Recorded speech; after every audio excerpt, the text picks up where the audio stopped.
active. And as I am resting my hands now upon the turf, it is very solid, and usually an element of moisture might be there for the first 45 minutes.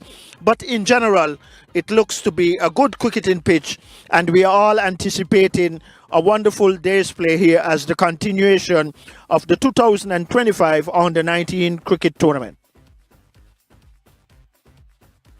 Good morning to everyone and welcome to the Connery Cricket Center. And we greet you with the news. It's Guyana up against the Leeward Islands, the continuation of the 2025 Under 19 youth tournament. And today for Guyana, Ramnanath, Dionarine, Raju, Ram, Van Lang, Apple, Khan, Latif, Chulal, Mitterer, and that's the Guyana team. For the Leeward Islands, who decided to bat first. Matthew Miller, the captain. DeAndre Drew, Tanis Francis, Micaiah McKenzie, Jevon Manners,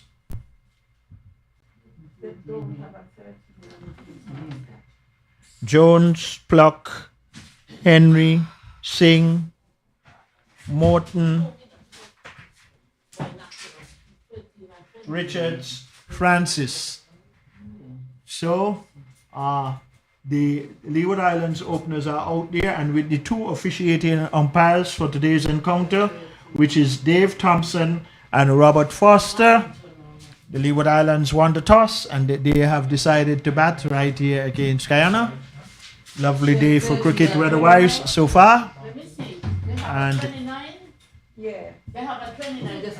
we gonna get, yes, it's number 29 for the Leewards and number 13. And the opening bowler for Guyana, it looks like it's going to be the captain.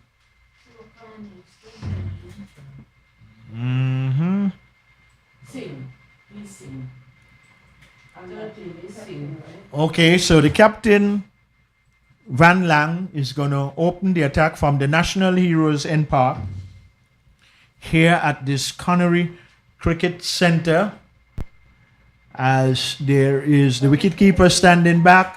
There are two slips, a gully, a fielder on the third man boundary, a cover, a mid-off, a mid-on, a mid-wicket, and a man on the long leg boundary. And here we will see the captain, Van Lang, decided that he will open the bowling attack from this, the National Heroes Park, and here at this venue. So the batsman who is going to take first strike, well, we will get that in a moment to be real, but the umpire. Okay, Singh is the one who will be on strike on 13, number 13. Who? Oh, Tilakani. Okay, good. We have it. Okay, no problem. Thank you. But Van Lang is going to open the bowling for Guyana, operating from this, the National Heroes Park end. Umpires now signaling to our scorers. And I think we are bang on time. It is, yes, by my unofficial clock, 9:59. So the umpires just waiting for that minute hand to reach 10 a.m. Eastern Caribbean time. Well, the players are out there. Just to repeat, there is a first slip. We will get that in a while. But Van Lang is going to open the first over from this, the National Heroes Park end. Just an exchange of the field. asked to just probably put the helmet that was on field just beyond the boundary on the third man area. So there is a wicket keeper standing back, a first slip, a second slip, a gully, a point, a cover, a mid off, a mid on, and a man on the long leg boundary. Here is Van Lang with the first delivery. Oh, and it is 4 runs, handsomely driven through cover. A delivery that was short, and the batsman got on top of it and executed it for 4 runs. So the first boundary coming for the Leewards. Leewards opening the account 4 without loss.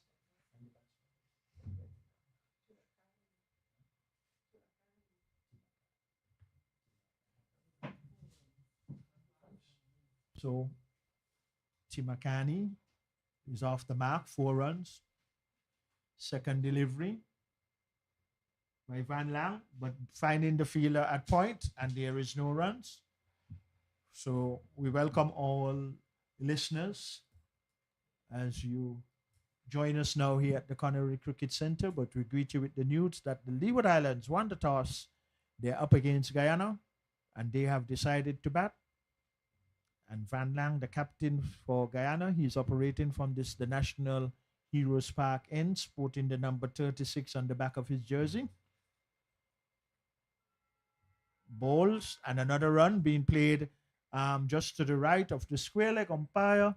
So the Leeward Islands, they are 5 without loss.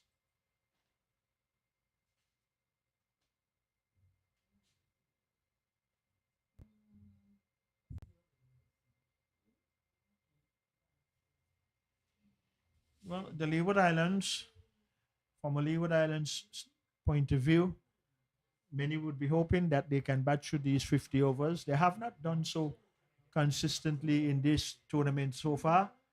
Here is another delivery from Van Lang being played in the offside. It's going to get through cover. They run 1. Would they be looking for 2? Yes, they're turning for 2. So 2 more runs to the Leeward Islands. And Leeward Islands getting a nice, healthy first over so far. 7 without loss. Van Lang, the captain for Guyana, he is bowling the first over from the National Heroes Park end. There is a wicketkeeper standing back, a slip, a gully, a man on the third man boundary, a point, a cover, extra cover, and a mid off. Oh, that one just came off of good length. And the batsman, though he was in control, it felt very short of the fielder at first slip. So there was not a possibility of a dismissal. So the Leeward Islands would be hoping to.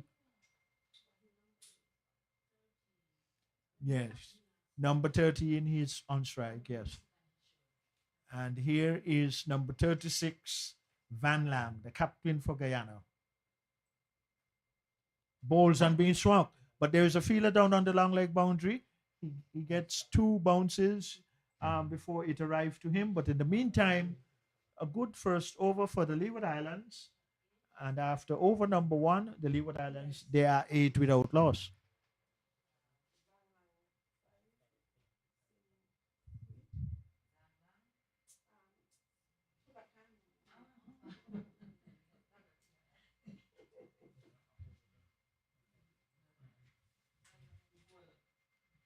Yeah, and the captain is Wang Lang, also too for Guyana.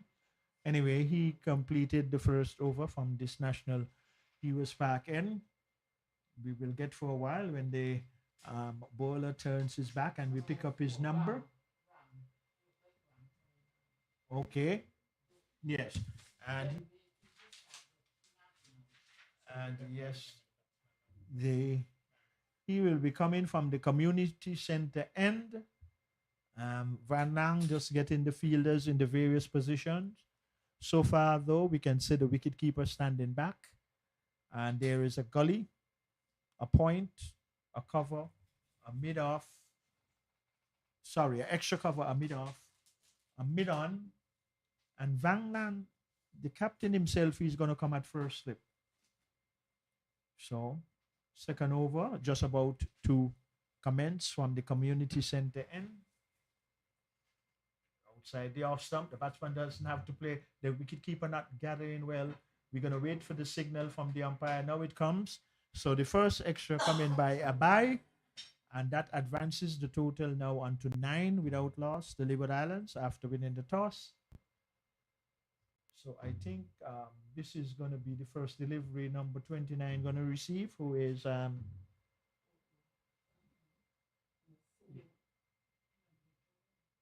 face already. Okay.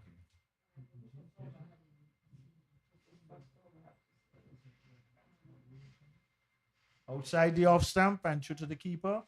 Well left, well judged, knowing where his off stump is, did not have to play.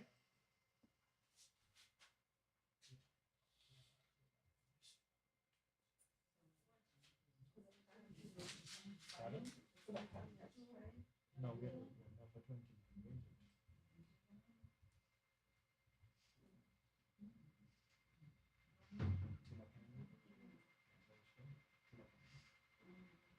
Okay. He's on strike.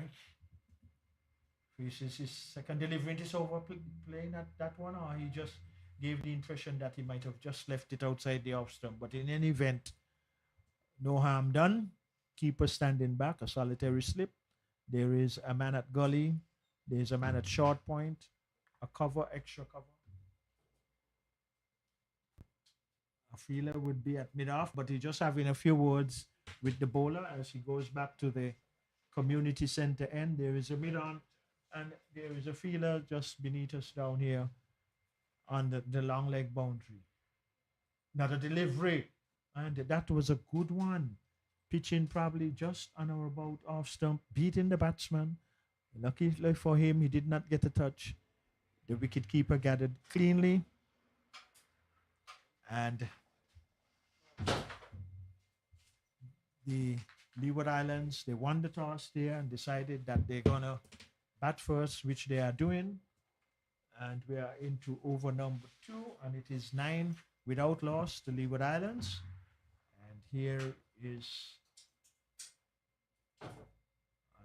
another delivery comes in, bowls right on the stumps. The batsman played it down to mid-off. So good steady second over so far.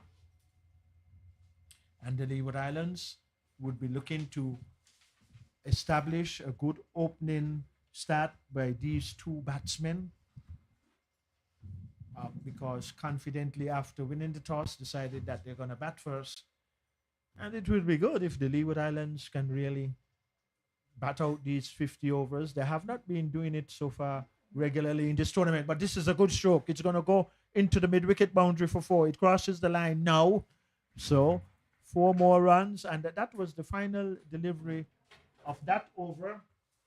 Advances the total now onto 13 without loss. The Leeward Islands, after winning the toss and batting first, the standing umpires are Dave Thompson and Robert Foster, with the match referee as Stuart Rollins.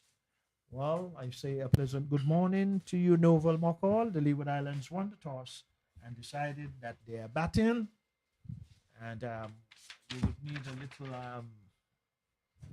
Well, I say good morning to listeners throughout the region, particularly in the Leeward Islands and in Guyana. I know it's a gloomy day for us here in the Caribbean, but we are seeking to erase that gloom by getting some of our bright and upcoming stars to illuminate our minds and our hearts.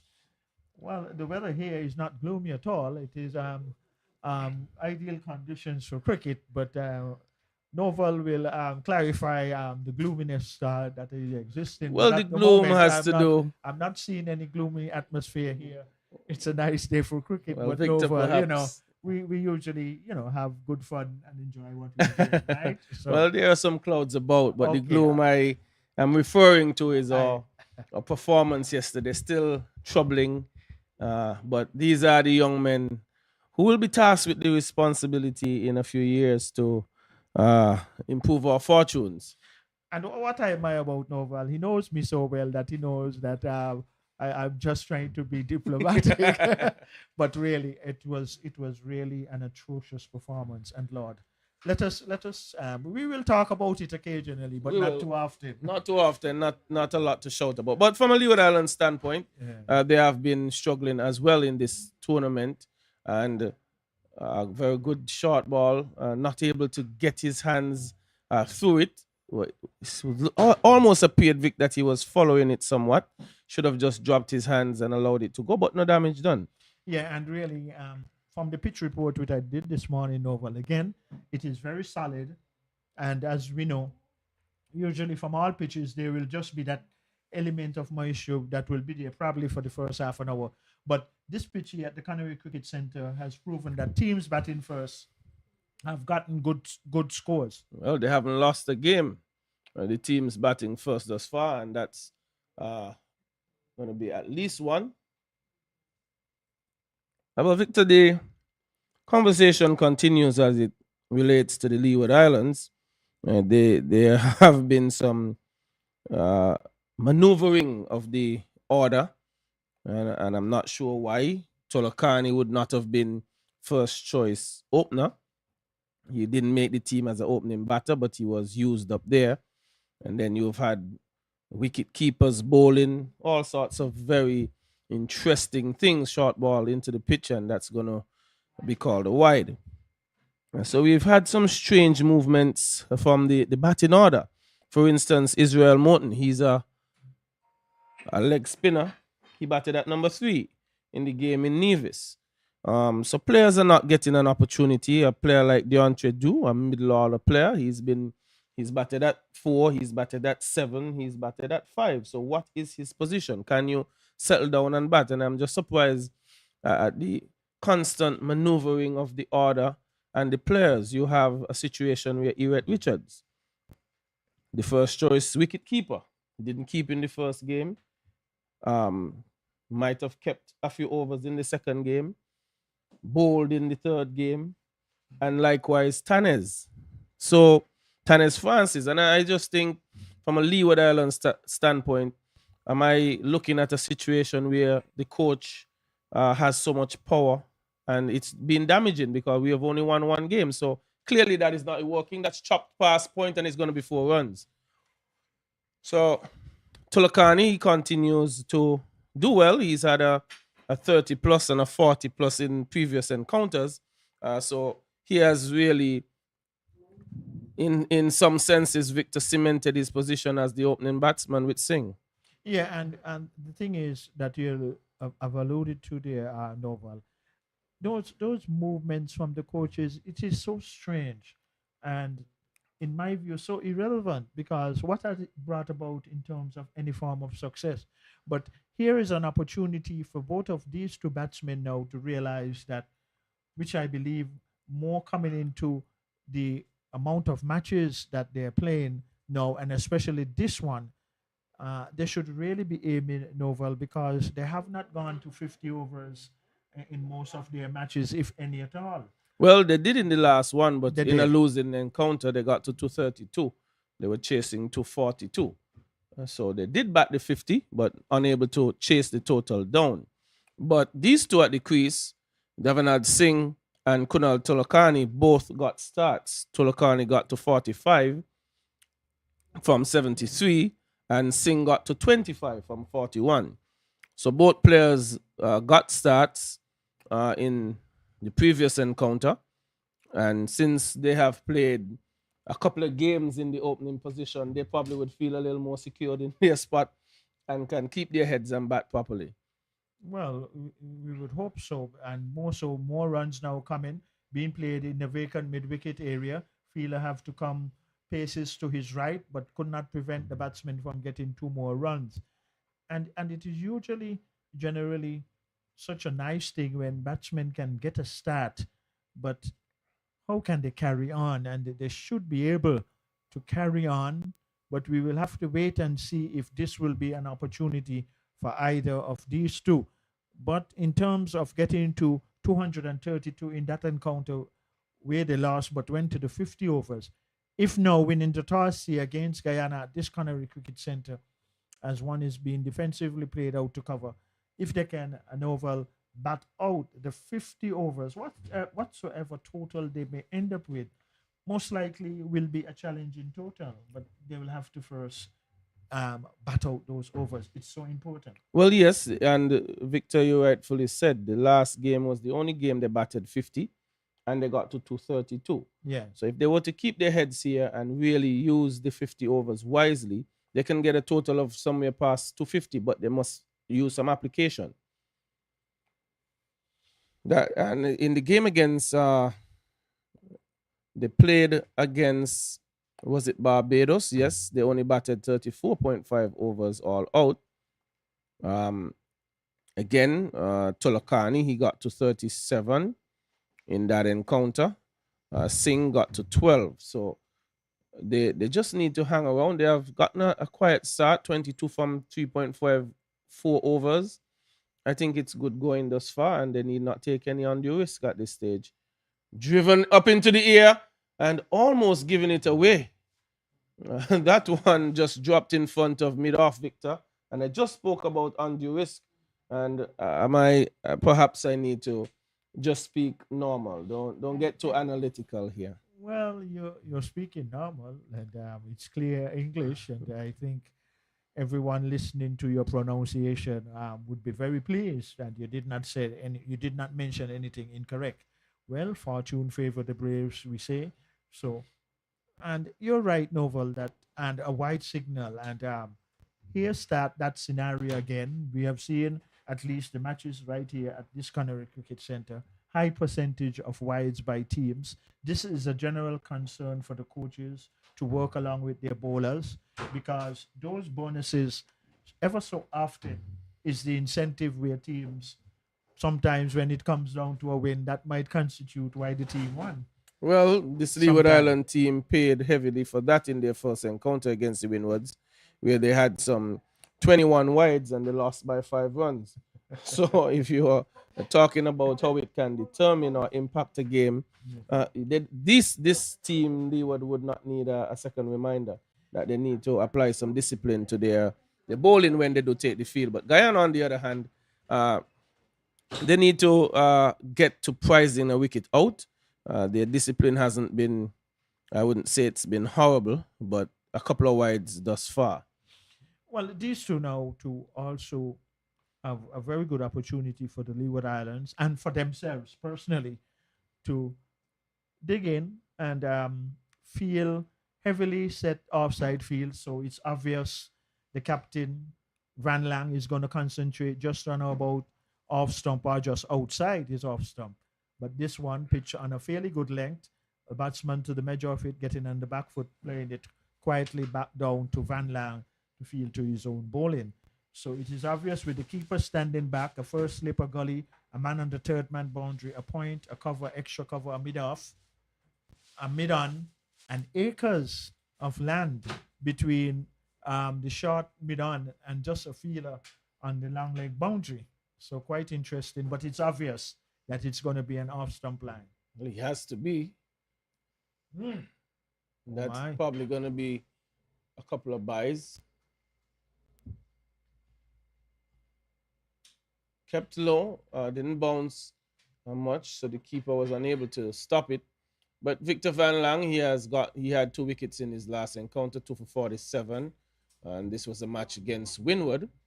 So he has picked up a few wickets here and there for his team, the captain, against Jamaica. I think he got a few as well. Against Jamaica, he had 1 for 37. So has bowled within himself, picked up a few wickets against the USA Men 1. And this is the 4th match of this tournament. Van Lang, again, he had 1 for 27. So he has picked up 4 wickets in the tournament so far, doing yeoman's duties for his team. Has work to do here, though. Would want to make an inroad, picking up a wicket to dismantle the start from the Leeward Island, which is not bad, Victor. 4.3 overs, 24 runs, a current run rate of 5.33. Yeah, no rush about it, but ticking it along. Yeah, and another wide just conceded from that delivery. So Van Lang would have to have his direction, even though it is so obvious he's going to be aiming for offside with that heavily packed offside field, but would still have to line deliveries more appropriately and avoid the wide deliveries. Well, there's a challenge for him, Victor, owing to the fact that he has two men on the onside, a man at fine leg and a man at mid on short. If you get onto the stumps, there's a risk once the batter is capable of just working you to the onside, so it's always one. So he now is pressured to focus that line a little wider of the off stump, but in doing so, he has to manage going too wide. So there is a bit of a challenge there. It's something that must be practiced, and it's a skill that requires a lot of accuracy. Yeah, and thus far, especially from Van Lang bowling from the National Heroes Park end, two deliveries that were not directed between wicket and wicket have kept on the lower side. So it will be interesting to see if that will be a consistent pattern from Van Lang. He's sporting the number 36 on the back of his jersey. He moves away from us now, bowls a much better line delivery, and also to that concludes the over. So the Leeward Islands, after winning the toss day against Guyana at this the Connery Cricket Centre, off to a quiet and steady start. 25 without loss. 5 overs have been completed. So steady and quiet start. They should, just try to. That's the Leeward Islands try to build upon the start and really try to set a good foundation for the Leeward Islands, which they have not had so far in this under 19 2025 regional tournament. Well, still a heavy pack offside field. First delivery of this over, well judged by the batsman, leaving it for the wicketkeeper to take it. Solitary slip also standing back with the gully. There is a man at short point. There is a cover, extra cover, a mid off, a mid on, and on the onside also too is the same scenario with a fielder just beneath us here at the media center end. So there are acres of space to the right and left to the square leg umpire. So the bowler will have to really be on target. A nice delivery, just leaving the right hand outside the off stump. The wicket keeper gathering nicely. So 2 dots for the first deliveries from this over.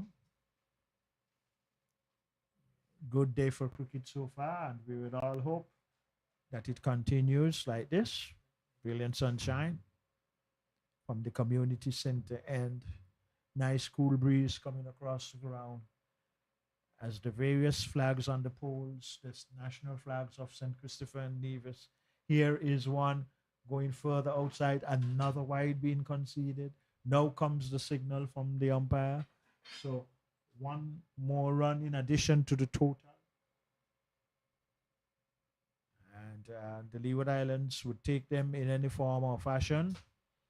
But I think the intention between these two should be to try and really lay a good solid foundation in their opening partnership.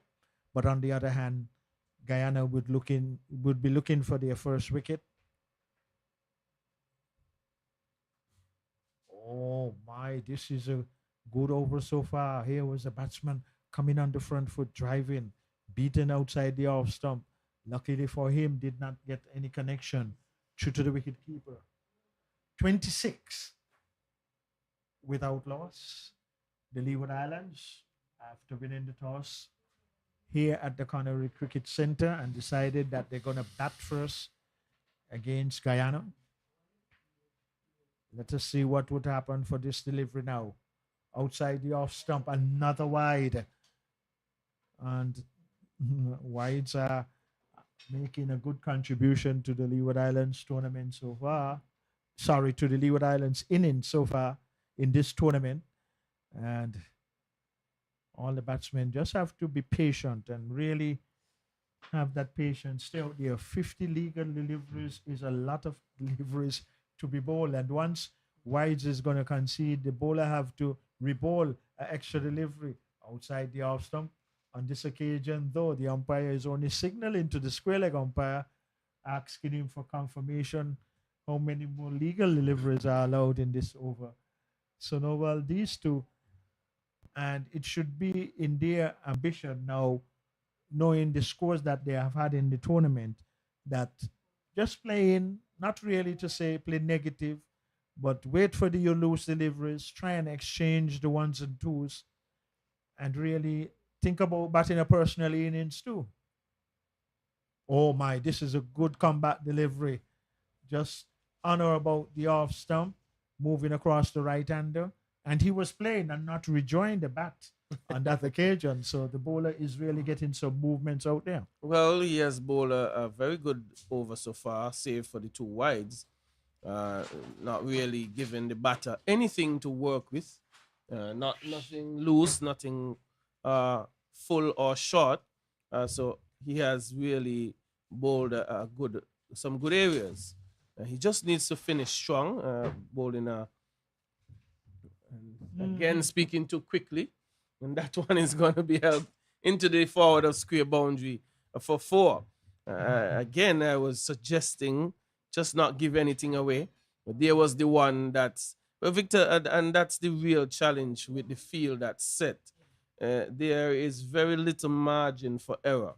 You would have to bowl everything off stump, just wide of off stump. You can't get straight. That one was a bit short as well, but it was the line as well was poor. So it didn't take much for Singh to get that one into the forward square boundary, and a very good shot as well. Yeah, and that is the thing about being patient too, as you quite rightly said there, Noval, which I'm in agreement to it. Just to be a bit patient, and it is such a challenge to keep everything just up and off and outside off. So if the batsmen are that patient, like that delivery would occasionally come, and there it was, and he made full use of it. But that level of patience, Noval, batsmen have to realize what 300 legal deliveries have to be bowled. That's plenty deliveries. That's a lot of batting. Yeah, that's a lot of deliveries. And which is why uh, someone at the top of the order, usually, and that was the start of ODI cricket, the opening batters were the ones who would regularly get centuries, because if they decided to bat through, they had enough deliveries to get a century pretty easily. But the game has evolved and scoring has changed, and field placement has encouraged run scoring, and it's just for these to get themselves stuck in. Tolakani has gotten a fairly decent start on 15. Singh is on 9. He's moving along well. And Victor, still, they must look for singles as well. Not just the bad deliveries, but I'm even thinking, based on the field placement I'm seeing here, if Tolakani were to defend it just off into the offside, that's an easy one if him and Singh are on the same page. Yeah, with very soft hands, and that is true. And here is one driven. It's going to pass the man. Good save, or good cut off in that sense, really, because he definitely saved what would have been 4 runs. But all those efforts always be a big motivator to bowlers, and that was really a good save there by the man at mid-off, diving to his left. But what a very quick outfield, Novel, at this kind of cricket center. Oh, indeed. You hardly ever get a chance to chase balls down. You get value for your runs. So if you want to, that's flicked down to fine leg. If you want to get, if you're a player who enjoys playing it along the carpet, you're definitely going to benefit here in Connery. Yeah, and the thing is, like you quite rightly said, not just playing in a defensive role, but like they're doing now, picking up the ones and the twos when they come along. Obviously, the loose delivery will come, but the batsmen just have to keep that patience level, wait for those deliveries. But the ones that you cannot get boundaries off of, look for something like that one, playing it in the wide area mid wicket. The run one is definitely going to be 2. Is there a possibility of a third? No, and I think wisely so. The batsman decided against it. So I always believe to Novel that, and you made the point so valuable, whereby because it's such a heavily packed offside field, the bowler can't have a margin of error. But humanly, that will happen, and on that occasion, that is what happened. So the batsman will just have to be patient and wait for those deliveries. But let us see what would happen from this delivery. Oh my, and at the same time, do an expansive attempt to go through extra cover. It was the final delivery and it went to the keeper. Even sometimes, too, say for instance, that final delivery of that over, probably the batsman could have just left it too because it was that Oh, it wide. was wide. Actually, I think that's what they want him to do. They want him to go driving. There is a slip in place, and they really would want him to drive. So he would want to say to himself, "Let me wait until it's tight on off stump and full enough, and I can use the full face of the bat and punch it through extra cover or something." But the big expansive drive probably was not in order there. But you just mentioned earlier, fortune favors the brave, and it went his way. And sometimes when batsmen in pairs like these two openers can assess, um, let us look at the total now, and they can look across at the manual scoreboard and see how many overs have been bowled so far, and then at the same time say, well, if we are going just above four, which I think they might just be going now. Actually, at five. Well, okay then. So if they can just keep within that range, and it does not mean it's a necessity for all boundaries. Just keep exchanging the strike. The field is widely spread. Obviously, you will get one or two loose deliveries. But if you're not patient enough to wait for that and then go into indiscretions at this particular time, that should be totally unnecessary. We have a change in bowling. And first delivery. First delivery is wide from Afraz Ali Boudou. He it's the same. So, well, not really. There is a man at deep backward square. He's gotten some protection. Bodo. That one is punched to backward point. No run. So Novel 6 wides so far. So early, we can see in these opening overs, uh, extras in the column of wides is stepping up once again, and that is why even it should give the batsmen more a privilege to wait for the loose deliveries, but keep exchanging the ones and the twos. Here is one being played out to point, so a much better combat delivery. The wicketkeeper is standing back with a solitary slip. There is a fielder on the third man boundary, a point, a cover, extra cover, a mid off, a mid on, and a short fine leg. So Noble acres of land to the square leg umpires left and right, cutting at one again outside the off stump. Luckily for the batsman, well, at least not getting a touch onto it, but was looking to hit it past point, and it went through to the keeper. So these two off to a quiet but steady start. 36 it is without loss. Another delivery outside the off stump again, and another wide. So 7 wide so far, Nova. Well, I think Singh must be careful though. He's firing at almost everything wide of the off stump. There is a first slip. There's a man at point, and he must be controlled aggression. Just can't go after everything that's presented to you. He has a lot of overs to bat, and there he gets one again, going hard at it. Squats out to point. You know what batsmen should appreciate and like to, knowing from the field placement the obvious fly that the bowler, most of his delivery is going to come in that direction, so you don't have already a preparation process in your mind where he's going to try to bowl. But this one straight on the onside, being played in the mid wicket area. I know for certain they're going to get two. I'm not too certain if it's going to be three. But in the end, 2 runs have been completed. So that point I've been emphasizing, Novel, that amount of patience with acres of land in that area. 1 or 2, and we have seen will just stray a little. So if both batsmen are patient enough They just can get runs in appropriate situations. Yeah, they could just pick them off really. Yeah. And it eases your mind in terms of scoring. You know, you're picking up 2-3 runs and over, and eventually the bad ball will come, so it might be 7 by the time you get that bad ball. Yeah. And a lot of times, as you know, that especially when both batsmen are getting singles consistently, and as a bowler, you would know that just when you at times figure that you will be walking out a batsman, and especially if a fielder misfeel a relatively straightforward ball, you get a little upset and so forth. It's frustrating. Yeah, You will yeah. prefer to bowl to the same batter for a little bit, to work out a plan against him. So it can be frustrating turning over the strike regularly. You want to bowl to one person for a little while. Yeah, because you have a quicker opportunity of trying various things, and sometimes, most of the times, dislodging that player. But in these situations, though, I would have liked to be in a batsman out there in the crease, fully well knowing by most of the delivery is going to come just on about half stone. So you already done got the mindset.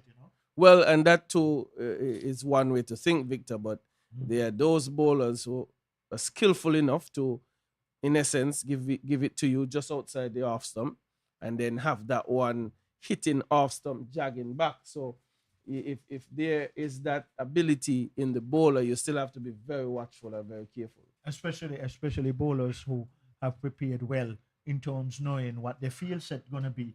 So in their preparation, practices various deliveries, and even so too, the Yorker can be a very important delivery. Oh yes, Yeah, the Yorker, like driving uppishly. And I think Tolakani, though, Victor, seems to be getting a bit too relaxed. He's not concentrating, to me, as hard as he should. He has been getting a couple of deliveries outside off stump that he has wafted at, and then not staying over that drive. He must get what we consider get tight again. Yeah, and I agree with you. In truth, he has looked a little loose in some more frequent deliveries, and there is absolutely no need for it at this present moment. Let us see what he will do on this occasion. Nice stroke. It's going to go into the square leg boundary for 4. So there we have it again. Well, Victor is just underscoring your point and putting it in capital letters as well, that you're going to get the loose delivery. Yeah. Just wait on it. Based on the field that's set, something is going to come your way. The bowlers, Van Lang, Ram, and Budu, they have not shown the ability to hit you 6 deliveries outside the off stump without giving up one that's straight enough. So that value of patience will eventually pay off, as that one paid off. But Van Lang will have to realize that he has to still strive for that area just on about off stump, a much better delivery, and the man of cover did not field cleanly. It evaded him, but not too far, but could not prevent the batsman from getting another run. So, no, well, if these two openers now for the Leeward Islands look across at the manual scoreboard, look at the percentage of overs that have been bowled, look at what total they have at this present moment, and could just say to each other, no injuries, we're going to get the occasional loose ball, but in the meantime, we shouldn't try to suck up too many dot balls.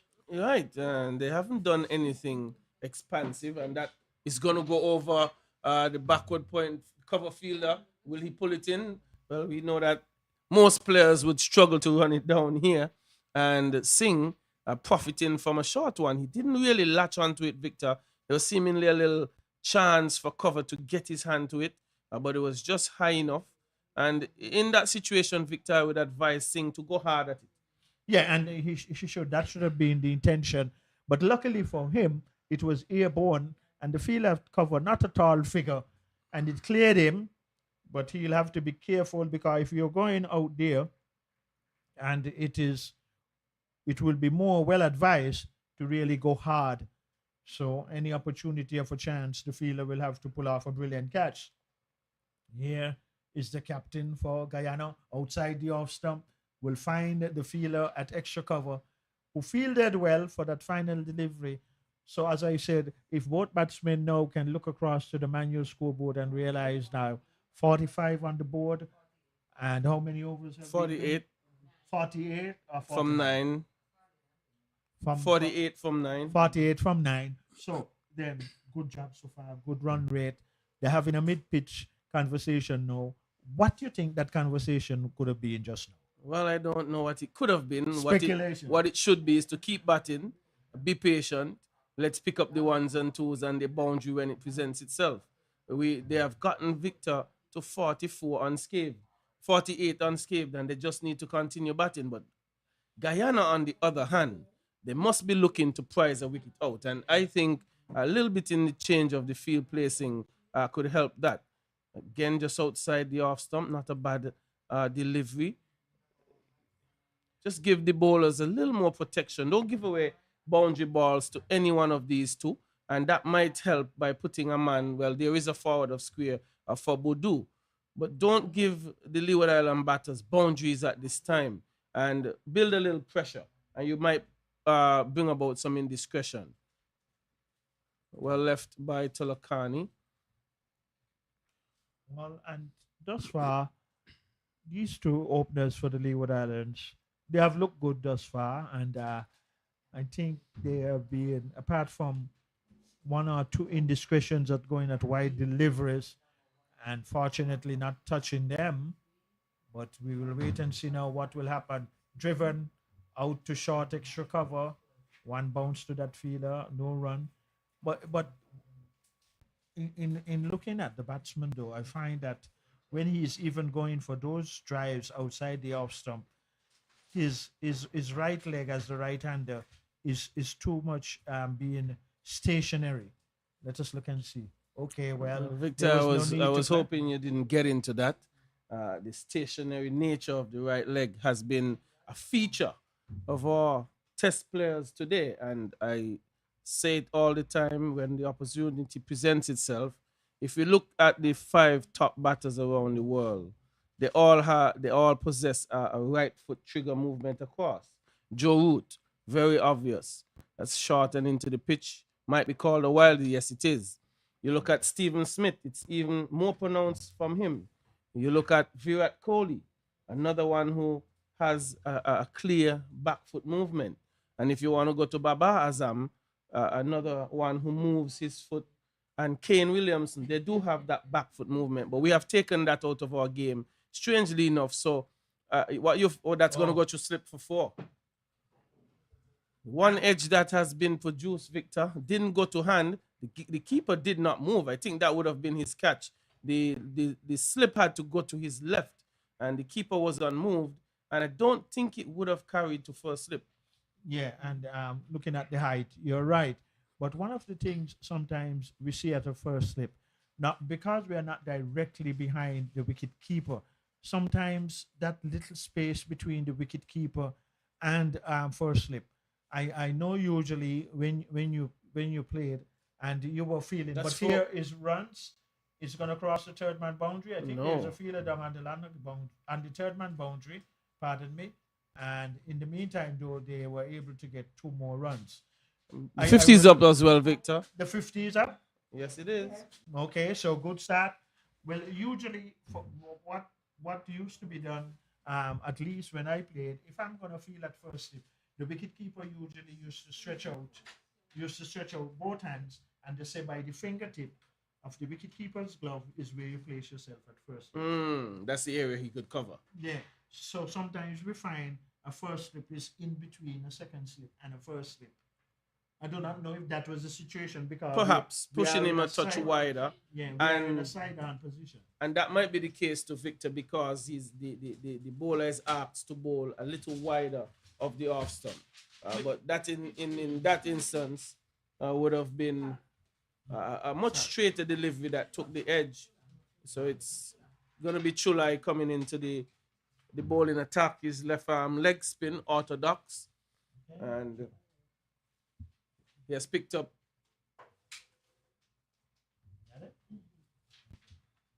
Yeah, and Chulai can be interesting because as I speak to our listeners and viewers, we can see on the western side of the ground, in this nice breeze, the national flag of St. Christopher and Nevis blowing, the national flag of Guyana, and that is the West Indies flag. Yes. Also out there. Yes. So Leeward from Islands. the Leeward Islands, sorry. The wind that is coming across the ground is a suggestion that the left arm orthodox spinner, now from this national heroes end, that should be an accommodative process of breeze that coming across. So if he can just pitch it on about center stump, that should be the area, and flighted, that can give some drift across. But now some hesitation. I don't think the run was ever going to be on there. And in the end, it was well advised to send back his partner and no run. But this could be an interesting introduction of a spinner coming from this, the National Heroes Park end, sporting the number 15 on the back of his jersey. Flighted delivery being swung into the square leg area. Even though there's a man on the mid wicket boundary, he has no chance. 4 more runs. So that amount of patience is so appropriate for these two Leeward Islands batsmen, and really executing a full toss and making maximum use of it. So the total now advances, what it is, 59, is it? Yeah, 59 without loss. And what a good start here by the Leeward Islands. They would hope they can go deep. Flighted delivery, driven down to mid-on. Moments thinking about a single. But I think in the end, they were right by not attempting to do so. There is a solitary slip and the keeper standing up. There is a point, a man on the deep cover boundary, extra cover boundary, and a flighted delivery just played out to short mid wicket. There is no run. There is also a short fine leg. There is a failure on the deep mid wicket boundary and a mid on within the 30-yard circle. And beneath us here at the media center end, which is the National Heroes Park end, a man on the long off boundary. Flighted delivery and well flighted and bowled there and quietly played out into the offside. There is no run. The Leeward Islands and these two batsmen would need to continue batting as how they are batting so far, consolidating, laying a foundation for their team, which is quite needed. But that has concluded the over novel, and we've been saying it over and over. And these two batsmen who have gotten start, but what would even be more important if one of them, or at this present moment, if both of them can go surpass the first 20 overs, I think they would have done an excellent job. Yes, they and it just speaks to your point that we can't overemphasize that hanging around and batting would get you a good score. But they're in over number 11, 59 without loss, a very good start, and they can now heap some pressure on the Guyana bowling attack. At the same time, Guyana ringing the changes, now bringing the leg spinner into the attack, and well, the right arm leg spinner, it appears. So what do you think both batsmen should be thinking about now? Two spinners are on. It's going to be a difference in variety. The field is more widely spread. Strike rotation. Strike rotation. Okay. And if there is a right arm leg spinner, and I think it is Nityan Mutara. Mm. Yeah, it appears to be right arm leg spin. He's gonna be. It looks so. It's wrist spin.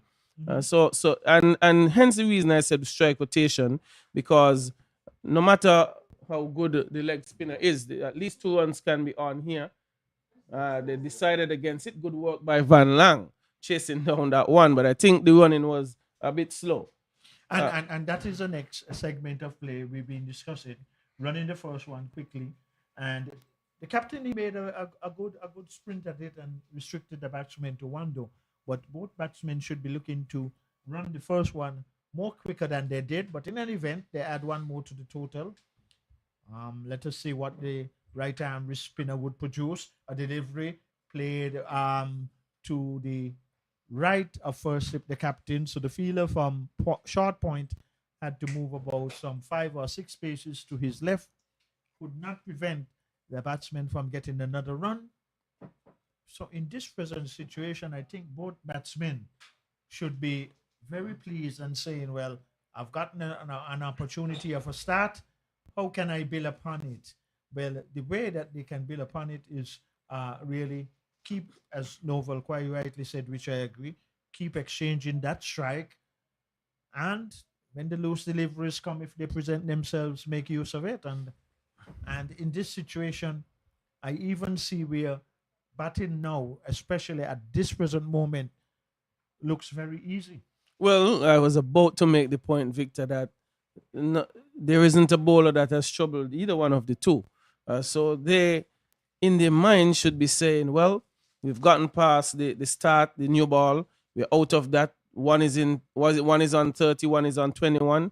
We've gotten a start. We need to continue moving it along. It's a leg spinner bowling. Generally, you're going to get a bad ball here and there from the leg spinner. You wait on it, but tick it over, and there it is on the leg stump. Not a bad delivery, but the line allows you to get off, and that's two easy runs had by Tolokani. Yeah, and that is what we've been saying, Novel, with spaces in the field. And once they can nudge those ones and twos, like they just got two off of that final over, that is how I see batting, especially in 50 overs, and more so when spinners are in the attack where the field is widely spread. So a lot of times in this setup format of 50 overs, batsmen have so many options of scoring. They do. Instead of it's not always the extravagance that can get you runs, just the basic batsmanship by playing each ball on its merit, and there are runs to be had. Indeed, Victor. Chulai will continue. And just to mention, in the tournament thus far, in the 4 games played, Chulai has picked up 4 wickets. He has an economy rate of 3.58. So he has gotten a few wickets in this tournament so far, and he would want to build on that. He must try to break this partnership that Leeward Islands continues to build. And that one is going to be played out to cover. One is on offer. They're pushing for 2, and that is had quite comfortably as well. Good running, Victor. Yeah, and that is it, because the fielder had to come off the deep extra cover boundary. It is true that the ball is going to be traveling consistently quick over the outfield, but once a fielder have to cover ground, if the run, as that one was the first one, they went through quickly, it's always a little more comfortable in getting the second one, which they did. So I think too they have been valuing the running between the wickets. Well, I think, said it was Tolokani. It was Singh who got the runs. yeah, well, they are both running well between the wickets, and that also will do the partnership a lot of good. Here is another one. So, no, well, and really, no, one batsman is on the ground losing his footing, couldn't get up to turn. So in the end, it was quite appropriate for to settle for the single. Well, it appears when Singh picked up his shoes just now, he's not wearing spike. And that's not really advised, Victor, with how hard these pitches can be. You need spikes, especially for that turning aspect in your running. But anyway, he would learn that his footwear is critical when you're batting, as you need similar footwear when you're bowling. Nonetheless, Tolokani stroking that one to mid wicket. One, looking for 2. And I take the opportunity to say good morning to Mr. Singh out there in St. Martin.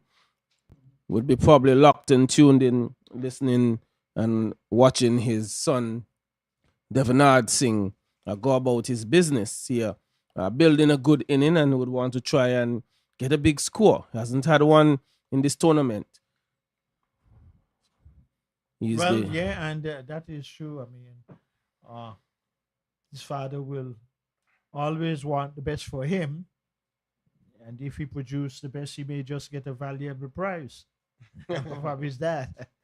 And this is all good ball outside the off stump being played to point. There is no run, and really, a lot of people in St. Martin and throughout the Leewards and further afield would be following this tournament, because most of the times out of this tournament, a lot of these players go on to the senior West Indian teams, and no doubt, and most likely, when these tournaments are held, Novel, there is usually a West Indies under 19 squad, which would be selected to coincide with a World Series tournament. And this also, like how cricket has expanded more, now young players getting those opportunities can get offers to play in different cricketing nations. And we know the financial returns now in cricket are very good. Well, in our time when we played regional cricket, Novel, don't laugh too hard. We used to get 350 EC dollars for a regional 40 game. Well, that was back in the 80s, so that was Yeah. almost like $1,500. So now, guys, getting in God we trust. US. Yes. But I mean, we got to appreciate different times and the game too, as it has evolved and more input commercially into the sport, so more incentive there for players. So it's just that different times and Highly we used- televised. This is yeah, an under 19 tournament that is going throughout the world. that's Uh, and just from these tournaments here, somebody could call you up for IPL, some big tournaments. over there, around. there are people watching. Yeah, there's scouts watching, and Players players just need could to never impress. They just need to be professional that's and right. go about their business in that manner. Mm. And that has happened with both Tolakani and Singh. Guyana, they're looking to pull that run rate back though, with the leg spinner in operation, right arm leg spinner.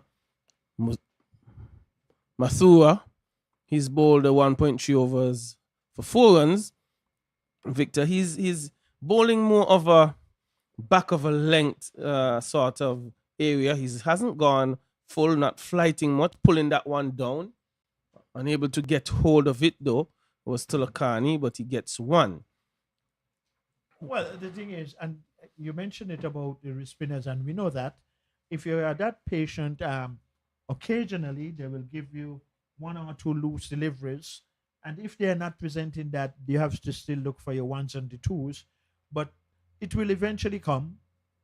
I don't know how often, but they will like to avoid that good delivery. The batsman leaving alone, one outside the off stump. Now come the signal, and another one to the total coming by. Well, by. I'm struggling to understand what took place there with the keeper Apple. He should have collected that. And if I were the bowler, Victor, I would be having a word with him because I would want him to take everything that comes to him, played or unplayed. I would get that confidence that he's going to catch everything that comes to him. Yes, and really, even though it might have just had an element of bounce, I don't think it was such a difficult delivery in shoot Novel for him to gather. It wasn't so, and then they get one more run. But these two Leeward Islands batsmen, 70 Novel without loss, and these two should be thinking, boy, I have an opportunity here to score 100 runs. Well, definitely. know? At this stage, Singh is on 34. So he should be thinking, let me tick it on, get to a half century and build from there. Singh, who hasn't gotten a big score, he's now in 24 from 39, looks comfortable, not much trouble in him.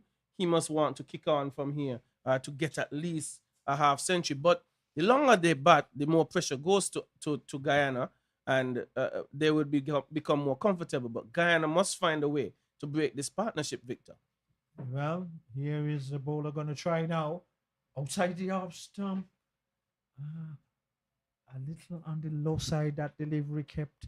Luckily for the batsman again, trying to go Victor, through. that's another thing this morning. We haven't seen the same level of bounce that we have seen in the first 3 games from the surface. Well, and especially when the bowlers are bowling from this National Heroes Park Correct. end, yeah. Staying a bit low. Well, and then to Novel, the Guyanese batsmen who are paying close attention to the nature of the pitch as to how it is played.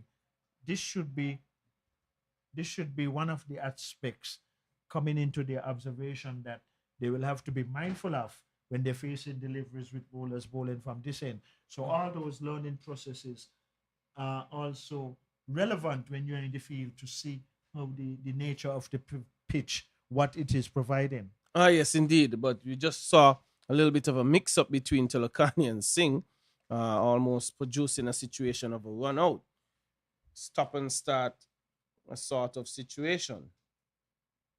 But nonetheless, it continues. 70 without loss, Leeward Island batting, having perhaps Victor, one of their better starts. I will have to verify in the previous game what was the partnership they had. Well, I would like to believe so off the top of my head, but that will be justified. And now too, because they have this golden opportunity, they just need to make use of this valuable opportunity. Being structure cover, it's going to get close to the deep extra cover boundary. It's going to cross the line now. So well timed, well placed, 4 more runs, and the Leeward Islands openers continue to lay this solid foundation for their team. Well, batting well, these two. Leeward Islands won the toss earlier this morning, made the decision that they will now figure was quite appropriate to bat first. And these two openers have given them that start so far. Here is another delivery, a loud appeal. And he's given out LBW. First wicket going down. So the spinners have done their duty. The Leeward Islands have lost their first wicket after really putting on a very good foundation start after winning the toss. 74 for the loss of 1 wicket.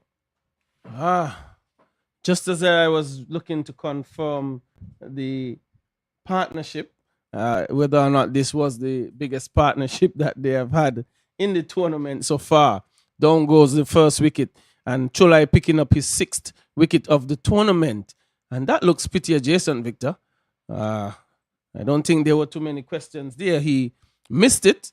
Would have wanted to have gotten some bat on it. But it's 74 for 1.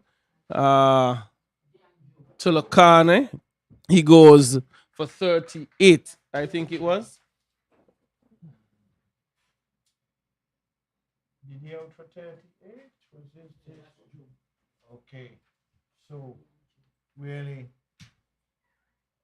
well, the in batsman, he has the opportunity now to just gain the support from the other batsmen just coming into the wicket. And the Leeward Islands, at least, they can be pleased that they have gotten off to a good start. They will just have to try to build upon that foundation. But on the other hand, Guyana will be thinking and looking to make further inroads, which they can balance out the equation of this encounter here between the Leeward Islands and Guyana right here at the Connery Cricket Center. Right arm leg break bowler is in operation. Flighted delivery, played out to cover. No run. The keeper standing up, a solitary slip, a point. A man on the deep cover boundary, extra cover, a mid-off. A man on the long off boundary, a mid-on, short, square leg to the right of the square leg umpire. A man at deep mid-wicket, right on the boundary line. Flighted delivery, driven past slip. It's going to get close to the third man boundary. They run 1, they run 2. Are we going to wait to see? It does cross the line now, so 4 more to the Leeward Islands. Yes, and Drew getting off the mark. Victor, a little bit of... No, not Drew. A little... Sorry, that was Singh pushing his total to 29, but the incoming batter, Drew, he has played the 4 games for the Leeward Islands, gotten 28 in the first game, 10, 6, and 1. And he has batted about the order. He has batted at 4, he has batted at 7, he has batted at 5, now he's at 3. And that's the constant maneuvering of the batting order that I continue to speak about, that to me is impacting the players for the Leeward Islands. And I imagine the coach or coaches, I'm not sure what would be the thinking, but DeAndre Drew, who has some ability to bat, would want to get himself in and look to build and get a total for his team. He's only scored a total of 45 runs thus far at an average of, from 4 innings, at an average of just 11 and a quarter. So has to bat for his team. He's gotten a platform and must look to build on it.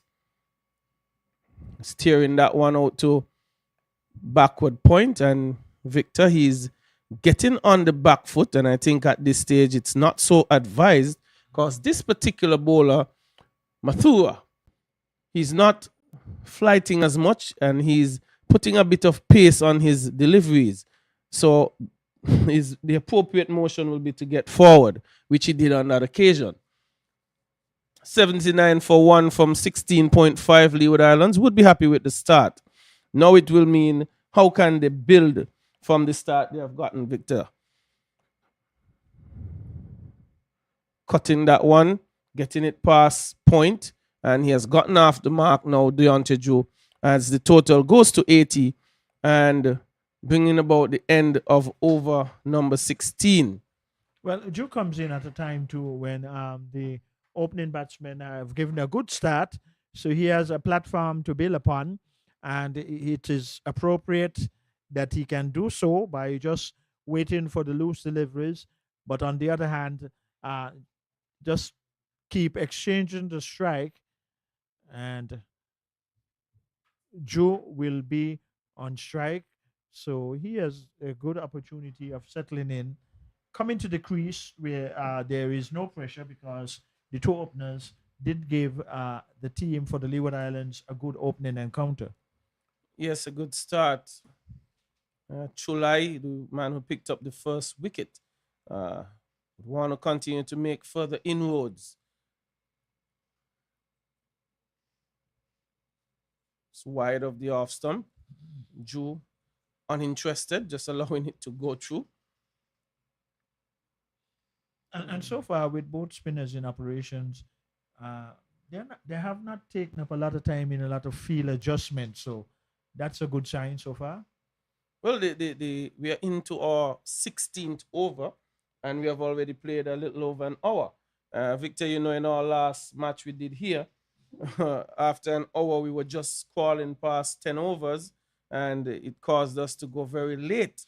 So a much better sort of situation. A good extra cover drive here, but fielder from long off gets around and keeps them to one, Victor. That's ordinary running in my view. He had to cover some ground to get around there. And plus coming off the deep long off boundary, some 50, close to 20 yards to his left. And you're right, it was too casual.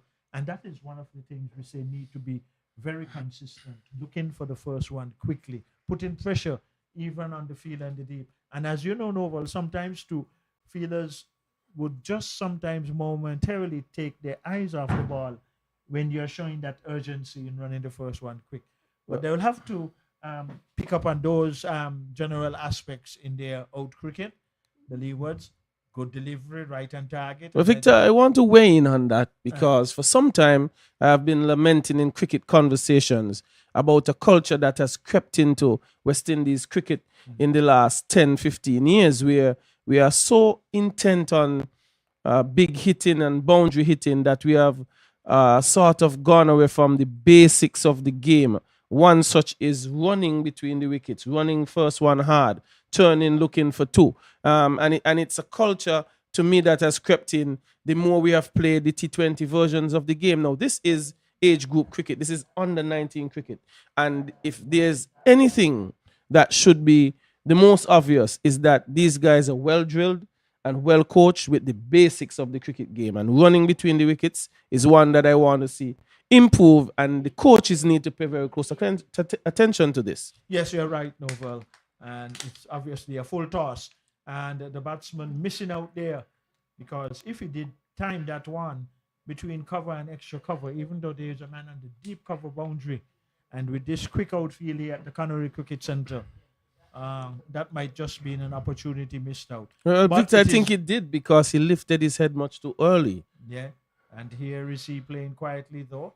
Back down the pitch, that is Ju. Back down to the bowler. So also, too, from a Guyana point of view, they would like to have a lot of deliveries bowled to Ju as he has just arrived to the crease and see if they can just dislodge another wicket of the Leeward Islands. That is Guyana. Here is one outside the off stump being played down to short third man. They run one. I believe they're going to get two. Yes, they're coming for it now. So Drew has achieved 2 more runs, just guiding it down to short third man. And Guyana here at the Connery Cricket Centre in the field, the Leeward Islands, off to a good start in this encounter. And for the Leeward Islands fans, they would all be hoping that they can bat out the 50 overs and get a total that they can challenge Guyana. But on the other hand, Guyana will be looking to make further inroads. Here is a delivery flighted.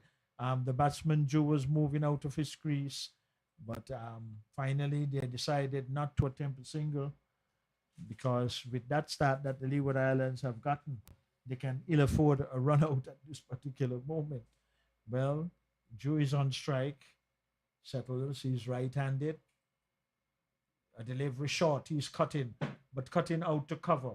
There was a moment of hesitation, but it found the gap, and the fielder at point had to move paces to his right. So Drew gets off the strike.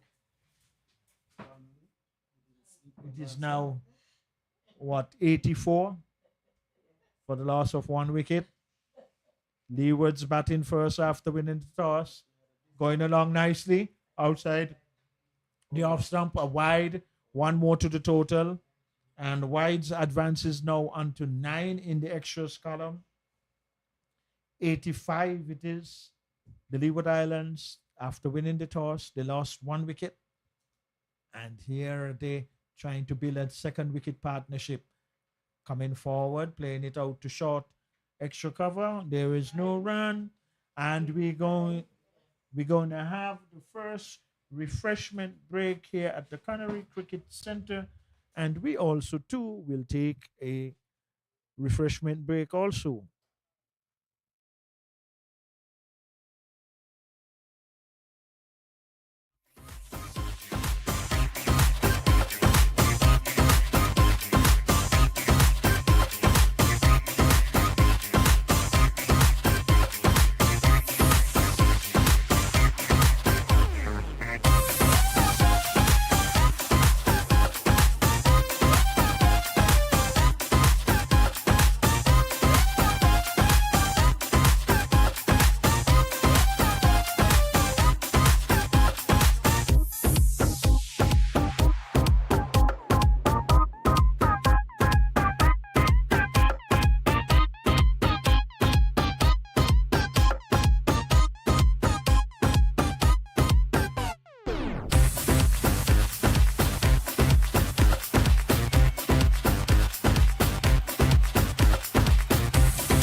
right after the refreshment break that the players had, which was really most welcome. Brilliant sunshine here at the Connery Cricket Center. All the fielders are back in their various positions. Spin is going to continue from this the National Heroes Park end. Keeper standing up. Solitary slip. There is a point, a cover, extra cover, a mid off. A man on the deep extra cover boundary. There is a mid on, a mid wicket, and a square leg. And here, left arm orthodox spinner in now bowls. Flighted delivery. Good one. Right after the break that the players have for that little refreshment, quite deserving out there in the middle. Here is the left arm orthodox spinner over the wicket bowls, being driven down to short extra cover. Good save by the captain there at short extra cover, preventing any possibility of any further runs. Nice cool breeze coming across the ground. Short, hammered out to point, straight to the fielder, no run. And these two really consolidating after losing that first wicket. The Leeward Islands batting first. Flighted delivery, played back down the pitch to the bowler. So good over so far. No runs as yet out of this over. And here is the first one being played wide of a fielder at mid-on. He's chasing. It's going to get close to the boundary. The run one, the run two. They're going to come back for the three. They have to be hustling. And in the end, they have made it successfully. So 3 good runs for the Leeward Islands. And going along quite nicely after losing their first wicket, the Leeward Islands. Consolidating now, trying to build a next partnership for the second wicket. Guyana looking to change that aspect, played into the short point area. That has concluded the over. And the Leeward Islands, after batting first, they are now 88 for 1. 19 overs have been completed. So, both batsmen for the Leeward Islands just had a mid pitch conversation, weighing the situation, evaluating what should be done from here, what should be the approach. The batsman who is going to be on strike is Drew. He has just gotten to the crease.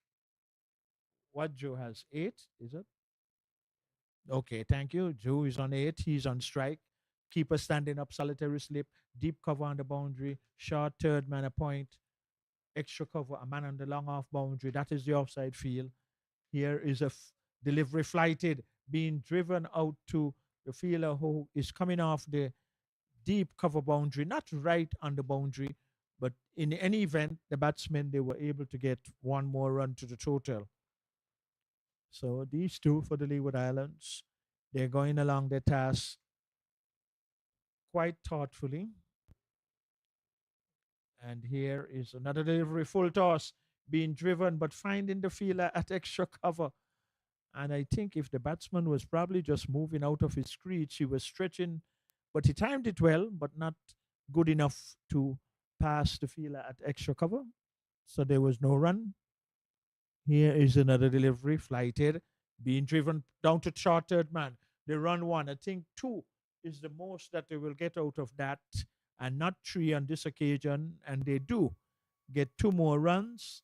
So the runs after the refreshment break that the players have had coming along quite nicely, not in boundary, but in ones and twos, which also counts in any form or fashion. So the Leeward Islands going close to that 100 mark, still a few runs away, and settles now. Being driven, fielder have to come off of the deep cover boundary, but they will only get 1 on that occasion. And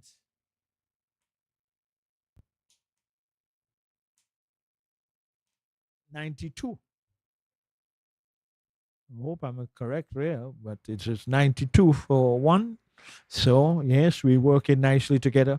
Leeward Islands batting first. So after winning the toss, short, hammered into the square leg area. Would it go down to the boundary for 4? It does so now. 4 runs. It was a loose delivery, one going down the leg side. And I think the batsman, Drew, made good use of it and struck it into the long leg boundary for 4 runs. So with that boundary, it is now 96 for 1, the Leeward Islands. So batting good thus far is the Leeward Islands after winning the toss here at the Connery Cricket Centre. And Leeward Islands versus Guyana. Lovely day for cricket. Lovely clear blue skies. Here is a delivery. Joe is driving at one. That one that spun much more going across the right-hander. And that has completed the over. So 96 it is for 1. So the Leeward Islands looking a lot better, or have done much better than they would have done in previous matches in terms as to their opening encounter in terms of runs and after winning the toss. And I think this would really be the best start that the Leeward Islands have had thus far in this on the 2025 regional West Indies tournament. Here is a delivery, short and spinning across the right-hander. The wicket-keeper was taking off the bails quite quickly, but the batsman was in his ground. So the Leeward Islands can be very pleased, and they could even be more pleased if the man on strike just keep going deep and deeper into these overs. He has looked good.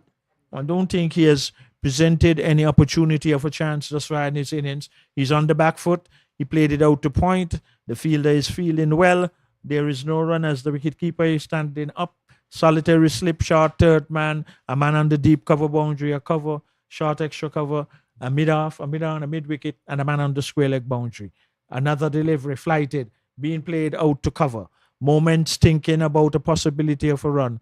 Ball traveling too quick for cover for them to even think of taking a run. And in the end, they made the right decision. And here is another delivery. Short, hammered, and it's going to go into the point boundary for 4, certainly. And that would also bring up the 100, Novel Makor. Well, a good start for the Leeward Islands this morning. Opening stand of 74, and now building nicely. The other opening batsman, Davinad Singh, pushing his way on to 37. A really workman-like approach. No real risk, waiting on his areas, his scoring areas, and continues to bat well. And I think this is also his highest score of the tournament so far. So, as I said, Singh with an opportunity to build something nice for himself and for his team. Continues to bat well, but Chulai, I might say, Victor, 5.5 overs, 1 for 21. Not bad going by him thus far as well. Yeah, very good bowling, and he has kept a good line and length. His variations have been consistent, and let us see what he will do before this over will be completed. He is in now, right on target, wicket to wicket. That was the final delivery, and from this national Heroes Park end, he has done a good job so far, and really the Leeward Islands have found themselves, Novel, in a good position. But even more so is to bat deep into these overs. And these two, for a second wicket partnership, they are building a little one at the moment. It's not a big one at the moment, but it is growing. And let us see how Joe will continue to bat. So far, he has looked good. That is Joe. He's on strike. Yes. Pushing that one back up the track. Work to do for Leeward Islands. They want to build a target that can be insurmountable. From 20 overs, you are 21 overs, you're already at 100. It's a wonderful platform to build on. And in an agricultural sort of manner, hitting that one down to long on is DeAndre Drew. Vic, very cross-batted. And Not the most orthodox, but productive.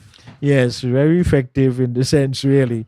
It was airborne, but it was definitely far away from the fielder at who now comes to a more straighter, deeper mid-on position. So let us see what will be the approach for this delivery. Not playing at that delivery, allowing it to go through to the keeper who gathered well. Keeper standing up a solitary slipper, short third man, deep cover on the boundary, extra cover, short mid off, a long off, a mid on, a man on the deep mid wicket boundary, and a man at fine leg. So acres of land to the umpire at square leg, right and left. Outside the off stump being driven, but there's a fielder at deep cover, and he is some good distance in from that deep cover boundary. But in the meantime, though, Drew was able to get another run, and the Leeward Islands keep consolidating. Well, Victor, what would you say to Davenard Singh? He's on 37. Hasn't gotten into the 30s so far for this season, for this tournament. And he's now on 37. What would be your advice to him at this stage? Well, for how he is batting, no injuries, exchanging the strike, be patient for when the loose deliveries come along, execute them. And because of the start that he has gotten, he should be even very confident at the moment. And that is what I'm speaking about. Really look for those ones and twos. And he got a nice, easy one there, just playing it to the right of the square leg umpire. But the wicket keeper, as quickly as he was out for it, couldn't prevent the batsman from getting another run. So I think in this present situation, yes. A partnership now of 30. 30. Between Drew and Singh. So even for now, for this second wicket partnership building, these two, for what we are seeing so far, even though the bowling is relatively tight, I would say, between these two spinners. And we are also going to see another bowling change. Number 24 is going to come on. This is Cam. Okay. Can. Yes. And even before he bowls, I believe he's going to be an off spinner. Well, from that loosener to the man at the short mid-on. It looks so from his action, but we'll have to wait and see. But a good move by the captain of Guyana, I think, even though. And you have to ring your changes because, as Novel just indicated, a good little partnership into the 30s. They should be trying to look to take another wicket. And even the man who is on strike, but he's quietly forward, playing it back down the turf for Can to field to his own bowling, just wiping his hand in the surface. No doubt if there's any perspiration in his hands, trying to keep it as dry as possible, flicked into the onside, and they're just going to be one only as a fielder is quickly onto it. But that is the kind of projection that they would need. Well, Victor, thus far, Salim Khan has played the one game, has picked up one wicket, has an economy rate of 9 per the over. So Salim would want to work into this game, pick up a couple of wickets to his name.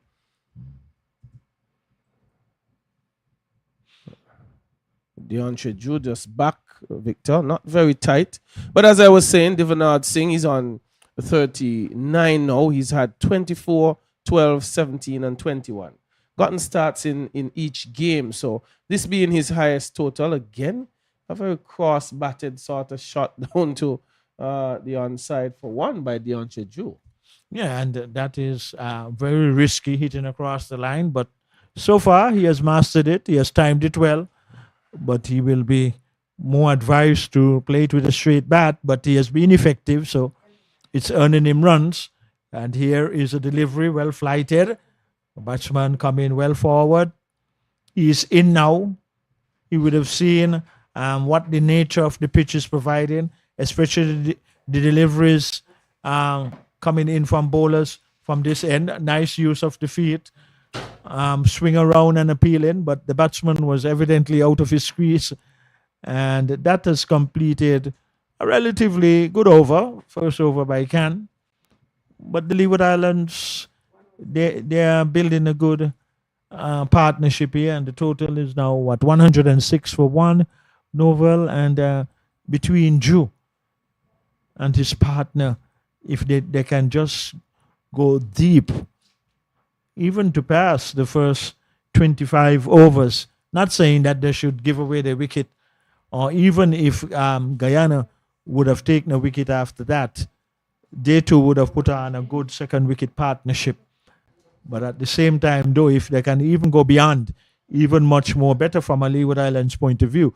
But if Guyana will get early wickets or make further inroads by wickets going down for the Leewards in a rapid way, this can bring back the game more in the balance. But right now, I think the Leeward Islands have not a huge advantage, but slightly ahead at this particular moment. Well positioned. We do have a bowling change, though, from the 34. Connery Village end. It's Riyad Latif. He also is a wrist spinner, right? Wrist spinner, so he's replaced Mutawa. That one is short, and an appeal goes up. Not supported by anyone, just the wicketkeeper Apple asking a question of the umpire, not getting a response, but nonetheless, keepers are usually very energetic. Vic, they can talk all game, and for sure they appeal when necessary. Again, short, and an appeal that's joined by the bowler this time. And Drew must be careful, Victor. He's gotten two short ones and trying to get them out into the offside and miss both of them, but seemingly close to the edge. Yeah, well, the thing is here now too, a new bowler coming has been brought into the attack.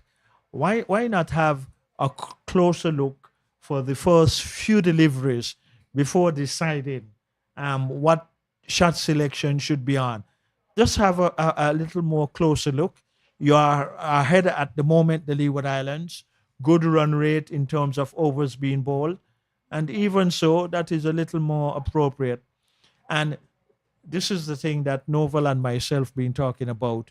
Batsmen at the crease, assessing the situations, what to avoid and what to, well, that's a full toss.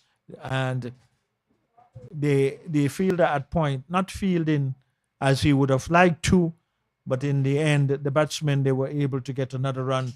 And there was the captain, Van Lang, raising and showing some concerns to the fielder, most likely saying, we have to be tight to keep the pressure on these Leeward Islands batsmen, who at the moment, Drew is on strike now. Oh, no, pardon me. And one played out to cover. That has concluded the over. And in these circumstances, I don't think we are overemphasizing the point, Novel, that these two now have gotten a good start for a second wicket partnership. They are batting well. The total now is 107 for the loss of just the one wicket. And overs completed is 24. So this is the 25th coming up. And at this particular point, I would say that the Leewards have done very good. But they will just need to continue and improve for the overs that will have to be bowled. But even more so, if they can bat right to the end of the 50 overs, whatsoever total the Leewards would end up with, it can give them a good opportunity to challenge Guyana. Oh, yes, but I think Guyana, Victor, in the last couple of overs, they have been tight. They have dropped the over rate to 4.5 now, and just below 4.5. A good shot by Drew, and that will be 4. Getting a short one outside the off stump and getting it more to the extra cover region, and 4 well-played runs by DeAndre Drew. And just as I was speaking in the positive way for Guyana, there comes a bad delivery. They would have managed to bring the run rate slightly down by the Leewards, but 4 runs by DeAndre Drew takes him into the 20s. He's now on 22 from 31, 111 for 1. Yeah, and at the same time too, once both batsmen can just keep that relevance of patience, the loose deliveries will come as that one came. and executed well. Nicely played again, defensive stroke, but a good combat delivery by the bowler, pitching it more wicket to wicket.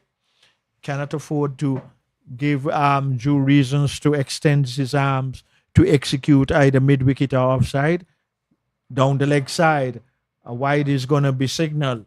And by my calculation, it now brings it to 10 wides with 3 byes. So in extras, it's 13. And that already is a good contribution towards the total. Indeed. Discipline. They just want to keep it in front of the batter as much as they can. Salim Khan. Again, he's short. Just will be one though. Drew helping himself quietly. Well, and that is the thing also too. Boundaries not always going to come, but once these two can keep exchanging the strike, the second wicket partnership is building to be a value for the Leeward Islands. Flighted delivery, struck straight down the ground. Is there a fielder down on the long off boundary? I would like to believe so. Yes, here comes the throw in now to the bowler's end, but in the meantime, another single to the batsman. Ah, yes. Khan chipping, charging, and looking, showing some intent. He goes to 40, and Drew is on 23 as they continue to build a nice partnership. Defending is Drew. Nowhere to go. Better delivery by Salim Khan as he invited Drew forward. If I were Khan, though, I will give this one just a touch more air. Let's see if he's going to be willing to accept the invitation. Better. Like that one. And Drew just goes down to long on for 1. Yeah, and that is good thinking on behalf of Drew, knowing that the fielder is down on the long on boundary. Just played it down there, and it was 115 for the loss of 1, and the Leeward Islands, I think they have just accelerated back up the rate a little more. Well, I was about to say, Victor, the rate would have dropped. It has dropped? At over number 21, they got to 115. From 25, they're 100. And from 25, they're now 115. So it's fallen off just a touch. 4.60 the run rate. No rush, but really, Victor, is not a massive loss as you've gotten a new batsman in and they're looking to build a partnership between the two. Well, they are building one quietly. Yeah, and so far they are going about it. And Drew has played 1 or 2 cross-batted strokes, which has been effective. He gotten runs. He's on strike now. That is Drew. 115 Leewards for 1. Outside the off stump. We're not too certain if that might have been a bomb ball, but in any event, there is no run. The man at slip have been moved to his right. Here is another delivery. Short, being played out to cover, and quite rightly not going for that run because the fielder from a short point was moving quite quickly to his right, prevented any possibility of a run. Brilliant sunshine here at the Connery Cricket Centre. Here is another delivery flighted, being played out to short cover. The captain is in the way, and there is no run. That's Van Lan, captain of Guyana. A solitary slip with the wicketkeeper standing up. A short point, a cover deep, extra cover, and a short mid-off. Being played through extra cover. It's going to get close to the boundary. Would it cross the boundary line? It does so now. And that was all along the ground. Well placed. 4 more runs to the Leeward Islands. And they continue to excel. And the man getting that boundary was Drew. Yes, Drew continues to work along. He's now on 28, doing the bulk of the scoring thus far.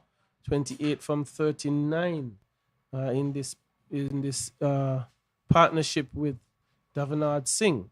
And he's not been getting as much of the strike as he probably would like, Singh, but they would want to continue rotating it. 119 for 1, the Leeward Islands.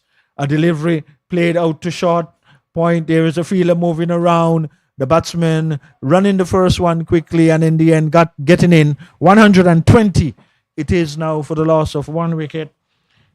There are 9 There are 10 wides, three byes. So extras have been a contribution to the 100 and 20. 120. And here is an opportunity for both batsmen to get good scores for the team, for the Leeward Islands also. They have settled it in nice for this second wicket partnership, which is going along smoothly. Flighted delivery, being hammered out into the deep extra cover area. Good diving stop by the fielder moving to his right. But in the meantime, the batsmen, they were able to get another run. Well, the partnership continues to build. It's 47 now, as the score is 121. So Drew and Singh settling into their work. Drew on 29, Davenard Singh on 41. So a worrying partnership being built here by the Leewards, Victor, and Guyana must be finding a way to disrupt this partnership by taking a wicket. Yeah, and that should really be the thinking of the Guyanese team, and more so Van Land, the captain of Guyana. But these two batsmen for the Leewards have consolidated since they lost that first wicket. And more so, Joe, who in more recent overs have got more of the strike and has kept it going well for the Leewards. Projected total from here on is 233. They're going at what, 4.65, it appears like? Well, not bad in terms of also just losing the one wicket. This other half of the overs to be bowled, though, once the Leeward Islands can get over 200 runs, I think they would have achieved something more significant in this tournament so far in terms of run the bowl. Just as I was saying how important it was, but I think the bowler did the appropriate thing, bowling it a bit quicker and flatter through the air, and the very important wicket for Guyana, which they so desperately needed, has just arrived, and they would be very pleased to get that partnership, second wicket partnership, going down, and the Leewards still, they would be relatively pleased where they are in terms of total and overs to be bowled, and 8 wickets are in hand, but then also losing another wicket. Well, I think it was a moment of indiscretion and madness by Singh, set on 41, chipping to the new bowler. Hasn't seen him as yet, Romeo Ramdi Hall, just coming into the bowling attack. And I just mentioned that the partnership looked worrying and worrisome for Guyana, and they have managed to break that partnership importantly. So total 121 for 2, and Romeo Ramdi Hall taking a very important wicket. Coming to the crease for the Leeward Islands would be their captain, Matthew Miller. He has contributed in every aspect of this tournament for the Leewards. He has been batting fairly well. He's picked up wickets. He's their leading wicket taker. A platform very well set for Matthew Miller to execute here this morning. He has had, Victor, some 144 runs at an average of 48. Thus far, he's scored 2 half centuries, one against Trinidad. He scored 52. Just defending that one is Miller. And he's gotten 31 against Barbados and 52 against the USA 2. So only against the Windward he didn't manage to get a score. But I think this is a good opportunity for Matthew Miller to build and get something beyond the 50 mark. Yeah, and as the captain too, he's at the crease at a very appropriate time, with still many overs to be bowled. So he has an opportunity to settle in and get a good start, and also to try and build a third wicket partnership with Drew, who is the non-striker. The captain is on strike. Short pitch, play down to mid-on. Fielder is going to come off the long on boundary. So Captain Miller is off the mark for the Leeward Islands.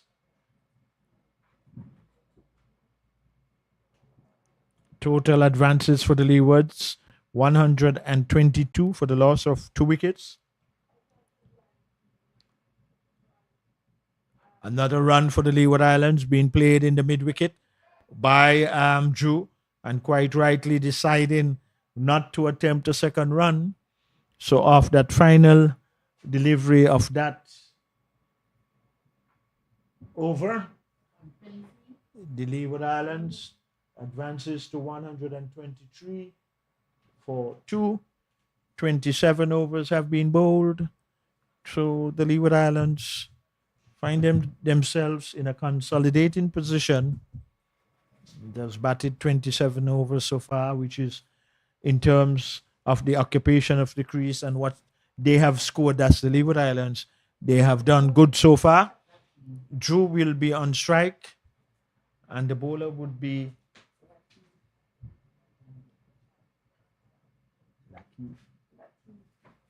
Latif.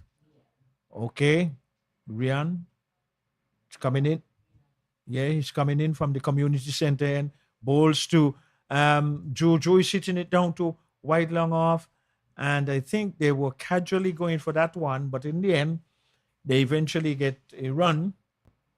So that advances the total onto 124 for 2. The Leeward Islands batting first here at the Connery Cricket Centre after winning the toss earlier this morning. Decided that they will bat first, that's the Leeward Islands, and have justified that cause by posting 124. We are now into the 28th over.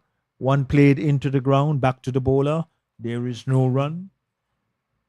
So an interesting period of play in this first half of this encounter between these two teams, being struck and went quickly down to a wide long on, and the captain Miller for the Leeward Islands was not interested, and I think because the ball was traveling that quickly to the fielder, even though he was deep at mid-on, decided against it. In quietly forward, head well over. That one is the captain Miller, right-hander, playing the very orthodox defensive stroke, bat and pad close together. Here is one short being played back down the turf for the bowler to field to his own bowling. And there is no run. So good over so far. Here is another delivery. Gonna be bowled. And just teasing a bit, recognizing that the non-striker Drew was out of his ground. And you'll have to be careful. Short pitch delivery, but getting a little more bunks on that one. Played quietly back down to turf. So after 28 overs, the Leeward Islands, after batting first, they are 124 for the loss of 2 wickets.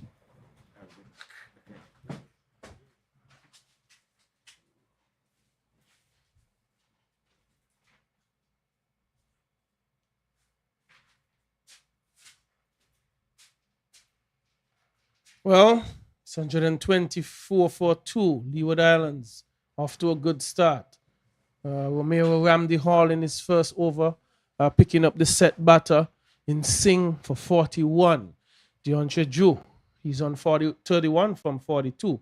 And the captain Matthew Miller just coming into the wicket, facing 9 balls thus far. So, Guyana making some inroads, 28 overs bowled. Ramsey Hall will continue. And punching that one out to cover. One is on offer, indeed. So Matthew Miller has batted well for the Leeward Islands, 2 half centuries to his name. I would want to get set in the wicket. Don't get too extravagant too early. Runs it's a good batting track. So with his quality, if he's able to get himself in, he should be able to score runs. Deontay Drew getting his highest total thus far of this tournament. He's on 33. Would have not been pleased with his effort against the Windward. Had a game that he should have seen home and got himself out. Nothing delivery. Poor one. Helped down to fine leg. Just a little paddle sweep by Matthew Miller and cashing in and collecting 4 beautiful runs. That's too easy for a player of Matthew Miller's quality. He's not going to miss out on that. And Ramsey Hall must be thinking he wants to keep the ball in front of him, just about an off stump, and keep the length good. But just a innocuous delivery there by Ramsey Hall. Bringing Miller forward, but with the fielders now spread down to long off, looking for 2. A little bit of misfielding out there, but taking the total up to 132 for 2. Guyana would not want these two to build to bigger partnership. An appeal, stifled appeal by the bowler. Apple was more maybe excited with the bounce rather than if it took the edge. But Miller is on 7 and Drew on 33. Number 3 and number 4 batsmen in this game. The Leeward Islands would have shuffled that batting order vigorously throughout this tournament. Players batting in many different positions. Drew batting at 3 today, would have batted at 7, batted at 5. Miller has moved a bit as well. But today, it's a good batting track. And they want to play themselves in. I think Drew would consider himself in and just needs to continue batting. But I think Miller would be the player just facing 12 deliveries, still getting himself in. And once he does, can be destructive. Nonetheless, Guyana must be thinking wickets. Cannot allow both Miller and Drew to get set. And would know, based on the statistics in the tournament, Matthew Miller, the captain for the Leewards, he's their most prolific scorer. He has gotten runs consistently throughout the tournament. And he would also be thinking 50 should not be good enough, wants to carry on, wants to push on to something big. And Guyana, on the other hand, wants to take wickets. They must take wickets. It's going to be a change in bowling. Sporting in number 114. It's Afraz Ali Budu and the medium pacer.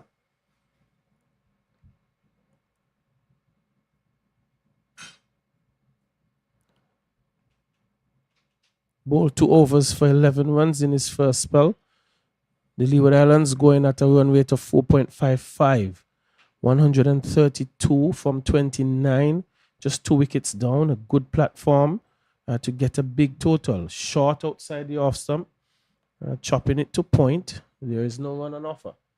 Strong breeze blowing across the field from east to west. There's no question about it. So it's a cooling day, not hot, extremely hot outside. That one's pushed out to cover. It's coming around. Both batters looking for 2. The first one was urgent. It was quick. That's the approach we like to see.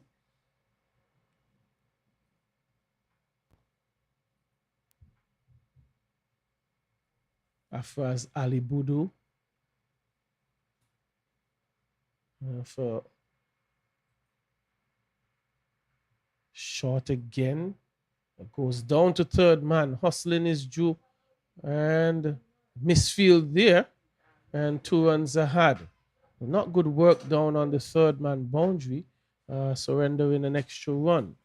So there's a man on third man. Backward point to cover, extra cover. A mid on. Mid off and a mid on. Short mid wicket. And a deep backward square. And a fine leg. So the intent will be to hit the ball into the pitch at the back of a length. You would not want to offer half volleys as there isn't protection past the mid-on and mid-off area. They're short inside the circle. And pushing at that one was Drew. And Apple was interested in a run out, but he got back and Apple also missed. But a much better delivery there by Boudou, bringing DeAndre Drew to sort of follow that one outside the off stump.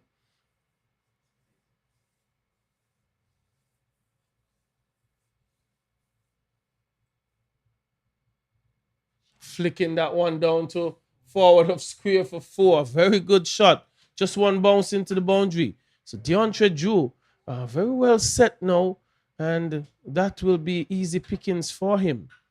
Must keep it just about an off stump. He goes on to 39 from 48. 139 it is for 2. 29.5 overs bowled. And Drew, again, well set. We saw a couple of the Leeward players thus far getting starts. Tolakani, he got out on 38. Davanad Singh, he got out on 41.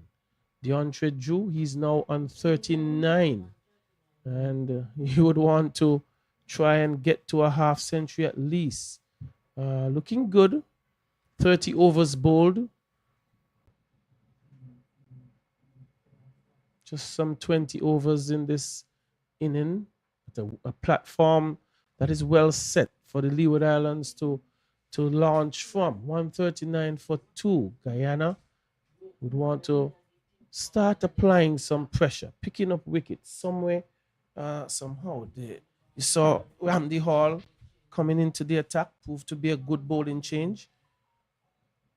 And with his first delivery, he struck. Now we are seeing another bowling change. It's going to be Chulai. He will come back in to bowl here from the media center end. He's gotten 1 for 21 from 6. And this tells me that the captain recognizes the need for wickets at this stage. Chulai leading the way for Guyana in terms of wickets. He has 6 wickets in the tournament. Good start to Matthew Miller. One is short. He gets back, hitting it out to cover for 1.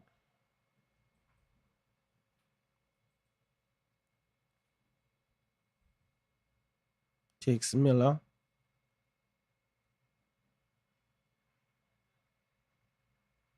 To 9. DeAndre Drew facing now. Chulai is usually very tight. Doesn't give much away. That one is a bit short. Punching it out to extra cover. Good work. But not able to get the ball released. And the quick single is stolen there by DeAndre Drew and Matthew Miller. So rotating this strike fairly well. And as I said, thus far, for what I've seen of Chulai in both games, doesn't really give you a lot to hit. So you must look to rotate and push it around when he's bowling.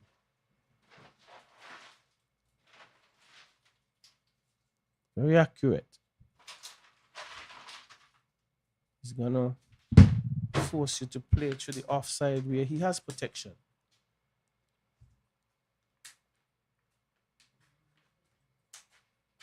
Wouldn't want to get straight, wouldn't want to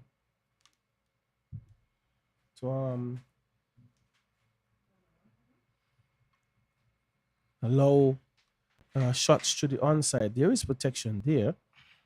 Just steering that one out to point. There wasn't a run on offer.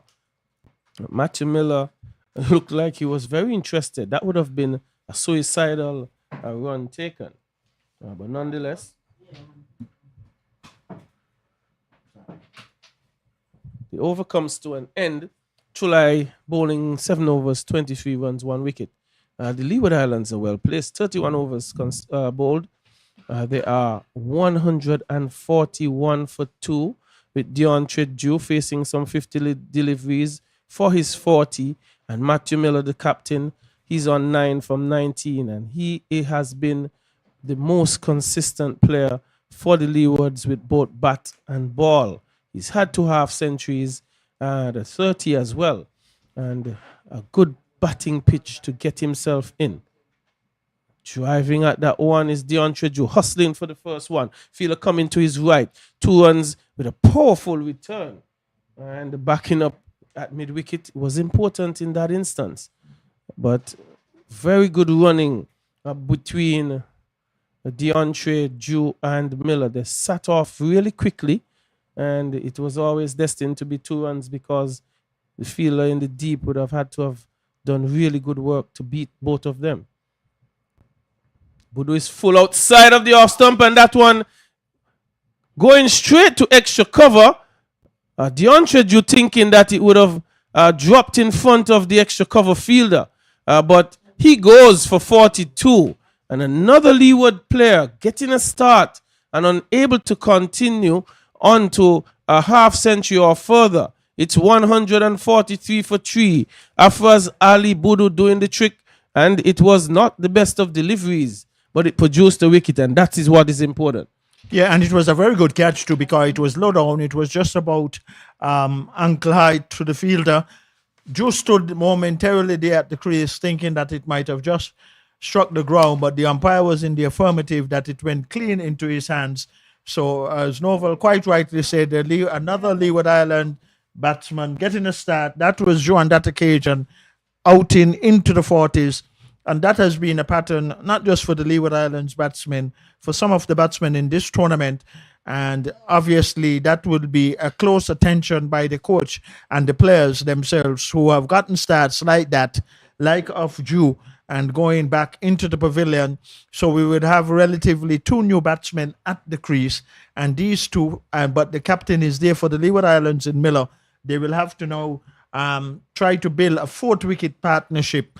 As the Leeward Islands, though, they have batted a fair amount of overs in this inning so far. And with 7 wickets in hand, it looks possibly that they might bat out the 50 overs. Here is a delivery, played quietly down to a short mid-off, and there is no run. 143, it is for 3 for those of you who might just be joining us here at the Connery Cricket Centre. We greet you with that news. There is a fielder on the deep mid-wicket boundary. There is a mid-on, a mid-wicket, a man at cover, a man at mid-off. And here is the delivery on the pads of the batsman. We'll have to wait and see if it is leg byes. And yes, 1 more to the extras by a leg bye, 1 more to the total. So they all counts. 144 it is the Leeward Islands. 7 wickets in hand. And this is the 32nd over in progression from the community centre end right here at the Connery Cricket Centre. In comes short and being played, and a quick single because it was quietly played, whereby the bowler on his follow through had to come paces down to short extra cover, but could not prevent the batsman from getting another run. Well, the Leeward Islands has to recover from that loss of a wicket. The new batter at the crease is Carlton Pluck. He has 2 new relatively batters at the crease. The Leeward, and swinging at that one was Carlton Pluck, playing all across the line of it really, and it has gone into the boundary for 4 runs, taking an edge actually, but it was again not the most orthodox of shots from Carlton Pluck, and may have gotten away with it. It went over the head of the keeper for 4. Well, in any event, luckily for him, but still able to get 4 runs, and the Leeward Islands now getting closer to that 150 run mark. And just so far, 32 overs have been completed, so 18 remaining. So up to this particular point in terms of overs that has been bowled to the Leewards, they're doing well. 3 wickets are down though for the Leewards. It is 149. 149 for 3 it is. Leeward Islands. There. Continuation of play. From this, the National Heroes Park end. Short, being played down to short cover. There is no run. There's a fielder there. The keeper standing up, a solitary slip. A man at point. Short extra cover, deep extra cover on the boundary. A long off just beneath us here at the National Heroes Park end. A short square leg and a mid wicket. Flighted down the pitch, driving it down to the fielder who will come off the long on boundary. But in the meantime, that brings up the 150 for the Leeward Islands on the board. So good achievement for the Leeward Islands, and in that process, just losing the 3 wickets, 7 wickets standing.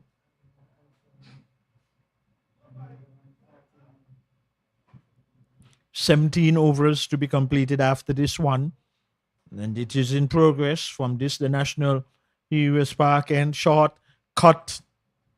It's going out to point, but there's a man on the deep cover boundary running fast to his left. But in the meantime, though, the batsmen, they were able to get another run, 151. It is for 3.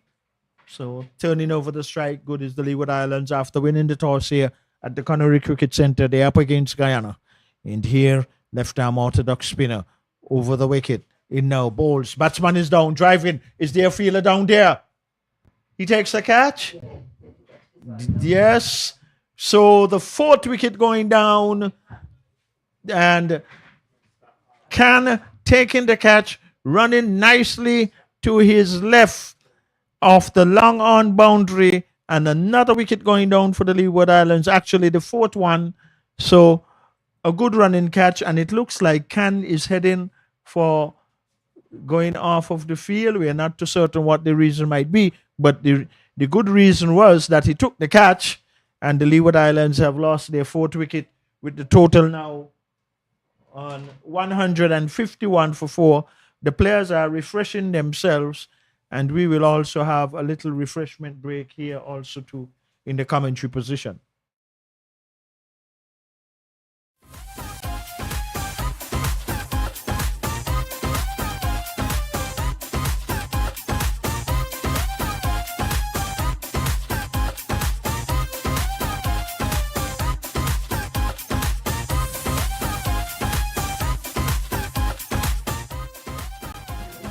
We are back at the action here at the Connery Cricket Centre. The 4th wicket going down, Novel for the Leeward Islands. It was a good catch by Can coming off of the long on boundary. Good catch indeed, but the man Chula has been the man breaking this partnership. Very small one, but 2 new batters at the crease. The Leeward Islands are now having 2 wickets lost in very quick succession. The challenge here, Victor, the set batter of Drew got out. And unfortunately, the captain followed soon after. 151 for 4, not desperate times. Here Richards, he has to now come in and try to build on the starts of the previous batters. And this also would give the Guyanese team a good opportunity now to slow down the scoring rate. But at the same time, with these 2 batsmen at the crease, 6 wickets are in hand for the Leeward Islands. They will have to bat properly from here on in. First of all, if they're going to get anywhere close to the 200 run mark now, well, in terms of the percentage of overs that still have to be bowled, that's an opportunity. It is 1-5-1 for the loss of 4 wickets. 6 wickets are in hand, but as Novel described and suggested, with the 2 new batsmen at the crease now, they also have to get settled in. They have to try and build a partnership. But I think what is more relevant for the Leeward Islands in terms of how they have been batting in this tournament, not just to bat through to the 50 overs, but to try and accumulate as many runs as possible before the 50 overs be completed, but make sure that they do not get bowled out with overs to be spared. Well, there are only 17 overs left, and well, Carlton Pluck looks like he wants to get it done and over with very quickly. He's been very expansive with his drives, and his shot offerings are very aggressive. But he just stood his ground, Novel. He wasn't even moving across to get closer to the line of delivery. And any coach would suggest really that you have to get those feet moving, get in line, if you're Should. going to execute appropriately. Let us see what will happen on this occasion. Chopping it down. There is a fielder on the third man boundary. They run one, they run two, and that's two they will get, and 2 valuable runs. But Novel, I most thinks though that seeing that the Leeward Islands have not been batting out those 50 overs, not just to stay out there and bat out the overs, but just like that, accumulate runs, be patient. If they get loose deliveries, put them away. But just make certain that they do not get bowled out before the 50 overs complete. Well, Carlton Plucks looked like he's in a hurry. And clipping that one into the onside for 1. He looks like he wants to get on with things. Maybe that's the instruction to take on bowlers out there. Well, but the new batter facing the Victor, before you make that point, is Eric Richards. He's played all 4 games before this. He's accumulated some 77 runs, highest score being 38 against Trinidad in the first game. In the last game, he's had a 21, 13, and 5. So again, another player who needs to get some runs behind his belt, driving heavily at this one. He's going to go down to third man for 4. Well, both Pluck and Richards appears to be in a no-nonsense mood. Well, they're playing positive, and I like the idea too, where he went hard, and we knew that if it got an edge, as it did, even though there's a fielder on the third man boundary, and more so if he's wide, and as we are continuing to say, and it is true, the outfield here at the Connery Cricket Centre is very quick. Let us see what will happen on this occasion. Short, the batsman defending, and that is the good thinking there by the batsman. Yes, you cannot get a boundary off every delivery, so the 1s and 2s, as some would say, fill basket. They do. 1-1, they say fill basket. Here in St. Kitts, a saying that we have. But 159 for 4 from 33.5 overs. The Leewards are well positioned. And if these 2 batters pulling at this one is Carlton Pluck, is going to hurry into the boundary for 4. Just with 1 bounce. Was powerfully struck. He's shown that intent the moment that he got to the crease, Victor, that he's out here to score runs and perhaps score them quickly. And your observation, Novel, has proven right. Pluck is not going to stay out there and hang around about 1s and 2s like I be saying. Pluck is going to pounce on anything short or over pitch. But there again, too, it's about shot selection, and that was spot on. It deserved the treatment it got. It went quickly, as we've been saying, into the mid-wicket boundary. We're seeing the third umpire coming out. What could be the reason, Novel? Is it the ball out of shape by that one? Well, coming out without any ball, so it can't be that. Can't be that. We're not too certain There's what it a might conference with the umpires both umpires and the Guyana team. The Leeward Islands players are close by. They're throwing a ball off.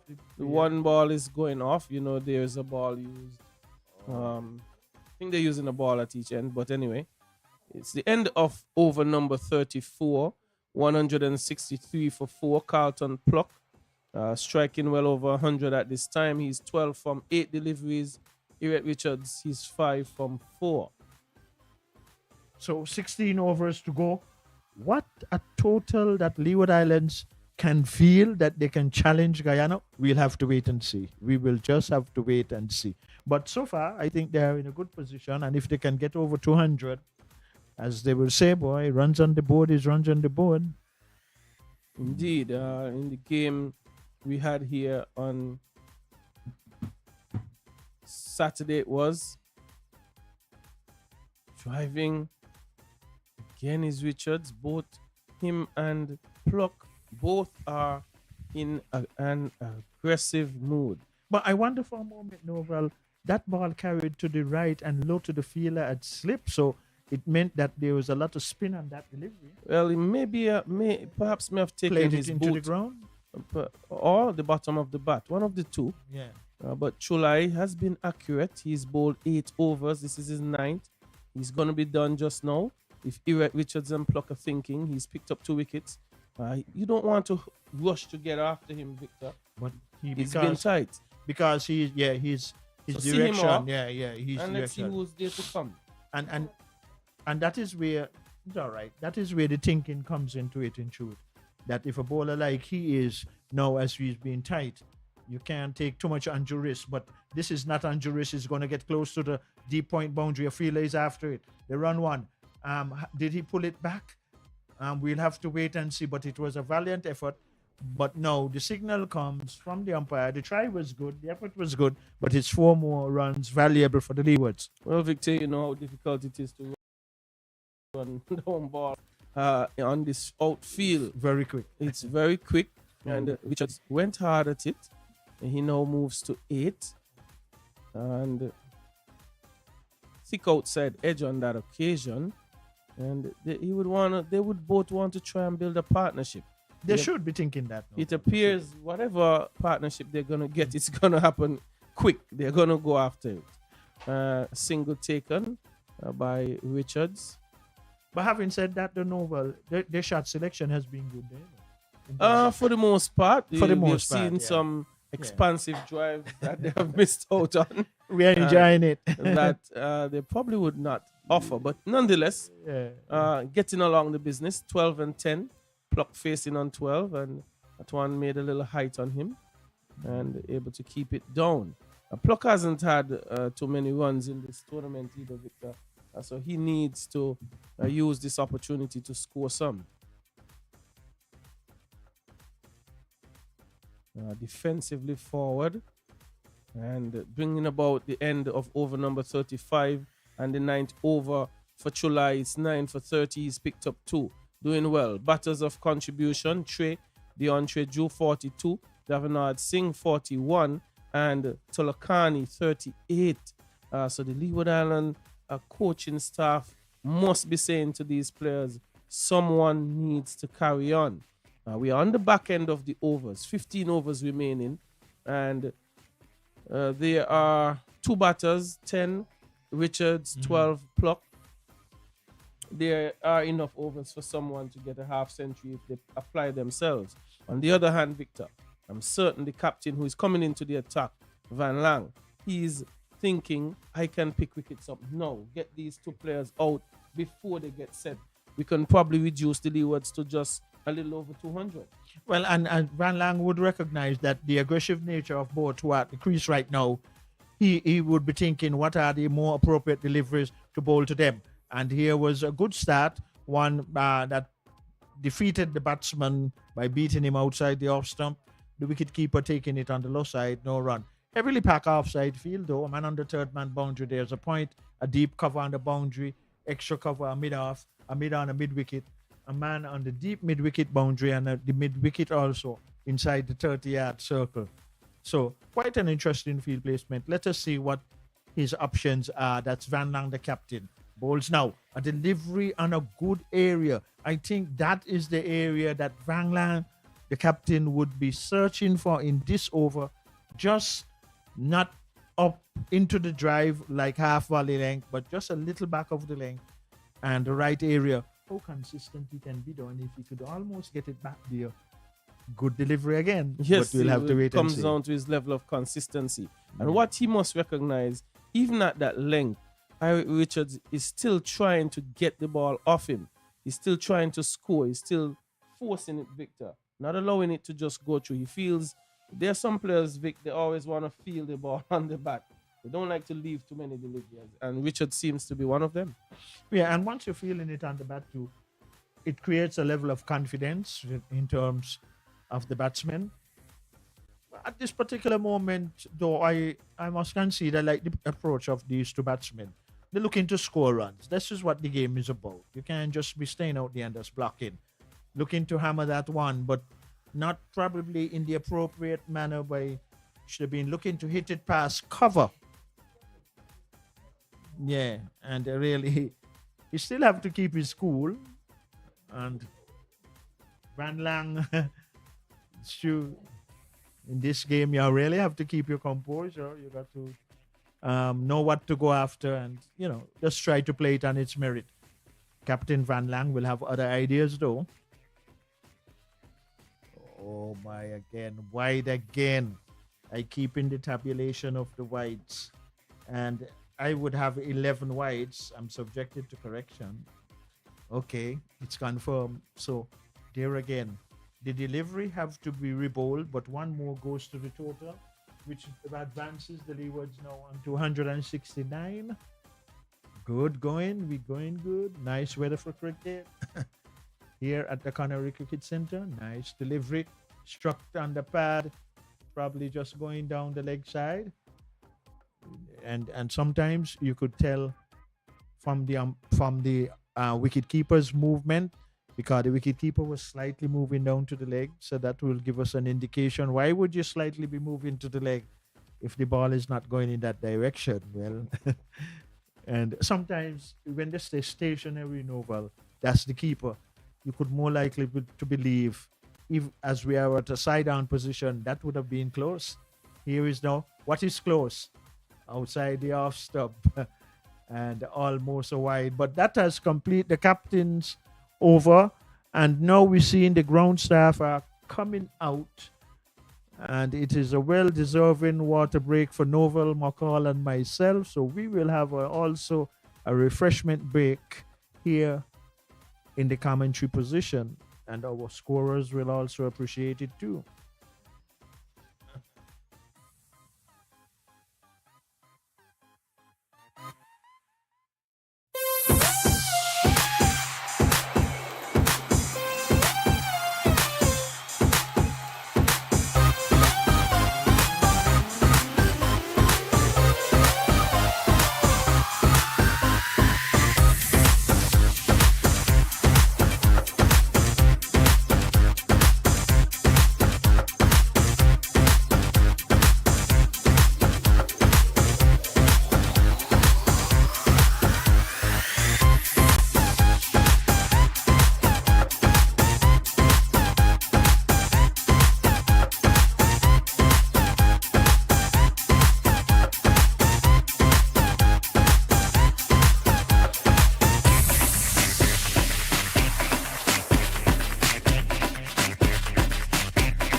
We are back from the refreshment break, and here the Leeward Islands will really try to capitalize on the 14 overs remaining in this first segment of this encounter here between Guyana and the Leeward Islands right here at the Connery Cricket Center. 169, it is for 4.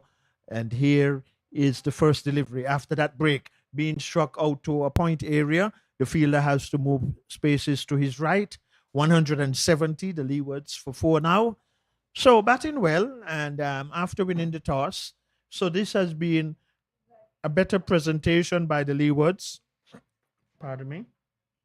In this tournament so far, only losing 4 wickets at the moment, but 170 is the total. So the Leeward Islands, they are doing good so far. Guyana will be looking to take further wickets. Short, being pulled into the mid-wicket area. There's a fielder out there on the boundary in the deep. The run one. The ball has been traveling quickly to the fielder out there, and he got it in quite quickly too to the wicket keeper. But in the meantime, the batsmen for the Leeward Islands, they were able to get another run, 171 for 4, the Leewards. Batting first here at the Connery Cricket Centre after winning the toss earlier this morning. Here is another delivery, flighted, being struck. And even though there was a fielder and a good save by the man down here at the long off boundary just beneath us, when he turns, we'll pick up that fielder for you. It is Latif. Okay, that was a good save. Yeah, that was a good save. The batsmen were only able to get one. And it's feeling like that does really encourage bowlers. Flighted delivery. And yes, he's out caught. A good catch by the slip fielder. We'll have to wait and see who that fielder was. But he dived to his right. And the 5th wicket going down for the Leeward Islands. It was a very good catch. Very good catch. It was to his right. We will wait and see. But anyway, the Leeward Islands, we can tell you that the Leeward Islands have lost their 5th wicket. For Guyana.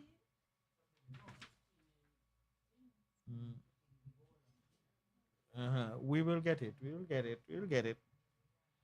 But anyway, 5 wickets going down for the Leeward Islands. 172 it is for 5.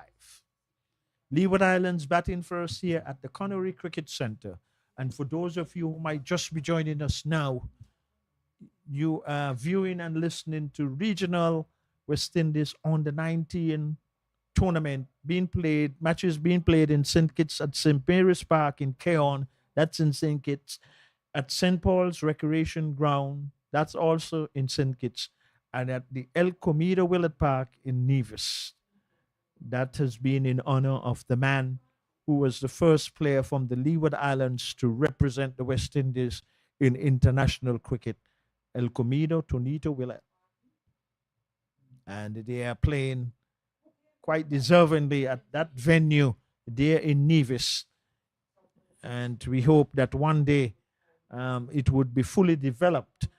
And as CPL usually comes to St. Kitts in particular, if that venue can be developed, then there can be a split of matches where that park and Nevis can also. And here is one pull in the air. Would it be 6 runs?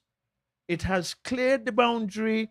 So a well-deserving 6. And who was the batsman striking that one over the mid-wicket boundary?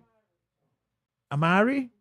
So, what a way to get off his mark. First delivery, though, it was short, and the left-hander, he handled it well and struck it into the wide long-on boundary for 6.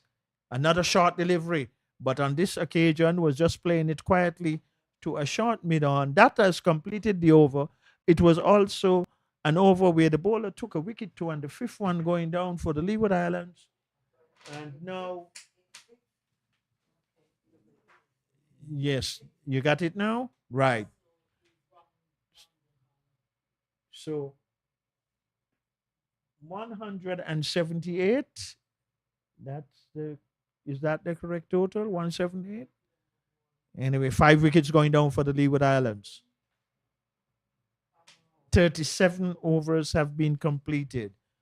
What is the unofficial time by Victor Eddie's clock? Almost 12:30. 1:20 p.m. Eastern Caribbean time is the cutoff point. But I think these Guyanese going to get through these overs. Here's Van Lang, the captain, from the community center end. Bowls now. Oh, and he missed. And from our vantage point, if he did struck the wicket, I think that might have just been the sixth wicket. And Van Lang knows it. He put both hands on his head and missed out there. But in the end, the Leeward Islands were able to get another run. So a little luck going the Leeward's way. You always need that in this game of cricket. 179 for the loss of 5 wickets. So half of the Leeward Islands wickets have gone down. And at this particular moment, it looks like the Leeward Islands going to bat out these overs. But some luck there favoring the Leeward Islands. But the man who struck his first delivery for 6 is on strike. And he plays a nice shot. There's a fielder down on the long leg boundary, though. He feels well. And in the meantime, are they looking for 2? Oh, a quick throw coming in from the fieldsman. So 7 for him already early. He struck a 6, and he made valuable use of the short delivery he got there. And the Leeward Islands, Novel, they look like they now possibly can bat through to the 50 overs. Victor, that depends on their application, stroke play. It depends. Thought. Can they analyze and say 13 overs left? Let's wait until the last 5 to go hard. We saw big hit in there by Pluck, and that's going to go one bounce into the boundary for 4. The moment he has come in, he has looked like he's ready to get on with it and has continued to bat in that fashion. But Victor, also, you don't want to get crazy, and we saw a run taken there, and really all you would do is get run out doing so. So hence I said the thought process must be good for them to bat out. They clearly they have the stroke play to get to 50, but they must hang around. Well, Pluck is not prepared to do too much hanging around. He has shown what you quite rightly have said, Novel. From ball 1, he was on the attack. And some players will tell you the best line of attack, the best line of defense is to attack. But in situations like this, it would still be, and I agree with you, to be more appropriate in your shot selection, even though you're aggressive, yes, but use your shot selection appropriate. Let us see what would happen for this delivery. Good thinking by the captain. Not good judgment by the keeper, though. They run 1. They look like they're going to get 2 byes. We'll have to wait and see what the umpire may signal. Don't block us. Is the umpire signal or not? Oh, wow. That means it runs off the bat, yes. Perhaps, Victor, is that edge that may have caused the downfall of the keeper. It didn't come straight through. Right. So after it hit the ground, it may have deviated a bit, and Apple was unable to get behind it. The captain wasn't pleased. He wasn't impressed, nonetheless, whether it took an edge and deviated. He expected his keeper to stop it. Yes, and here is one. No one going to stop this one, though. And the same man Pluck is not hanging around. Well, but his shot selection is good. Well, it was of length, and he was able to get his hands through that one with the mid-on up.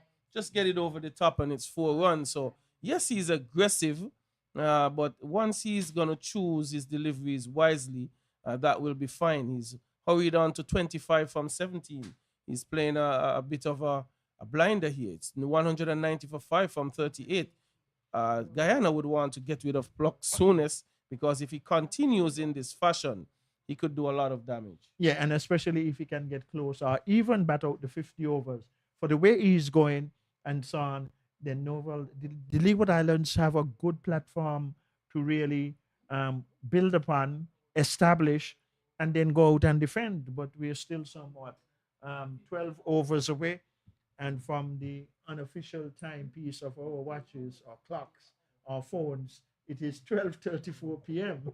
So, it is good, though, to see how they, and we have seen, though, that they have not taken up a lot of time in adjusting and setting their fielders like the previous match which we had, and it took us down. Oh, they are well ahead. They are of more that. purposeful. They have been more, only 12 overs to go, just a little under an hour.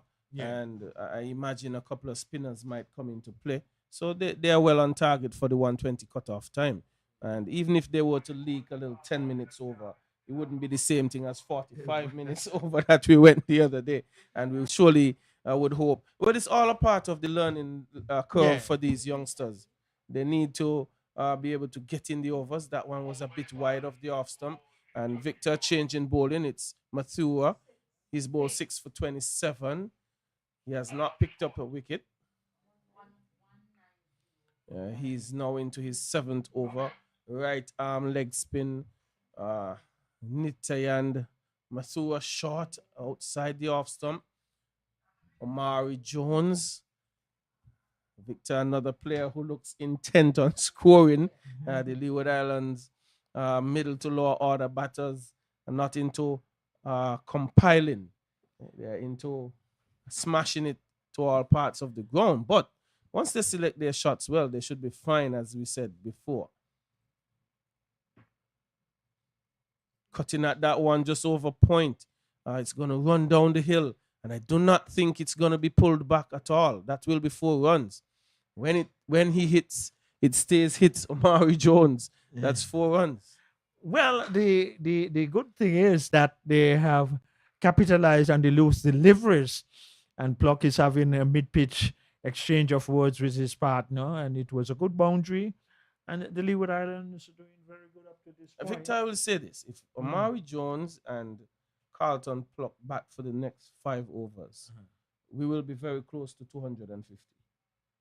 Okay, well, We will be very close to 250. I would not question that analysis. No, I wouldn't question that at all, because we can both see, and our viewers and listeners, for how these two are going, it is quite possible. But a better delivery, and there is no run on that occasion. And the Leeward Islands at this particular point also to have achieved something good in that they're getting close again to batting to 50 overs. That is important. Yeah, to that. You will need anything over 250 to defend here on this pitch, because I also think that it's good for batting, and if Guyana, in their turn at the crease, were to apply themselves, they can get some runs as well. Yeah, and very much so. It also depends on the start that they will get from their openers when Guyana get their opportunity at the crease. That could be very important too in terms of the chase. Oh my, is that going to be signal wide? Well, it was the other one that was the googly. It's Ah. one that went the other way. I thought it might have been wide, but the umpire, in his judgment, thought otherwise. End of over number 39, 194. It is now 4-5. Leeward Islands, they are at the crease with Omari Jones, 11 from 9. Carlton Pluck hurrying along to 25 from 17. Well, no doubt he's going to try to pluck some more boundaries here, because he is not wasting any time out there at all. But at the same time, though, we cannot say he has been irregular in his shot selection. He has done it well, and really, that is very good. Is there going to be a bowling change from that far end, or it's the same bowler? Is it the same? Is it the same bowler? A bowling change? Well, anyway, we'll get that right. No problem. 194 though, and especially those of you who might just be joining here, our deliberations from the Connery Cricket Center. For those of you who did not hear this voice before, I'm yours truly, Victor Eddy, and Novel McCall is also with me. We have been here, and we are hoping that we are giving our best deliberations to all our listeners and viewers. But we welcome one and all, and it's cricket, lovely cricket. It's played in St. Kitts and Nevis, this under 19 2025 series. Here is Pluck, cutting one. It's going to go close to the third man boundary. They run one. I think they should be looking to even look for 3 if it doesn't have the legs to cross the boundary. And that is good running. Is there a chance for overthrow? No.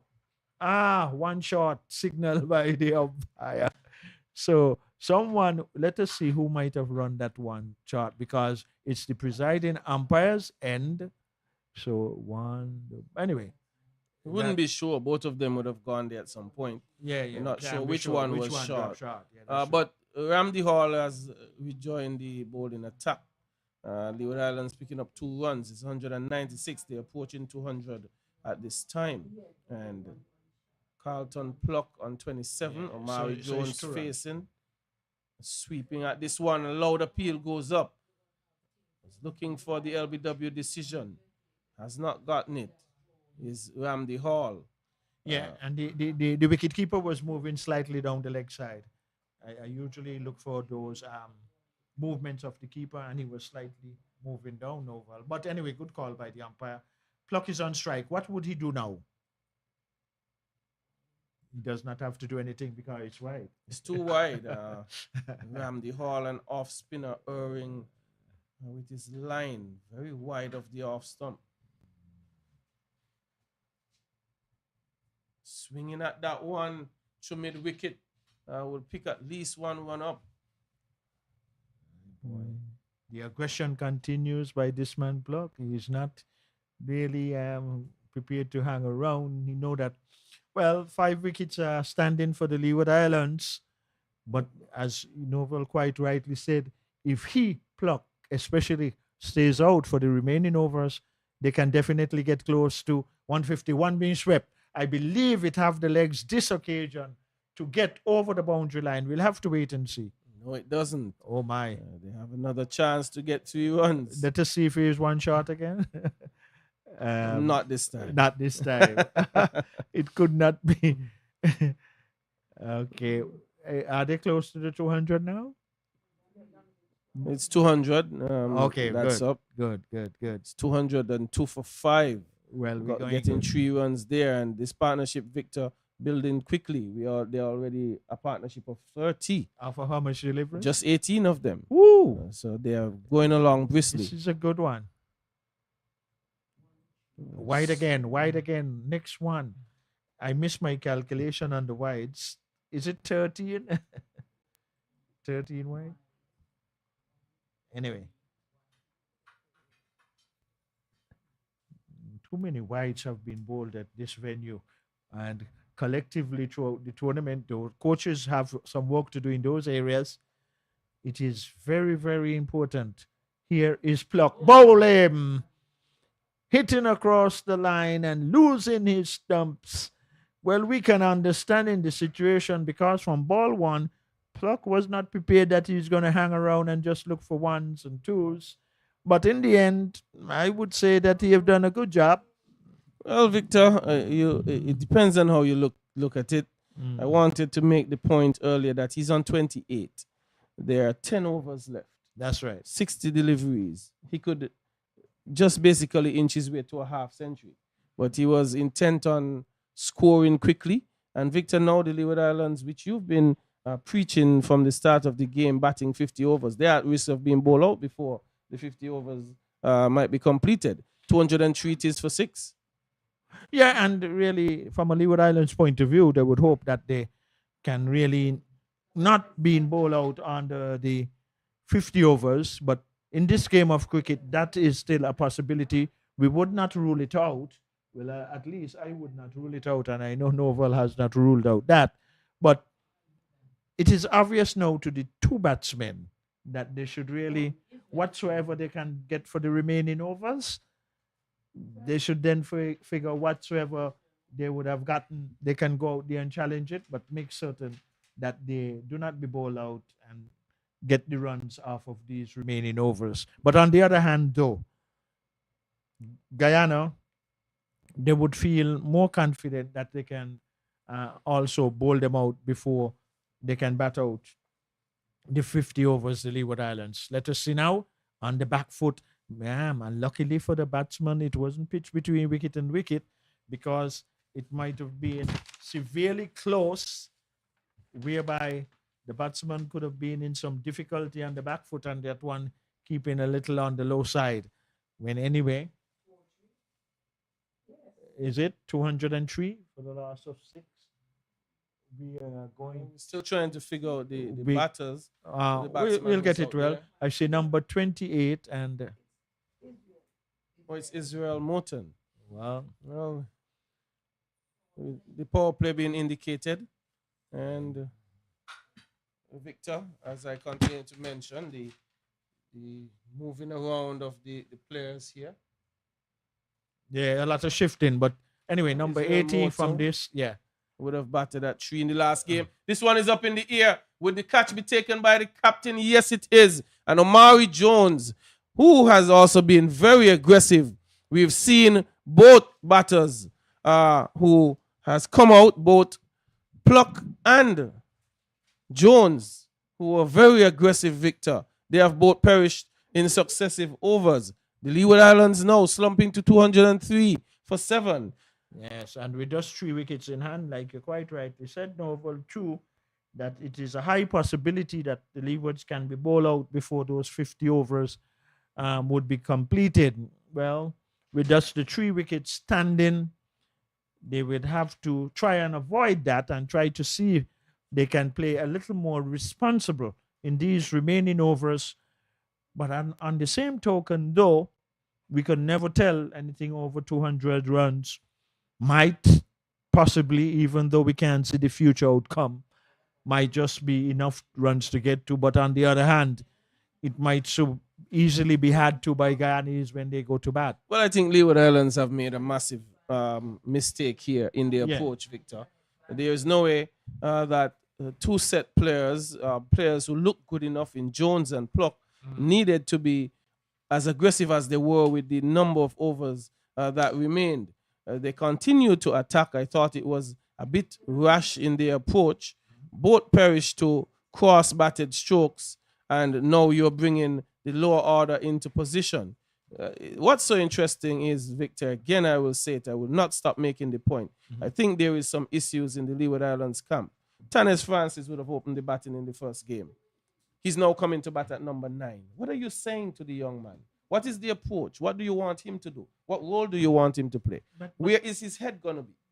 And I'm sorry, but I think our coach, Cornwall, is making a mess of this squad. And that's just my honest opinion. And this is not how you use players if you're looking to develop them.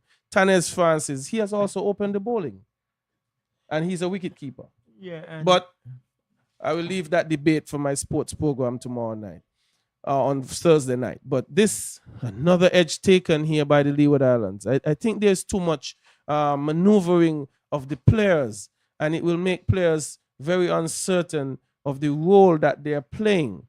You want them to, if I'm an open batsman, I don't want to be coming at 9 in any game, because there's a loss of confidence in my ability. There are so many things that would go through a player's head. You've used Israel Morton at number 3. He's now coming at number 8. And that's an loud appeal going up by Guyana here. Asking a question is Apple. Also is Matura not getting the response from the umpire. And the Leeward Islands now being played under some pressure in the 41st over of play, 203 for 7. And really, it was a very confident appeal by the wicket keeper. And most of the times, too, because he was in a stationary position from the time it went into his gloves, he was up in anticipation. But Novel, I will agree with you 100% in terms of how Cornwall has been handling the team as the coach, because the thing that ripped the batsman apart is his confidence. If you're going to make such a drastic demotion towards him, he cannot have any confidence right now going into bat in this particular very little situation. I think none at all. Well, here he is. Let us see how he may take it mentally from here, swinging, and the wicketkeeper again moving down the leg side, as you would have seen. I always use that as a dimension. It has worked well so far for me from this vantage point, but that is totally uncalled for in terms of Cornwall and what he has been doing in that description that you made of the players, and more so especially the player who is on strike right now as he settles, faces short, hammered, and he's going to get runs. He's going to get one at least, yes, and he's off the mark. And really, it does no good.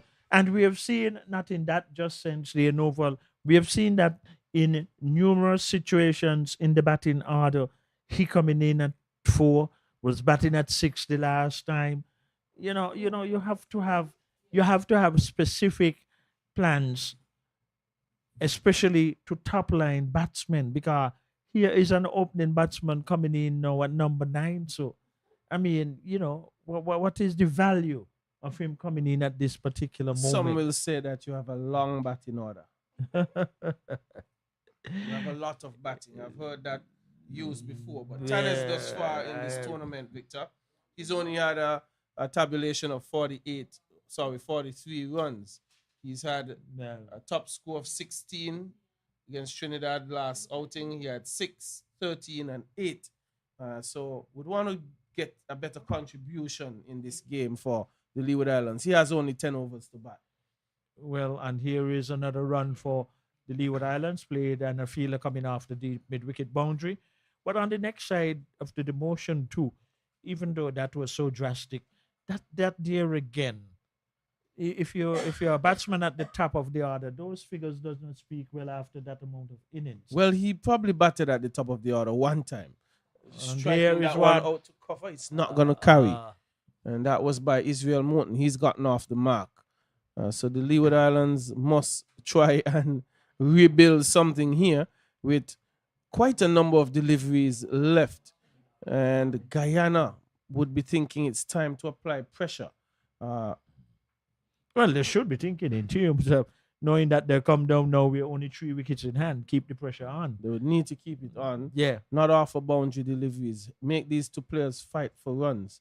And you might even want to bring in a slip somewhere, somebody in a catching position. Looking for wickets. Just continue to look for wickets because the Leeward Islands are under some pressure here, being in a good position. A powerful return by Van Lang could not stop the single. After having a partnership of 74 opening stand and another good partnership after that, the Leeward Islands, they have just found themselves in a not good position. A projected score of 248 is still on offer, but that means batting out the 50 over, Victor. Yeah, and it looks highly unlikely, even though it's possible, hitting across the line like before out. And that's Israel Morton. He goes. Yeah. LBW to the bowling of Romario Ramdi Hall. It's his 3rd wicket. He's had a good outing here this afternoon. It's afternoon now. But the Leeward Islands, Victor, they have made a mess of this batting performance. Especially in the lower half. And I think it all started with pluck. And we'll go before pluck, Victor. Even before pluck, it was DeAndre Jew. He got out in a soft manner. Yeah. He was well set. Well, should I blame anyone batter? They all got starts and they didn't carry on. Yeah, that is true. In general, in collectively, they did not carry on, the batsmen who got starts. And this has been an evident factor in a lot of batsmen in the under 90, at least for the matches that we have been covering here at the Canary Cricket Center. We have seen that the batsmen getting starts. We do not know if that might be a fallen pattern when Guyana would have the opportunity in chasing this total. But one of the things that can go in the Leeward's favor, if they would make early inroads to the Guyanese batting, but then on the other side of the coin, if Guyana should get a good start like the Leeward Islands have had, really, then game on. But, that is only on my behalf speculation. But then these two now, 8 wickets are down for the Leeward Islands. And is that out? Oh, no. For moments, I thought, well, boy, wickets just keep going. Well, there's the first slip that we've asked about. Leg spinner. And quite rightly so, to place it, because you have to look to bowl out the Leeward Islands. That is where they are well positioned. Tanis Francis should be a capable player. Good delivery clipped into the onside. Should only be one. It brings a non-striker, no one to strike. And that new batter is Micaiah McKenzie. He's the Leeward Islands one of the leading wicket takers for the Leewards. And he's a lower order player. And he's now up against a leg spinner, Victor. Like himself, he must. Yeah. It's never easy for lower order players to face spinners. And then of all, a wrist spinner. Yeah, and really, he has some talent too. And he too should also thinking about developing his batting skills. He played that one, it's over the slip, struck into the ground. It's going close to the 3rd man boundary. They run 1, they run 2. We'll have to wait and see if there's any signal from the umpire. Now comes the signal, bye-bye, so 2. to the total, but not to the batsman. Well, it's two to the Leeward Islands cause, Yeah. and that ultimate total is what they're interested in. And from this position, 2 wickets left, they'd want to see how close they can get to 250. Some distance away, and that one spinning away. A loud appeal by Apple. There was a very belated appeal by Mathua. So that told you perhaps there was not much in it, but Apple was very quick and running away to mid wicket I wonder in sometimes celebration. that he gets so emotional in realizing when the ball is pitched on such a good length and deceiving the batsman. And but Well, he should again, probably just congratulate the bowler. yeah, but he giving an impression, boy, that one is out caught. That's what he's trying to do, but it didn't work. Umpires stood his ground short and being pulled away into the leg side and into the wind, Victor. So that is a massive 6 by Mackenzie to get that one out for 6 into the wind. He struck that well, but it was a short ball and needed to get that sort of treatment. But like you say, hitting it into the wind, and really it was powerfully hit. And that is a very extensive boundary here at the Canary Cricket Centre, the further of any side of the boundaries here. And really, here is Mackenzie hitting high and hard again. Is their fielder going to come under it? No, one bounce. So Mackenzie too has come in, and he is not going to hang around. He's going for it. 7 so far, 7 valuable runs at least in this over. The one Carrying it now, what, on to 200 and how much? 10? 210 it is. Well, 16, sorry. to 16. Well, at this particular moment, as we've been saying, just bat out the overs, not just bat it out, but get runs. And like Novel being said, 2 wickets in hand. Can they bat out the overs and get to 250? Well, at this particular point, seeing how the Leewards have been performing, anything they will get now between with just these 2 wickets to be had, I think they would have achieved something in that sense, because this would be the second time, if I stand to be corrected, that they've gotten over 200 runs. Just the second time, The Victor, Leeward but Islands, so I am not satisfied with it. well, no, it isn't really a satisfactory position, but in terms of how they've been playing, Well, an in that sense, improvement in terms of getting over improvements in that. 200. Yeah, that But was the point. But it lots is of not, overs it's left, not though. accepted. It's not accepted. Lots of overs left. The captain, Van Lang, comes into the attack. He's bowled 7 overs for 41 runs. Not picked up a wicket yet. And driving at that one is Mackenzie. And as you mentioned, not intent on staying around too long. But if he's there, he's going to look to score. Yeah, that is the intention. Just like how Pluck did start his innings. So Mackenzie is repeating that aspect to aggression. Best line of defense for Mackenzie is to go at it, and he has been demonstrating that. But the captain Van Lang, though, if he's smart, he'll go for the Yorker leg delivery. Good run. Just quietly played to short point. So that is good thinking by Mackenzie, just dropping it with soft hands and advancing the total now for the Leewards onto 218. Yes, 218. 2 wickets standing. What can be the final total for the Leewards? Van Lang is pointing out to the man on the long leg boundary just beneath us to come inside the 30-yard circle at fine leg. He does so now, and Van Lang turns in the distance from the community center end in short, and another good single. That is good thinking, good football skills by Van Lang. Trying a messy touch, really. Trying to kick it onto the stump. Victor, I hope no pun intended, a messy touch. Do you mean the individual Messi or the touch was messy? Well, I think the last part of your comment was right. 219 for 8 here at Connery Cricket Centre. The Leeward Islands winning the toss, decided to bat. They are now to 19. I think Guyana, Victor, from the start, the Leeward Islands would have gotten. They would think they have done a good job thus far, Guyana. Yeah, indeed. In terms of the start, the Leewards got, because the first wicket went down when the Leewards was over 70 runs. Short, hit in the air. The batsman, the Apple takes the catch. So Mackenzie goes back to the pavilion. The 9th wicket going down for the Leeward Islands. So the final man would be coming in for the Leeward Islands. But the Leeward Islands, they've gotten over the 200-run mark. And I don't know if they would be feeling satisfied that they can go out and defend it. But anyway, they've placed the runs of the board. But I think a lot of the lower half of the batsmen, but in general, the majority of batsmen who got starts, no one carried on, and even to get close towards the 100 mark, and there was the opportunities for players to achieve that. That has not been.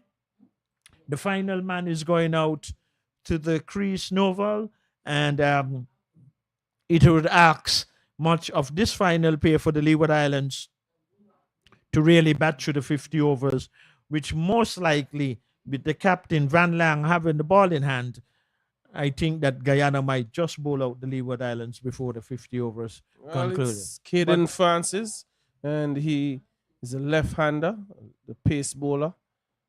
He has to try and stick around with Tanez Francis, and no relation. One is from Antigua, one is from St. Kitts. So no relation between Caden Francis and Tanez Francis, but they're both Francis. 1:01 Eastern Caribbean time, PM. So last pair at the wicket, so everything is on par. Well, Leeward Islands though. Down the leg side.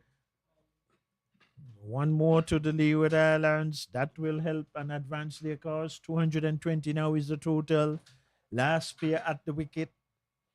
Leeward Islands, the second time they have passed the 200 mark with the final pair at the crease. Can they bat out these overs?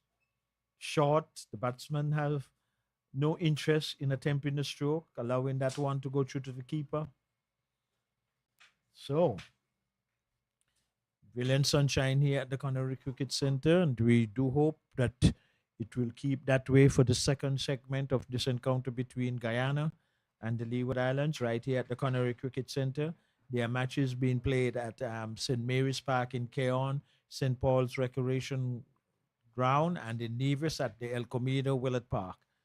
But here, one outside the off stump. I think that was a good intention, though, in trying to look to hit it through cover. Did not succeed. It went one bounce into the keeper. That has concluded another over.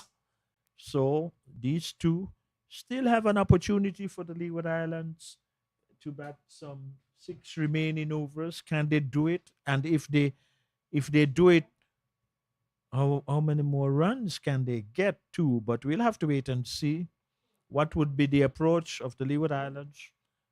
But no, well, what is on the board is on the board. 220. Well, they still have 6 overs to bat. That's right. That's right. Tanez It will be good though. should if be they can- capable player. Yeah. To be able to.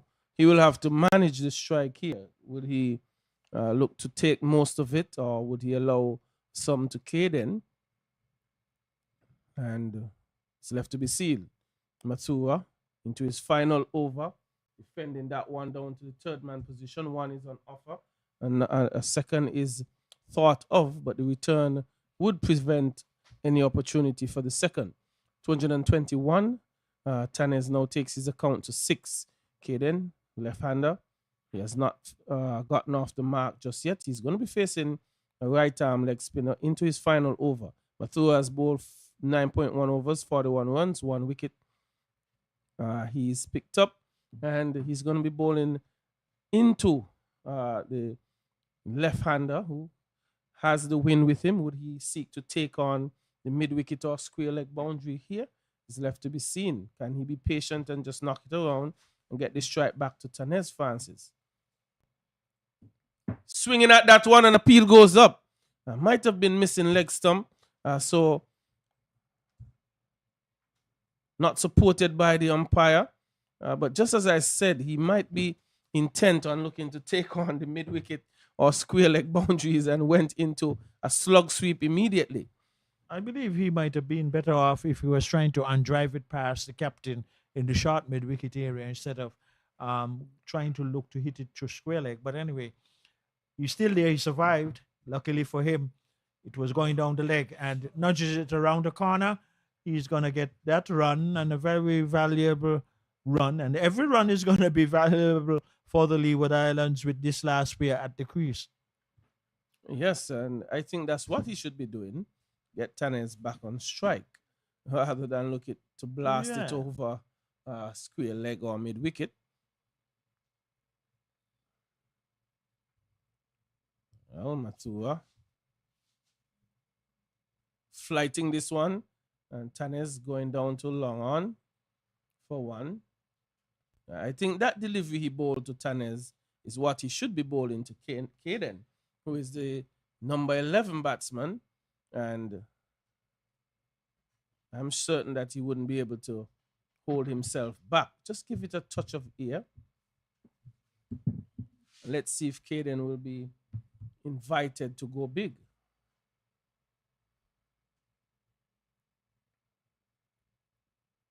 He could be more well advised to try and undrive in trying to sweep. Too short, too quick. As I said, Masura, don't be afraid. Give it some ear.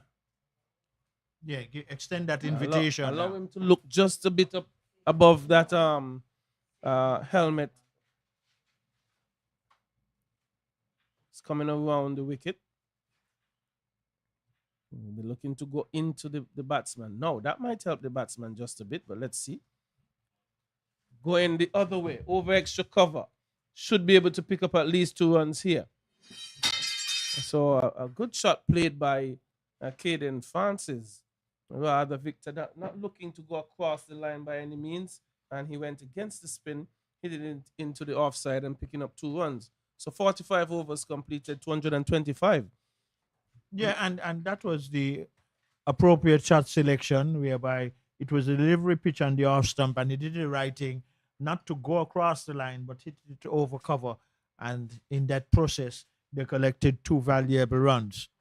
So the thing is that the 2 batsmen at the crease, knowingly that they have 5 overs remaining, they are the last pair. And if they can get whatsoever possibly runs out of this 5 overs remaining, they would have served their team well, the Leeward Islands. Well, we'll have to wait and see. The captain just making some inquiries. That's Van Lang probably asking how many more overs does he have. Our scorers can tell us what is left, and it confirms that he has 2. So he means in this stage where there's the last pair for the Leeward Islands at the crease, that's Van Lang. He's going to continue bowling from the community center and here at the Connery Cricket Center. Widely spread field, the third man coming off the boundary, coming inside to short third man just within the 30-yard circle. There is a point, a cover deep on the boundary, an extra cover, a long off, a man going right out on the mid-wicket boundary. There's a man at forward square leg and a fine leg inside the 30-yard circle. Here is Van Lag down the leg side. Oh my, that is a brilliant save. He definitely saved 4 runs. If that had gotten past him, and in the process, he might have just stretched a muscle. He's stretching it out now, but he has gotten back onto his feet, and definitely that traveled quickly and a good save. But in the end, the Leeward Islands batsmen, they were able to get another run. Indeed, a good piece of work there on the fine shot, fine leg, and for sure it would have gone quickly, and it's well positioned as well, and able to cut off what would have been a certain 4 runs. But Van Lang continues to Francis Caden. That is, this one is down the leg side, coming off of the pad. Yeah, clearly going down the leg side, coming off the pad. Quite rightly, dear Noval. But the umpire was right. Yeah, definitely from our vantage point, we could see that going clearly down the leg side. So Van Lang, the captain for Guyana, would be trying, no doubt, to get it more on the center stump if he's going to ask the umpire a question for leg before decision if the batsman is not going to make any contact. Well, he got out Micaiah McKenzie with a short one. Now trying the same thing at Caden Francis, and both players in a mix-up there. It wasn't an early call. Caden responded belatedly and was then sent back. They took the chance because Apple wasn't quick to get onto the ball, but it still was risky. It wasn't far away. And 226 for 9. Leewards getting their highest total of the tournament in their last outing in a losing effort. 232 that was. And just a few runs away from that, but can they get there? Short and defended out into point. And if that was directly onto the stump, Caden Francis would have been gone, but 2 runs picked up here. Live to fight another day. So, two balls remaining in the 46th over. Leeward Islands now 228. And I think Guyana would have responded well if he were to be fair. Almost defending that one onto his stumps. It was very fortunate. And guess when you're dealing with tail enders, all sorts of things happen. But nonetheless, 228. As I was saying, Guyana, they have responded well to the Leeward's opening start of 74. They have continued to pick up wickets. The Leeward would have helped them in their approach as well. But nonetheless, Guyana stuck to their task, and being able to reduce them to this point of 228, I think is a good job, driving his Caden Francis out into the mid-wicket area. And just a single had end of over number 46, 229 for 9, Leeward Islands batting. Yes, so going steadily, not anything extravagant between these last pair, but at least they are still there for the Leeward Islands.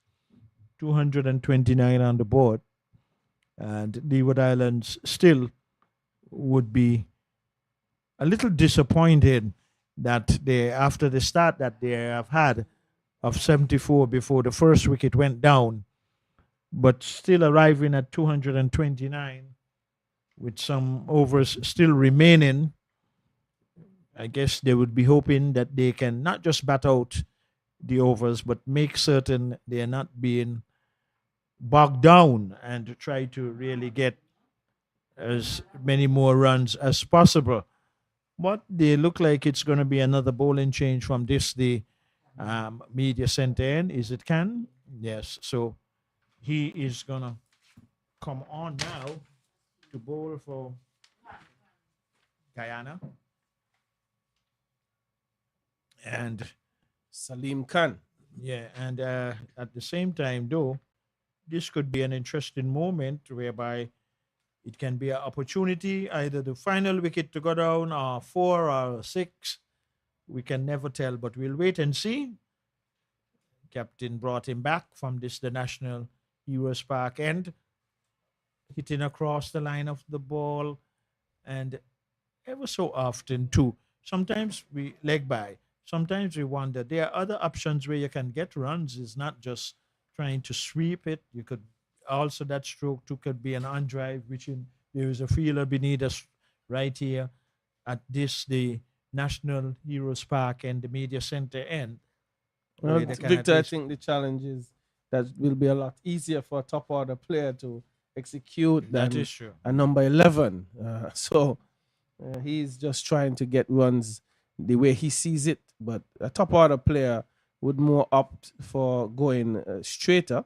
And hence the reason I was suggesting the spinners need to flight it a bit more to Caden. Into the pitch to Tanez, that had a lot of bounce. Mm-hmm. And trying to cut it, we wouldn't have gotten anything on it. If I were bowling to Caden, he'll get 3 consecutive deliveries flighted. If he hit them for 6, well, kudos to him. But I know he's going to try to hit once he see it flighted at him. Well, another run, and every run going to be very valuable to the Leeward Islands tournament, total, sorry. And in this tournament, and the 2 batsmen at the crease, so far, so good.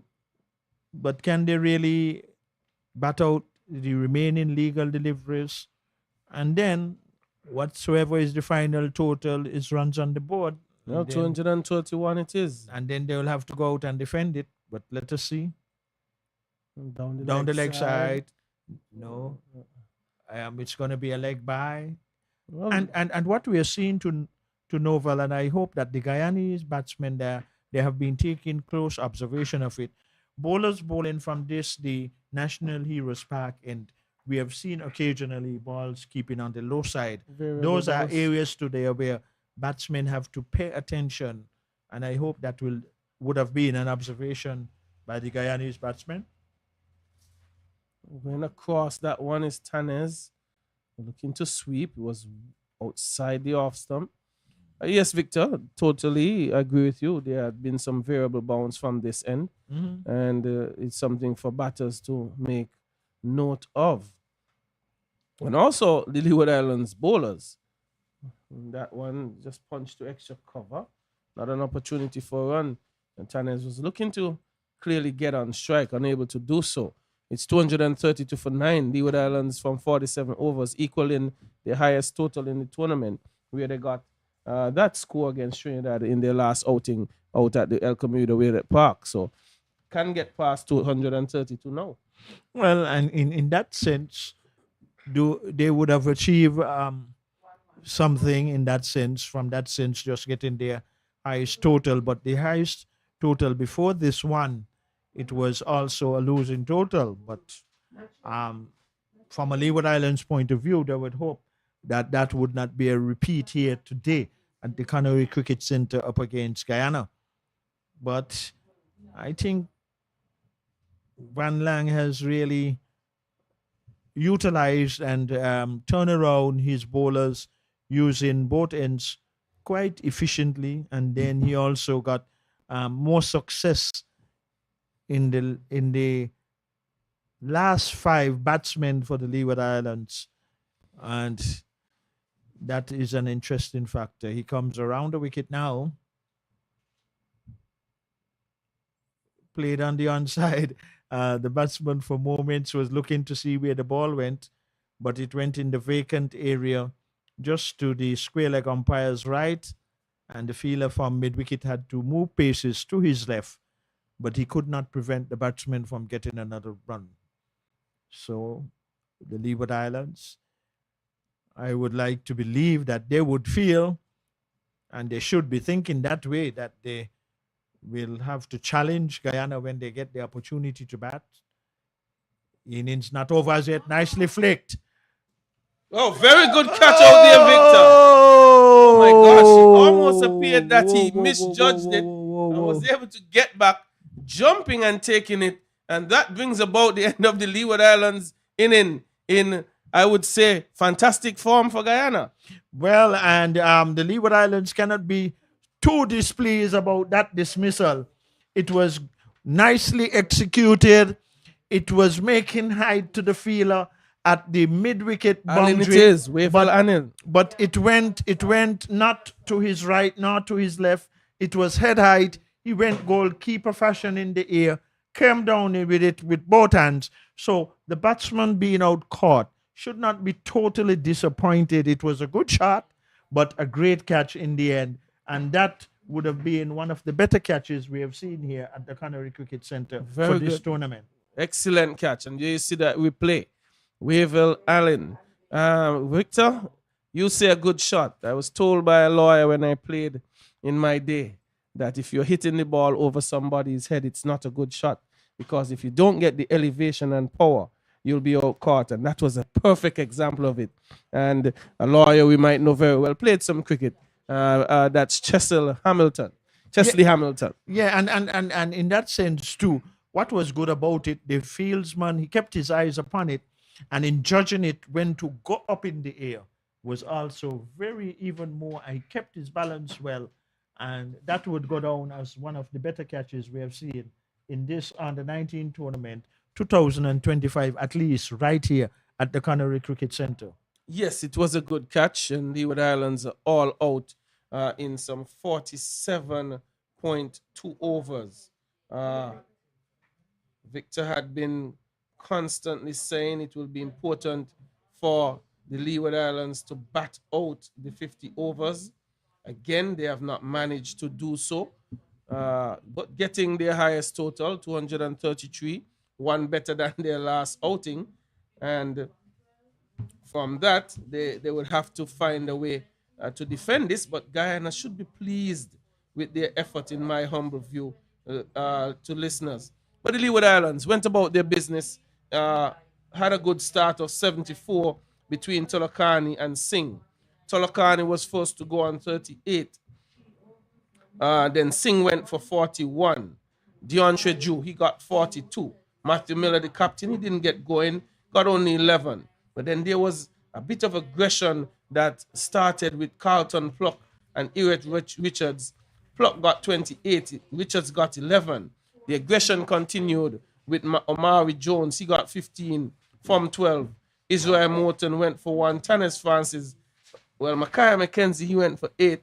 And Tanis Francis was last to go. A bit unfortunate, you might think, but a very good catch taken by Allen. Bowling for Guyana, pick of the bowlers was Chulai. He got 3 for 39. The captain Van Lang, he got 2 for 49. Romario Ramdi Hall also got 3 for 22. And I think he should be pick of the bowlers based on his figures. And Mathura, the leg spinner, got 1 for 45. And Budu got 1 for 37. So it's all to play for here. Leeward Islands getting to 233. Guyana would need 234 from their 50. We will take a lunch break and we'll be back with more commentaries in about 30 to 40 minutes.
We welcome you back to Connery. Leeward Islands posted 233. Guyana, they are asked to get 234.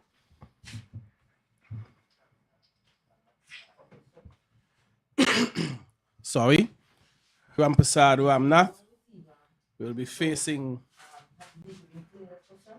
Caden Francis. He will be opening the bowling for the Leeward Islands.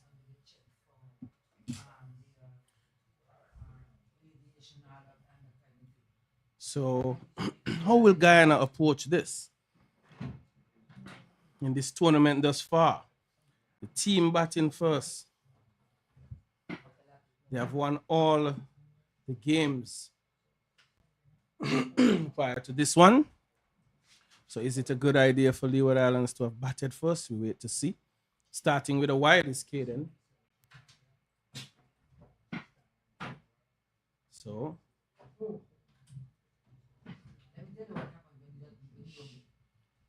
all to play for here.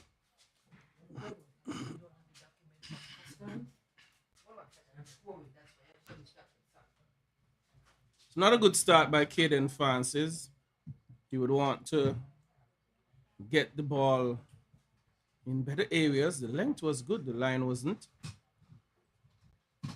This one is short down the leg side, so another wide. Overcompensating. Was too wide of off stump, got too straight, and erred down the leg side. So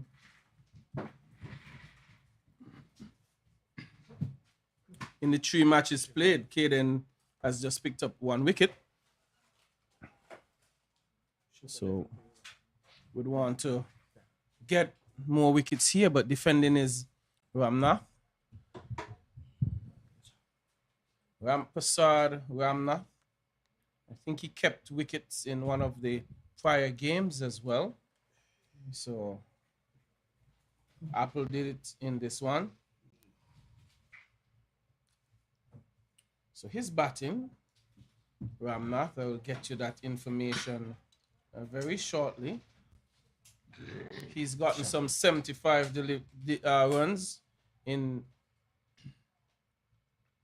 the games he's played.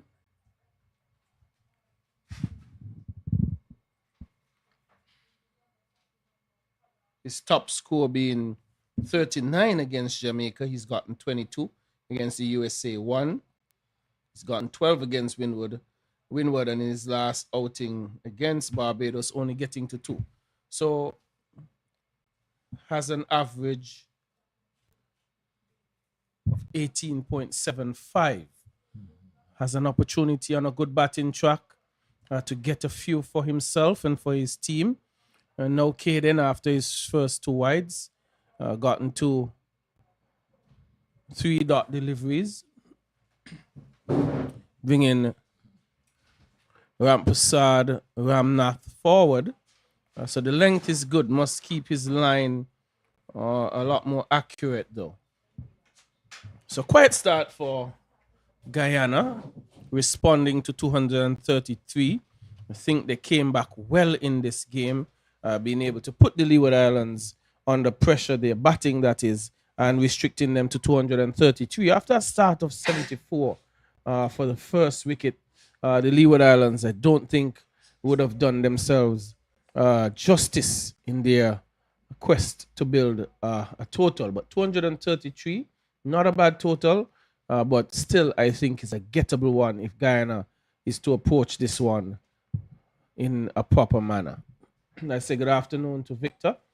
Just had himself a sumptuous lunch, and maybe he was so good he was slow to getting back here.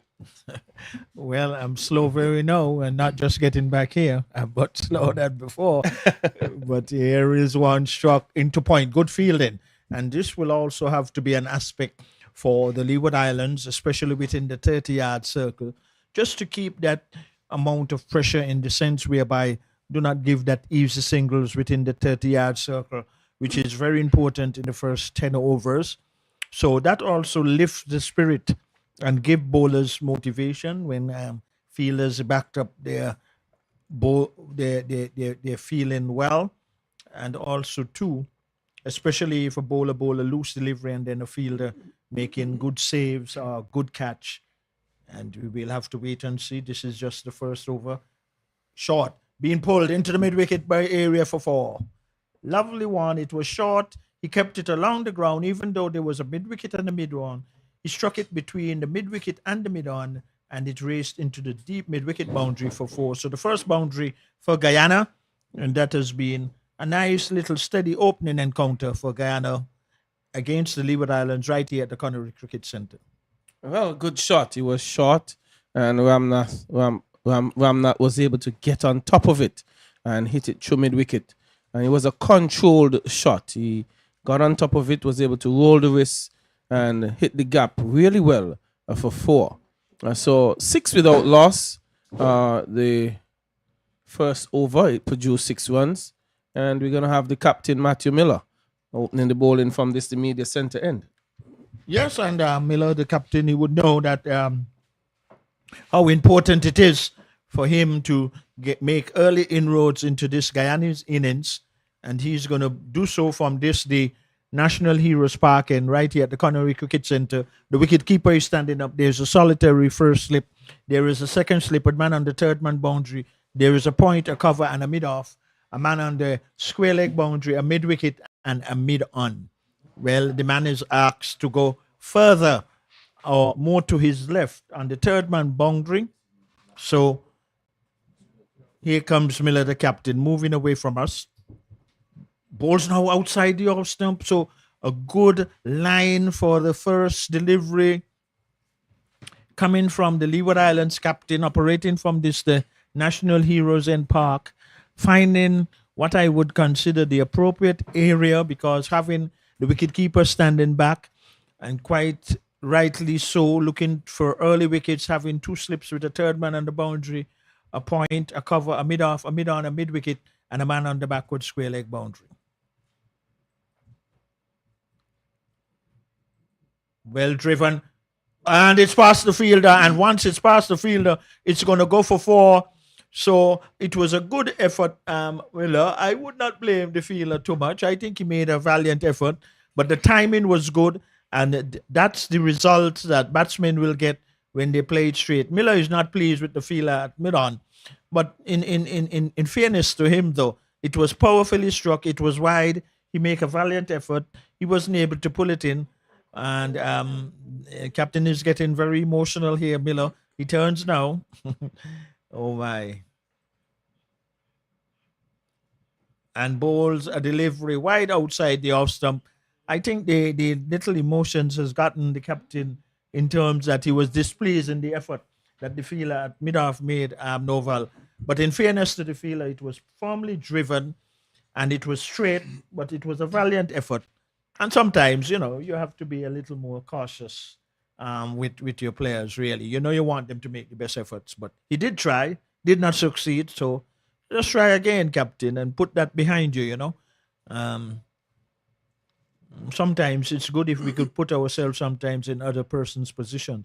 But here is Miller moving away from us. What would he try to do now? Of a full length and at least better fielding in terms that the field that Minoff was able to get his body behind it and prevented any possibility of a run. So in response to the Leeward's total, it is now what? Is it correct? 6? 11? 11. Okay, a little slow on the side here for us. But 11 it is, without loss. And I think now Miller is doing the more appropriate thing, bowling around the wicket to the left-hander, and he will have a better view of the 3 stumps. Let us see where he would line it up. He lined it up to be a full toss, struck straight down to mid-off. Luckily for him that the batsman did not capitalize on that, and right away the umpire is giving Miller a warning that he's running in the danger area and he will have to be very careful. The presiding umpire has also indicated that to his square leg umpire. So Captain Miller, you'll have to try and be very careful. He is looking for the first wicket for the Leewards. He's the captain. He moves away from us from just the media center end. short outside the off stump, being played in the offside. It could be risky, but in the end, I think the batsman made the right decision not to attempt to run because the fielder from the backward point position moved quickly to his right. Looks like a left-hander. Yes, it is. And in the end, it was the right decision. Well, early on, Guyana can ill avoid anything with miscalling, miscommunication, because they would really like to establish a good opening start that would lay the foundation in terms of their chase. Driven straight back. There's a chance for a run out. Oh, and really, not so good attempt, but the batsman, I thought, probably might have eventually still made it back. But in the end, he's still on the ground. We are not too certain if he has hurt himself in the process. He's still lying there. So, Novel, he might just have struck the ground very hard. Well, in it's that one of sense. two things that He's down. happened. He either struck the ground hard or the bat stuck in the pitch and may have run into it. But it was risky nonetheless. The risk wasn't him getting out. Now it's him injuring himself. And we really hope that he's okay. Well, he's getting on his feet now. But he's young, and as you said, the muscles are a lot more tender. They recover really quickly. Yes. And recovery is usually good. But nonetheless, we are happy that he's okay.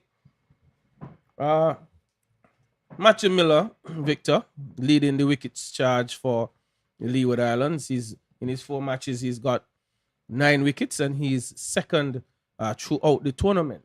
Wow, So well, he's been a serial wicket taker in this tournament thus far, and the Leeward Island depends on him very much to take wickets. And what is interesting, the game they played first here against the Windwards, in the first 3 overs, there were 3 catches dropped off him. yeah, and that is always disheartening, especially if they are straightforward catches. We could see if their diving efforts are had to run far distance, but once it gets whereby fielders getting both hands to it, especially when it's straight driven to them. But here we will see now what will happen in this over. Another good length delivery being played quietly out to cover. Well, what is good that the Leeward Islands have not gone on a total defensive attitude. They have the solitary 2 slips with a man on the third man boundary, a point, a cover, and a mid off, a mid on, a mid wicket, and a long leg. So in that aspect, at least we can see they are looking to take early wickets, but at the same time, though, Guyana will looking to lay a good opening foundation. Very important for them to do so. Chasing to 34 for victory. Another good delivery by Francis, just getting it in that good area, bringing the batter forward. Ramnath it is. And he wants to get a good total for himself. And his partner, Romero Diano Ryan,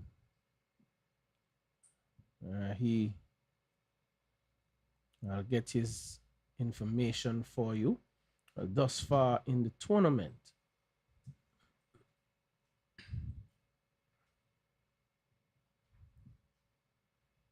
so he's gotten some 93 runs, Victor, in the 4 matches played, average of 23.29. His best total was 55 against Jamaica. Got a half century there, and he's gotten 11, 8, and 19. So 1 half century to his name, and really haven't gotten going after that. Well, he would want to come good here today at Connery in a quest to get to 34. Lots of runs to get, so an opportunity for him to take his time and build a nice personal tally and get runs on the board for himself. Yeah, and well, the pitch is a good surface. Only thing that we have seen when bowlers are bowling from this the National Heroes Park, and the occasional delivery will keep on the lower side. So I would like to believe that the Guyanese batsmen, they were observant of that factor. But anyway, Francis keeping a good line and length so far. And that one is struck, 1 bounce into the wide, long mid-wicket boundary for 4. The timing was good. Did not try to hit it too hard and earn himself 4 runs. So 4 good-looking runs for the Guyanese, and their batting and the partnership between them is quietly starting to build. And both batsmen, after that execution of the boundary, just had an exchange of words. And the Guyanese, they are batting well to start with, chasing 234, which was scored by the Leewards. Here is a delivery on the center stump, just quietly played down to short mid-wicket. That concludes the over. So Guyana, they are off to a quiet and steady start, and they know how important it is for them to really build upon and lay a good foundation for their team. 15 it is without loss, Guyana. For those of you who might just be joining us, we greet you with the news here from the Connery Cricket Center. You're witnessing and listening to the 2025 Under-19 Regional Cricket Tournament matches being held in St. Kitts at St. Mary's Park in Keon and at the St. Paul's Recreation Ground and in Nevis, the El Comido Willard Park. But we are here at the Connery Cricket Center. Miller is in, driven down to mid-on. There is no run because there is a fielder fielded nicely there at mid-on.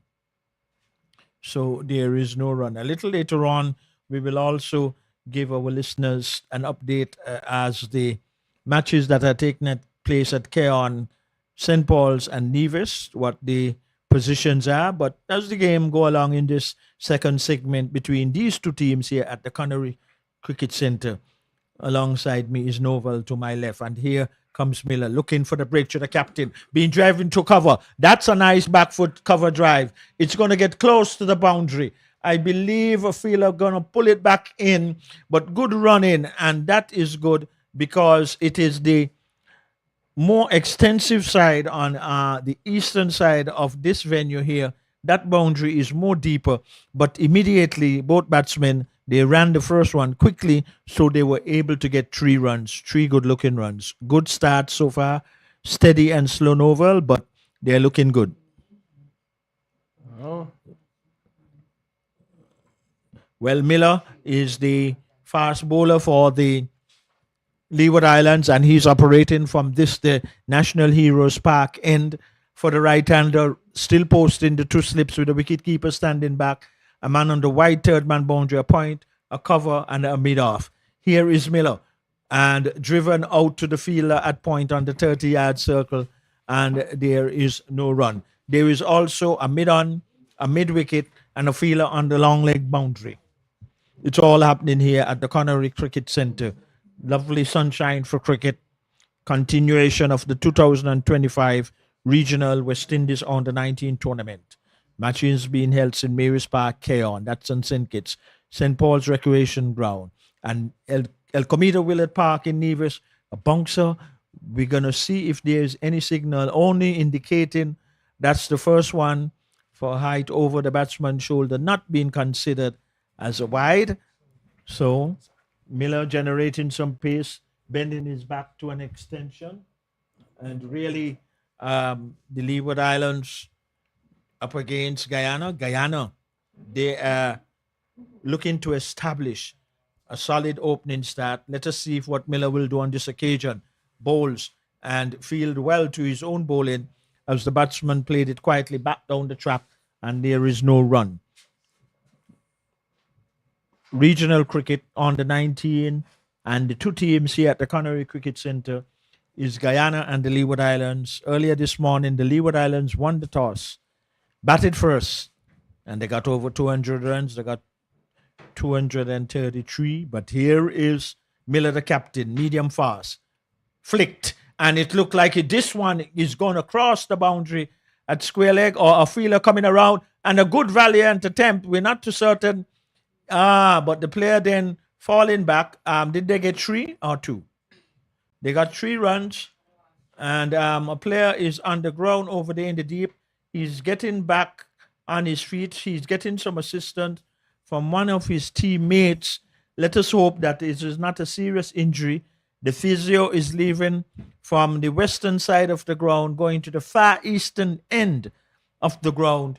At Novel, we will hope that it is not too serious an injury, but the player is still on the ground beyond the boundary on that side. But in the meantime, the batsmen, they were able to get 3 more runs for Guyana. Yeah, it was a valiant effort, and he may have, in diving, may have struck a funny part of his body. He's holding onto his neck, and it's not a good sign. But he's getting attention from the physio who is placed at this game, and we are not going to make any assumptions from this position. But what we will do is trust and hope that the young man is okay. I'm still trying to identify which player it is. I know Caden Francis would have just finished bowling from that end, so potentially could be him.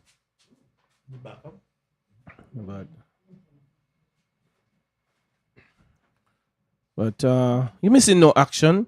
Leeward Islands batted first, scoring 233 all out in 47 overs. And the score now is 21 without loss. And Romeo Diano Rain, he's on 7. Rampasad Ramnat is on 11. So from 4 overs, a good start being made by Guyana. No rush, no threat, taking what's on offer, and just need a steady going if they are to threaten the score that the Leeward Islands would have posted.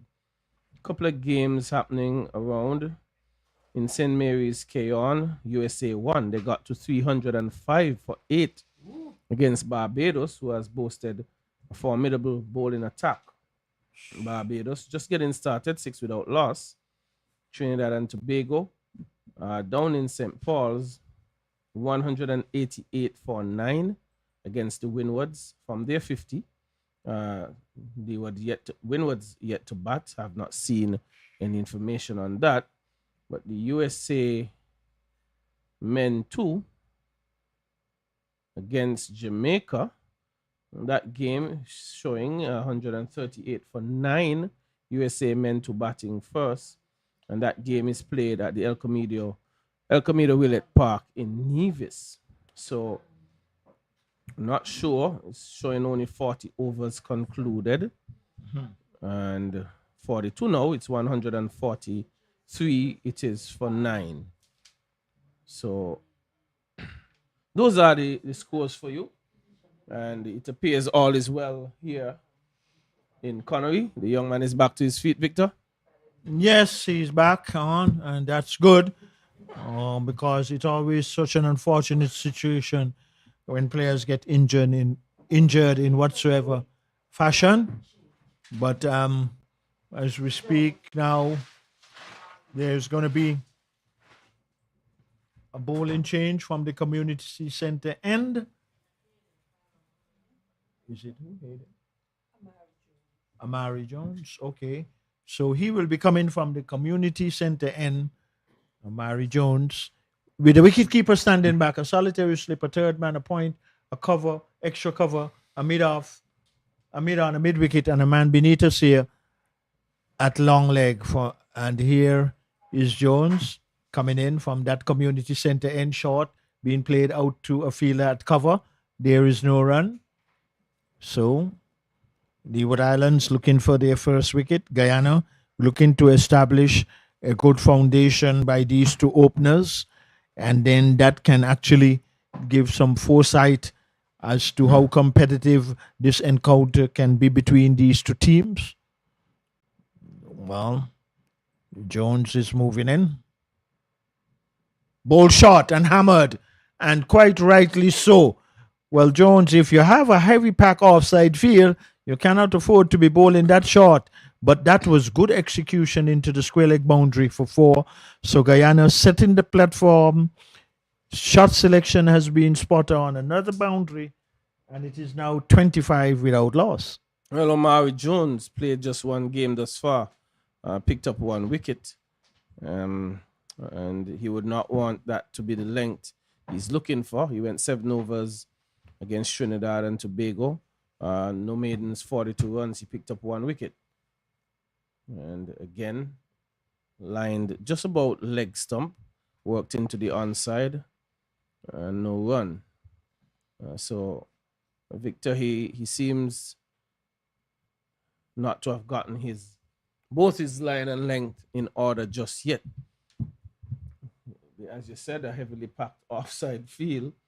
That's the target you're looking for, just outside the off stump or just about on off stump. And again, it's wayward. It's down the leg side and significantly wide as well.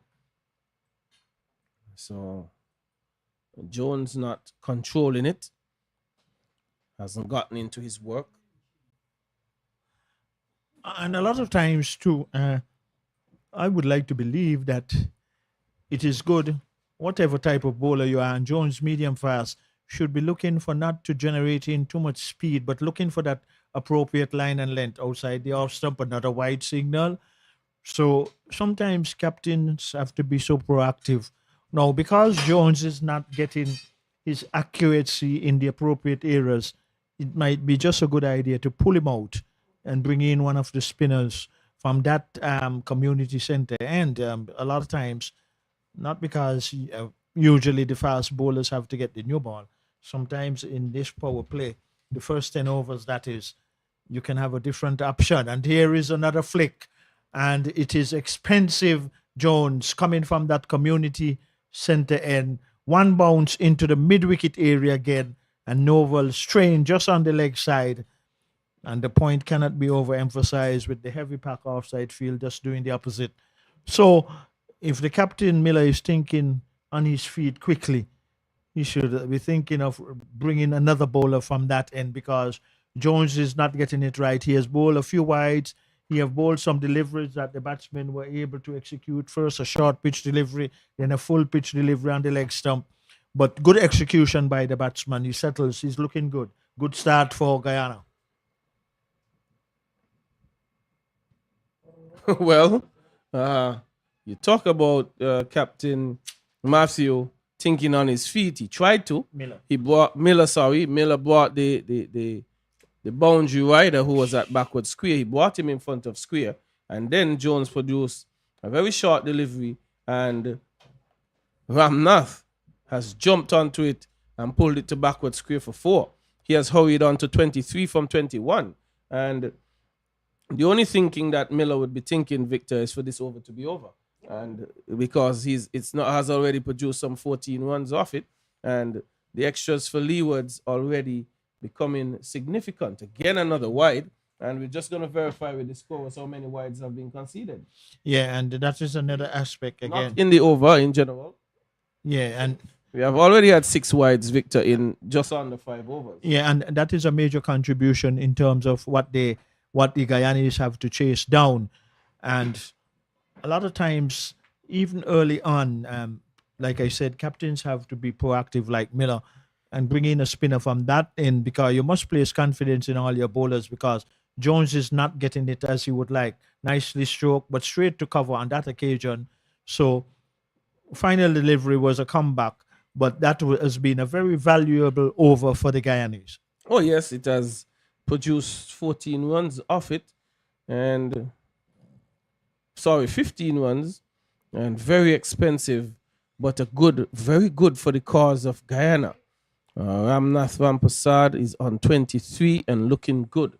Leeward Islands, Matthew Miller would have his head hurting at this time as to what move he needs to make to slow the Guyanese down after an expensive over. And the easiest way to do so, Victor, is to pick up a wicket. Having said that, the Leeward Islands are shooting themselves in the foot. 6 wides already and only 5 overs bowled. There are 21 wides here against the Windward Islands in the first encounter and lost by 5 runs. And what would be the contributor for wides in this game? If it gets anywhere close to that, I don't think the Leeward Islands can win this game comfortably. It will be a struggle. And Guyana well in charge here. Well, Matthew Miller continues, the captain. He's the leading wicket taker for the Leeward Islands and must continue to work his way towards getting a wicket. Well, this is the second warning given by the umpire at this National Heroes Park end by indicating to Miller that he's just probably getting within that danger line area. And I think it's a possibility that after 2 instructions, that just indicating also to and communicating with the square leg umpire. If he infringes there again, there's a possibility he will have to be taking himself out of the attack. Well, But I know what his possible challenge is, Victor. He's coming from around the wicket, and the momentum after delivery a lot of times pulls you close to that danger area. He's probably not practiced it a lot, hence the reason he's struggling to stay off the danger area. But at the end of the day, there's a simple fix. If you're struggling, you don't want to be warned and then you can't bowl again. So it would be important if he continues, he may just need to come from over the wicket where he's a little more comfortable. Full length delivery, again taking the inner portion of the bat and squirting out to forward square where there is no run. So 3 dot deliveries by Matthew Miller, and that is what the Leeward Islands from this position may need to do to apply pressure. But I might dare say, where Guyana is positioned at this time, they just need to continue batting normally and pick the runs up.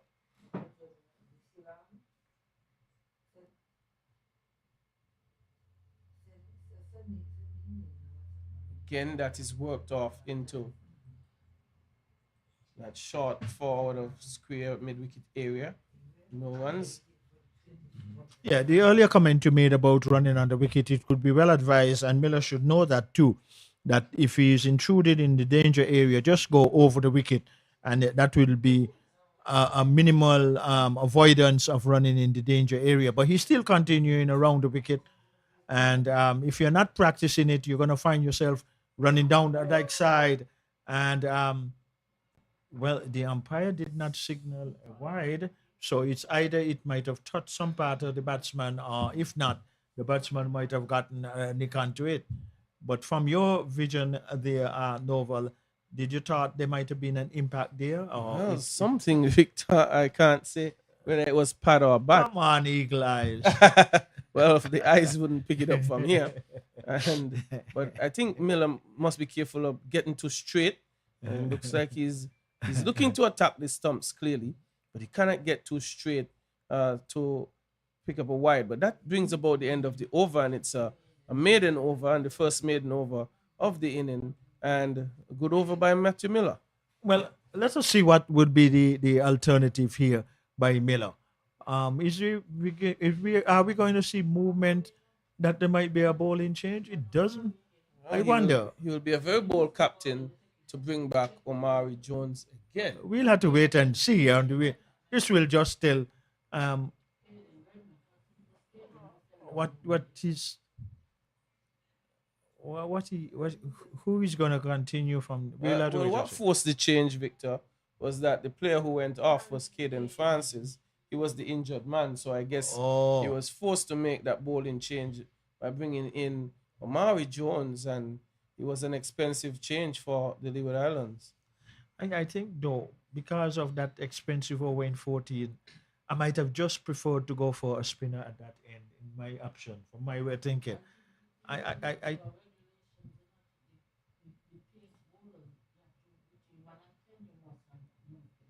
Oh, okay. Well, it's going to be Caden Francis to continue. He's bowled 2 overs for 10 runs and has hit the money with his very first delivery, a good length delivery, just about an off stump. So as there were some indications too, there might be a condition where you can probably bring in a spinner immediately in terms, but we'll have to get that information appropriately. Yeah, because sometimes we can wonder, but once we get it, we can say the appropriate things too. But anyway, medium pace is continuing. He'll have to keep a better line. Cut through the offside. It's going close to the third man boundary. It crosses the line now. And what is good about this partnership, they are not missing out on anything loose, both batsmen. Oh, yeah, they have been able to capitalize, and more so, Ramnath has been able to capitalize on anything that's presented offline and off length. If it's too short, he pulls, and in that case, it wasn't really a full-fledged cut, but steering it really well past backward point for 4. So Ramnath is on 27. The total is on 40. So they would have hurried there. Okay, then Francis. This one is even a better shot a full-length delivery, just clipping it over mid-on. A couple of bounces into the boundary for 4. And Guyana look large and in charge here. It's 44 without loss. And for all the opening batsmen that I have seen at this Connery Cricket Centre in this under-19 tournament, he, in my view, has been the most impressive. I like his approach whereby his shot selection is good whenever it's up in his half. He's not trying to hit the ball extremely hard. His emphasis is on timing. He looked very balanced at the crease in his stance. None of his feet is too wide apart, so he can also go forward as equally going backward. But here you see punching it off the back foot, one bounce out to cover, and there is no run. And when you see a player like that look so classy, and he's in and has gotten a start, he need to really capitalize. And we keep saying that over and over, Noval. We might just be sounding like a stick record, but it is true that they are getting stats and not carrying on. Because look at this young man here now. It doesn't look like anything at all so far has caused any problems for him. Oh no, he's looking good, has played well, only faced 3 bowlers and has put 2 of them to the sword, because 8 runs off this over for Caden Francis thus far. So he's looked easy, he's looked comfortable, and just needs to keep batting. And it is important that he do so, because we recognize how the dominoes fell for the Leeward. It was just a matter of quiet indiscretion here or there, and new batters come into the crease, and Guyana started applying pressure. So Ramnath, who is set, needs to stay out there and bat for Guyana.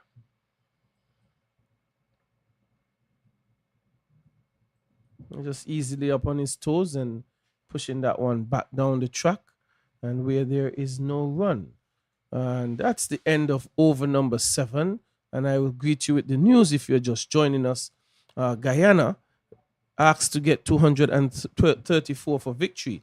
Well placed on 44 without loss, with Ramnath on 31 and Ramiro Dienerain on 7. Yeah, and good steady start. Both batsmen just had an exchange of words after that over was completed. And what is also good to Noval is that it's the left and right-hander, so the bowlers always and most of the times would have to redirect their directions. But here is the captain Miller bowling around the wicket short, an attempted pull, and I thought that the batsman missed out there, because there is not a feeler on the deep mid-wicket boundary. There is just a feeler in mid-wicket standing to the right of the umpire at square leg. So if he had timed it in that gap and with this quick outfield, I do not know why Miller will be trying that short pitch delivery where he does not have the protection in the deep area. And there is he again going for it. That was definitely too high. You see a little motion of the wicketkeeper anticipating to go down the leg side, but it just rattled into the pads of the batsman. And Ramnath, I think, quite rightly now, going down to give a word of caution or advice. Just a short exchange of words. But Miller, why not try for a Yorker length delivery just to see if you might get a little difference in terms of a result, or posing a better challenge to the batsman.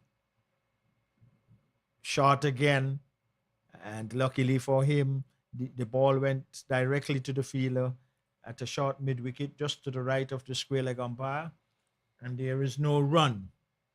Leeward still looking for their first wicket, but Guyana still looking to establish a foundation like the Leeward Islands had when they batted first and scored 74 before they lost their first wicket.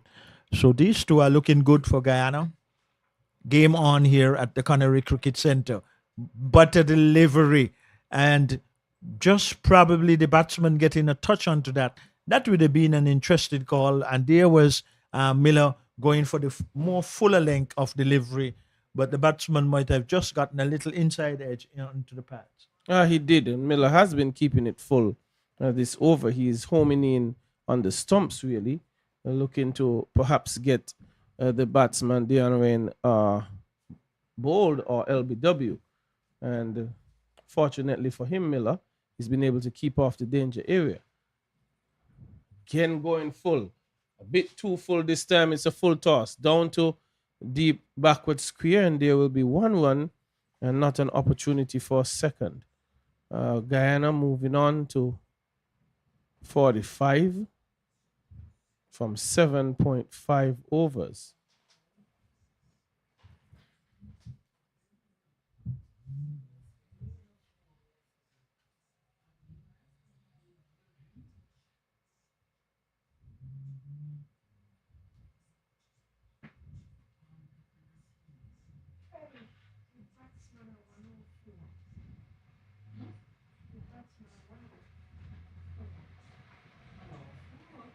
Again, that's full length on leg stump, Victor, and clipped to square leg, and 2 runs have been had. So the Leeward Islands been not very consistent with their lines, and it's costing them.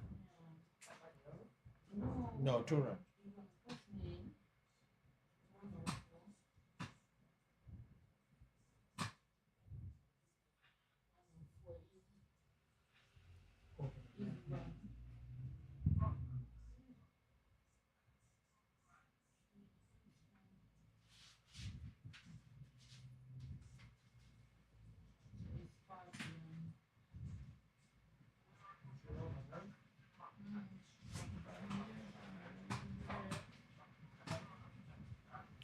Well, 47 without loss, 8 overs bowled. Guyana well positioned, getting a good start like the Leeward did. They got a start of 74 from their opening pair. Ramnath is on 39 from 29. Dion on 8 from 19. So the left-hander will face.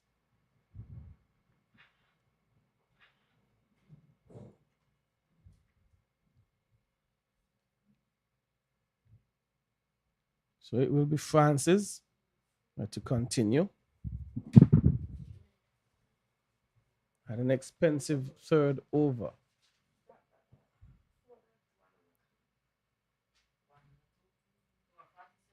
Guyana well ahead at this stage. Current run rate 5.88. Required is only 4.45.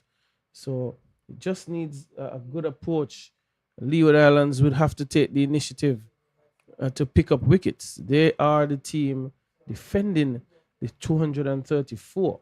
But Guyana would have made a brisk start of it and must think they can continue in this vein. A short delivery again, pulled. It's going to go down to the fine leg region where 2 runs will be picked up by Deanna Ryan. So the total moves on to 49.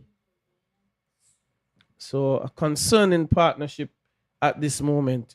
Leeward Islands and the captain, Matthew Miller, will need to arrest this situation. So as Victor alluded to the fact that he would have thought of using a spinner at that stage, well, the conditions state that 40% of the overs must be bowled by pace bowlers. Of that 40%, and that's 40% of the match overs, and of that 40%, 50 must be bowled at the start of the inning. So the first 10 overs, you would imagine you'll have to use pace bowlers at that stage. Well, we're into the 9th over, and driving out to mid-off, there is no run.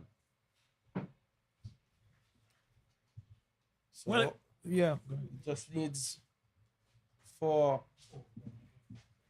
Guyana, we just need to continue. There isn't anything troubling them at the moment. The Leeward Islands haven't shown, produced any chances, anything of concern for the batters. So they must just hang around and continue batting. Use that patience that's required. Take what's on offer. And here is the first chance presented, and it is grasped. That was an absolute sitter. You can't ask for anything easier than that. And it was Carlton Pluck who put that one down. So, a chance presented. I just mentioned, every time I say stuff like this, something happens. That there was absolutely nothing troubling the batters. and January decided to push one down to the mid-off area. It was in the air, straight to Carlton Pluck. Got hands to it, and just put it down, Victor. You can't get easy.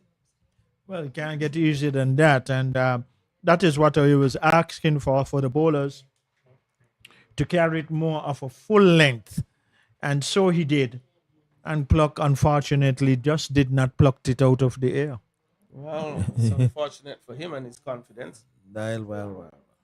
Well, Caden Francis would have to work at it again. Well, this man is a lot better set on 33. He's faced 30 deliveries. I'm looking good.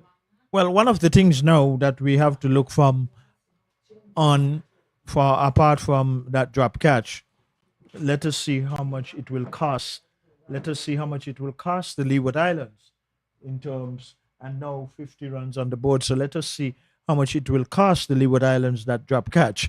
And from Pluck's point of view, he would hope that it would not be too expensive a partnership now in terms of putting down a relatively straightforward opportunity of a chance. But a lot of times, a lot of batsmen, they capitalize on those opportunities. And from a Guyanese point of view, he would know that how important it is to be more astute in his shot selection. It needs to be Miller wide outside the off stump. And this has plagued the Leeward Islands. It's the seventh wide, if my calculation is correct. And this is also making it easier for the Guyanese. When you're gonna get those extra deliveries, have to be bowler extra run to the total. The batsmen just have to keep exchanging, wait for the loose deliveries, put them away. What Miller will do on this occasion? Short. This could be the first wicket. well, it should be. Dion Ryan got in a horrible position. I don't understand what took place there, but perhaps it got big on him and took the edge. Yeah, and Eric Richards, the wicket keeper for the Leeward Islands, take the catch. So first wicket going down on 51. So if you're wondering how expensive the drop catch would have been, Victor, not very. And Carlton Pluck will be very happy, but it takes Matthew Miller to his 10th wicket in the tournament. But Caden Francis would be thinking to himself, I should have gotten that one. Yeah, and the thing was, for Miller, the captain there, he made a lot much more effort in the delivery. He bent his back, so it came quicker onto the batsman. And just as I was saying, I hope it would not cost the Leewards an expensive drop catch there, but it have not. So the Leewards have gotten their first wicket, and the captain leading by example. And the Leewards should be having an incentive now in recognizing that they get and break the partnership, how important it is for them to really try and make further inroads. But at the same time, though, Guyana would need a next second wicket partnership. But the informed opening batsman looking quite comfortable. He is still there. But this lets in Novel another left-hander. Well, Romeo Ramdi Hall is the vice captain for the Guyana team. 51. Score is at the moment a good start, I will say. Yeah, it was a good start, Novel. There's no doubt about it. Miller will be looking for more six. He's the captain of the Leeward Islands. Being struck over point. It's going to go close to the point boundary. It crosses it now. So a good way to get off the mark. It was the delivery of a full length, but it gave the batsman all reasons to extend his arms, and he got it 2 bounces into the deep point boundary on the eastern side of the ground here at the Connery Cricket Centre. So 4 good-looking runs. Good way to start his innings. Yes, well, he's had a tally of 87 runs up to this point. Highest score being 48 against the USA. And one team got 21 against the Windward in his last outing. So not a bad player by any means. Has the ability to bat well. He's coming in at number 3. And Romeo Ramdi Hall would want to advance his cause in this game. Well, just an indication from the umpire about the height of the delivery, that the bouncer going over the shoulder. just also giving acknowledgement to the square leg umpire, left and right hand at the crease again. So that left and right combination is at the crease for Guyana. Here is Miller, one struck into the air, but there is a fielder this time coming around to his left from the deep third man area. And in the meantime, though, the batsmen, they were able to get another run. But Miller, quite aggressive, novel in his approach, and using the occasional short delivery, and the wicket that he got, the first wicket was from a short pitch delivery where he made more effort, and now the informed batsman is on strike. He has gotten a good start and he looks good. Heavily packed offside field though. Where would Miller try for this delivery? I think he should try to attempt a Yorker, but we'll wait and see. No, he's hammering it, and really, that one reared quickly. Miller made more effort into that one, and the second one, the umpire has indicated to his square leg umpire of going over the shoulder, but Miller, no run at all. Miller is exercising some effort here and generating one or two quicker deliveries he have in his armory. Let us see, because after bowling a short pitch, would he go for the Yorker? Down the leg side, nicely played. There is a man coming off the square leg boundary. I think there's going to be one, and one only. The throw is right over the bails. So another run for Guyana, and Guyana really trying to consolidate and build a second wicket partnership. The Leeward Islands will be looking to make further inroads into their innings. We can see number 73 loosening up. Is this going to be the first ball for Mackenzie? It looked like he has the ball in hand. The umpire is now signaling in the first power play. So it's the man Mackenzie. I think he might just have about 7 wickets so far in this series, in this tournament. But I could remember in Cool and Smooth at Warner Park 2025, he took, of all the catches I've seen at Warner Park, that will still go down for me as one of the greatest catches I have seen. But now it is Mackenzie. He's going to come from that community center end for his first ball.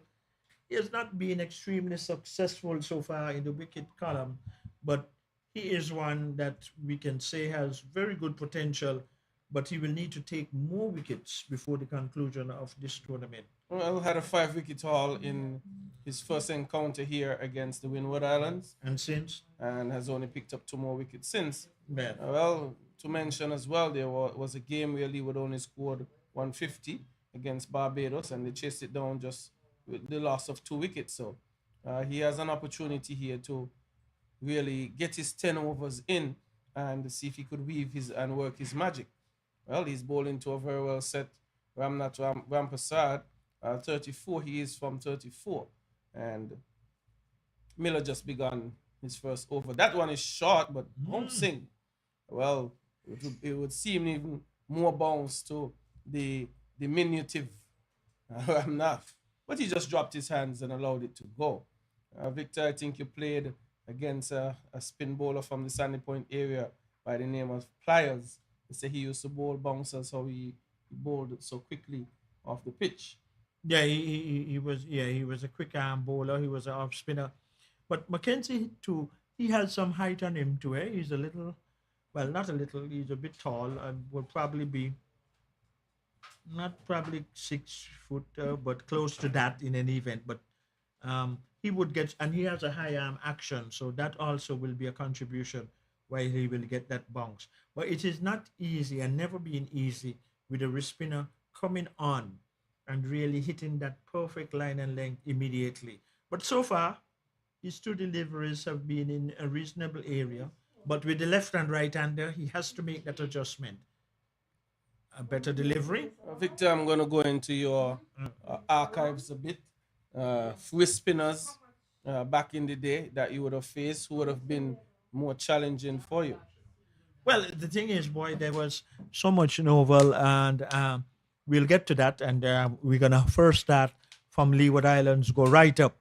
There was a Leon Stevens from Antigua, and they refer to him nickname as Cannon. He was short and stocky. He was a very good wrist spinner. There was also a Roger Sinak from Antigua, also another good wrist spin, right arm leg break and googly bowler. And out of Montserrat, good delivery. Aye, Oh, and that just a- Mackenzie almost pulled in his first wicket. Good attempt, though. It was difficult.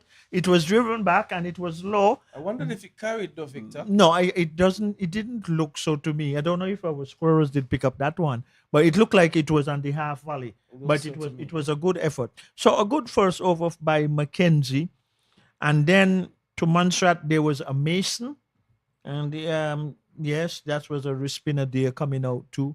Nevis right arm wrist spinners.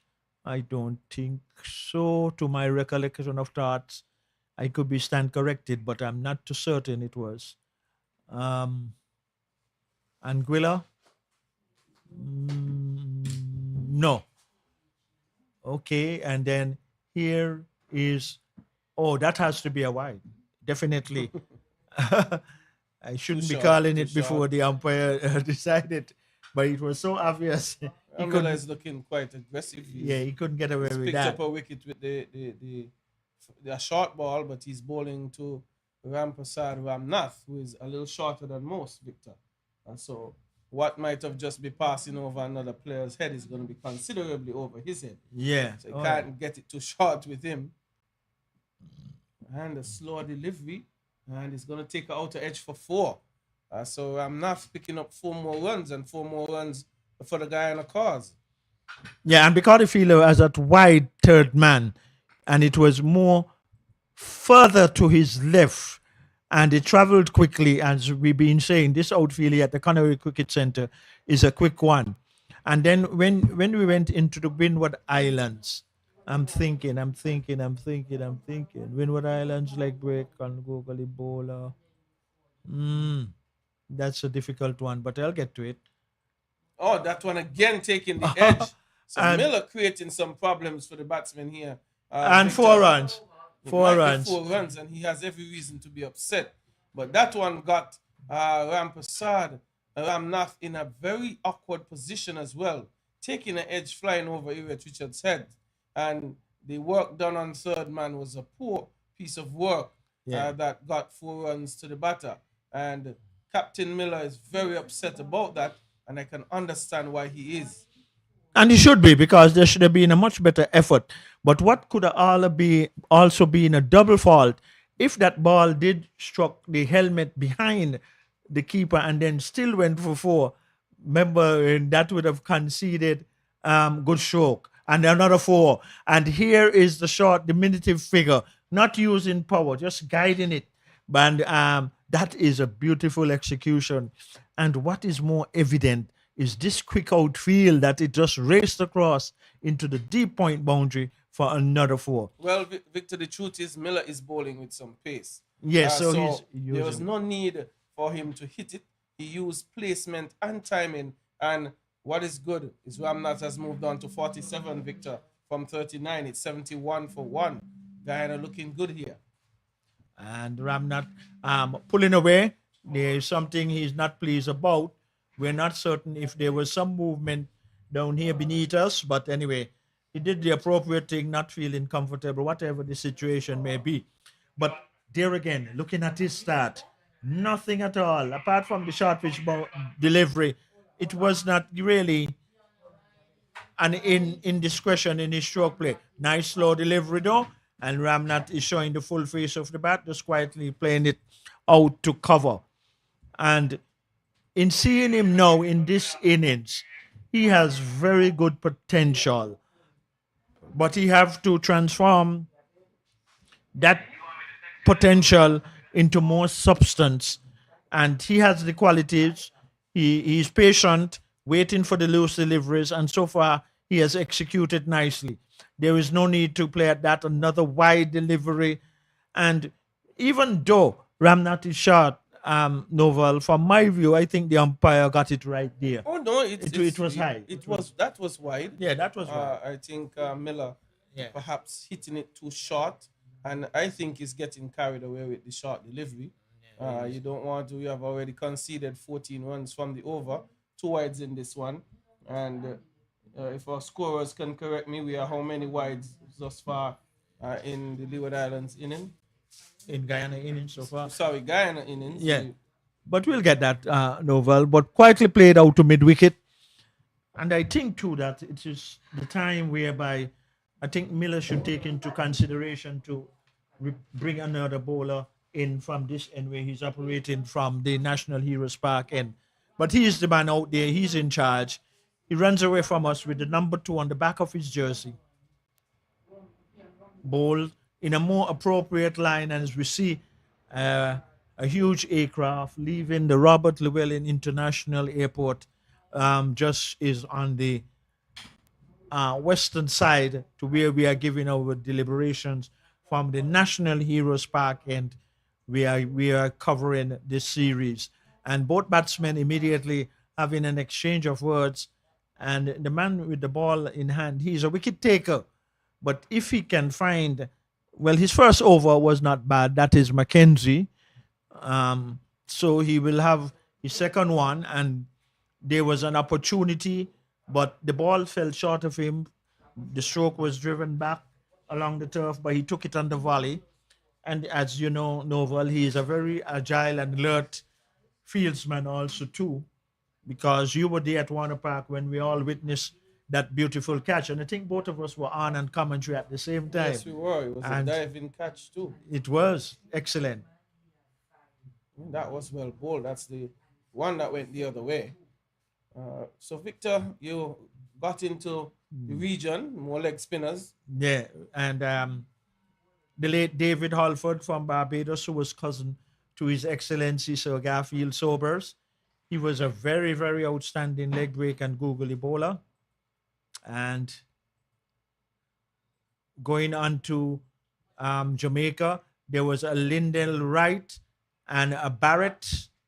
Yeah, they were both right arm leg break and googly bowlers. But more recently, of a younger generation, there was a Robert Haynes. Right. Yes. So would have faced him too. Yeah, he would have been right arm and leg break googly bowler. And in Annisvale, St. Vincent, where the Combined Islands played against Jamaica, Robert Haynes played in that game, and in that, which was sponsored by Shell Company, which was the Shell Shield then, I scored 131 against Jamaica, and he was the spinner in that game. So out of Jamaica, he had Lindell Wright, Robert Haynes, and then we go to Guyana. Now, let me think about that one delivery played outside the off stump, missed, through to the keeper. So Mackenzie, thus far operating from the community center end, this is his second over bowling leg break and googlies. So far has been not expensive. Here is a delivery going down the leg side. A wide is going to be considered, though. It had a lot of bunks and turn, and more wides again to extras. That is a guilt that Leeward Islands have had, and an indication this might just have been the 10th wide so far. Here is Mackenzie again. A much better line delivery. Played to a fielder at short point, and there is no run. So I said Guyana. I don't recollect any out of Guyana. Jamaica was the two I called, Lyndon Wright and Robert Haynes. And what about Trinidad? Oh, yes, you come now, and that was a contingent left arm. Back of the hand spinners was Inchan Ali, and then there was a right arm wrist spinner, Imtiaz Ali, and then there was the off spinner Ranjin Anand and Rafik Jimadeen. But those were the two back of the hand bowlers, leg break and googlies. Inchan Ali being the left arm, and Imtiaz Ali the right arm. Oh, so that was the nucleus of the, to my recollection of thoughts, but someone else might be listening and would correct me. But those came to my memory that I can recall, and they were very good, very, very good. Well, that's Victor giving us a little history lesson. Well, we have a left arm leg spinner here from St. Martin. It's Israel Morton, and Guyana in 13 overs. Well, we're playing against Guyana, and it'll be interesting if any one of the Guyana listeners could say if around that time there were any Guyana right-arm leggies. But here is a left-arm orthodox leg spinner from the Leeward Islands, from St. Martin, and he's been played out into the point region for one. Guyana well placed, well positioned, bringing the right-hander, Ram Prasad Ramnath, who is on 47. He's closing in on a half century, Victor, and would want to keep his head here and make sure that he gets to that landmark. And when he gets there, if he gets there, don't be satisfied with just getting to the 50. Try to go on. And in this innings so far, we have not really seen anything apart from the short pitch deliveries where there was not an opportunity for a catch. Those were the only things that went aerial. But here is a good length delivery.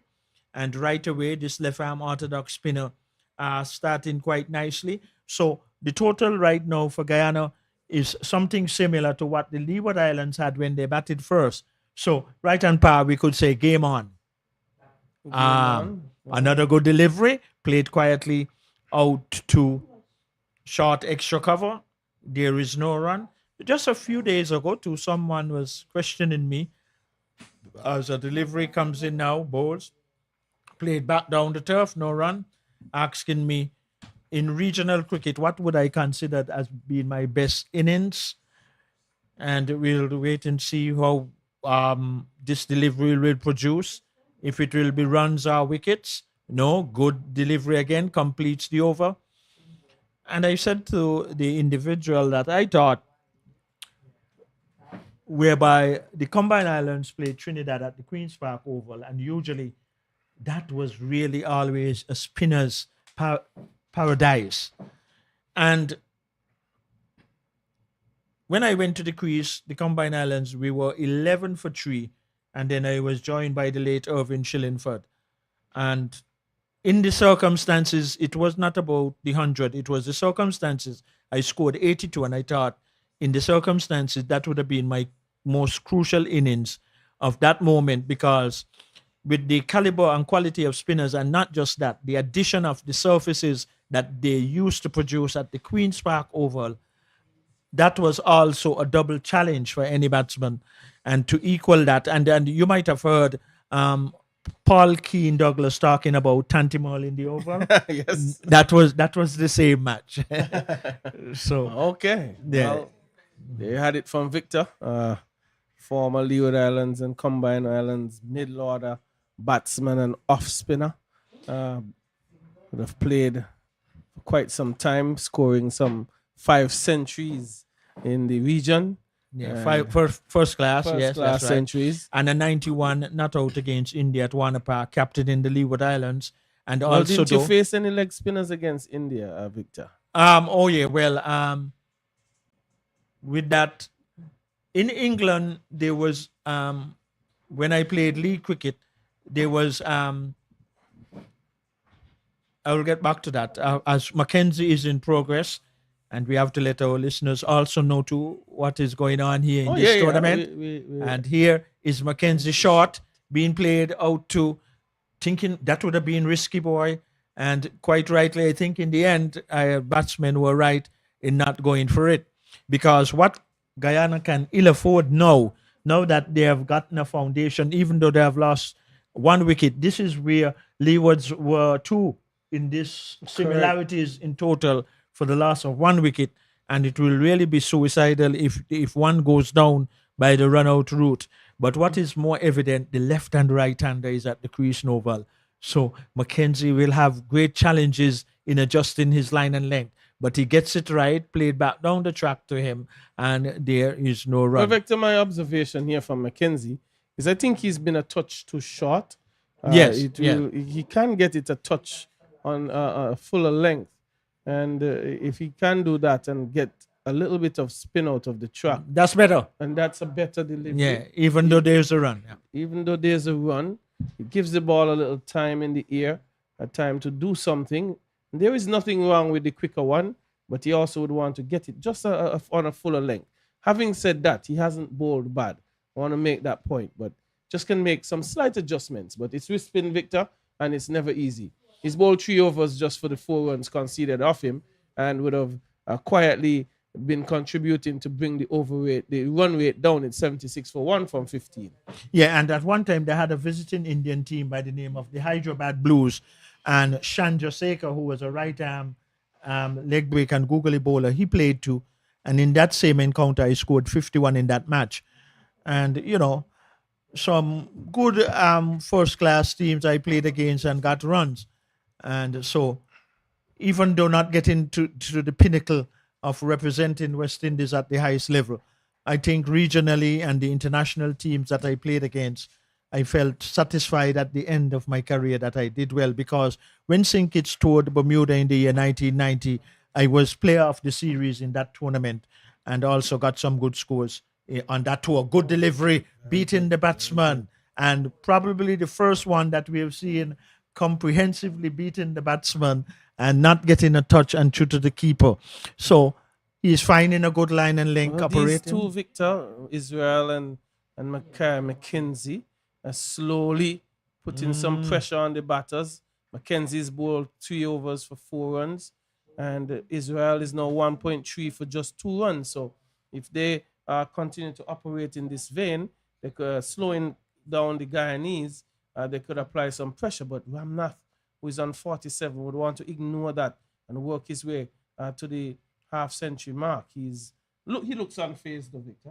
Yeah, he's looking very good. But also to, as you quite rightly said, the left arm orthodox spinner operating from the national heroes end. He has found good control, good line and leg. Let us see another good delivery, just played quietly to short point.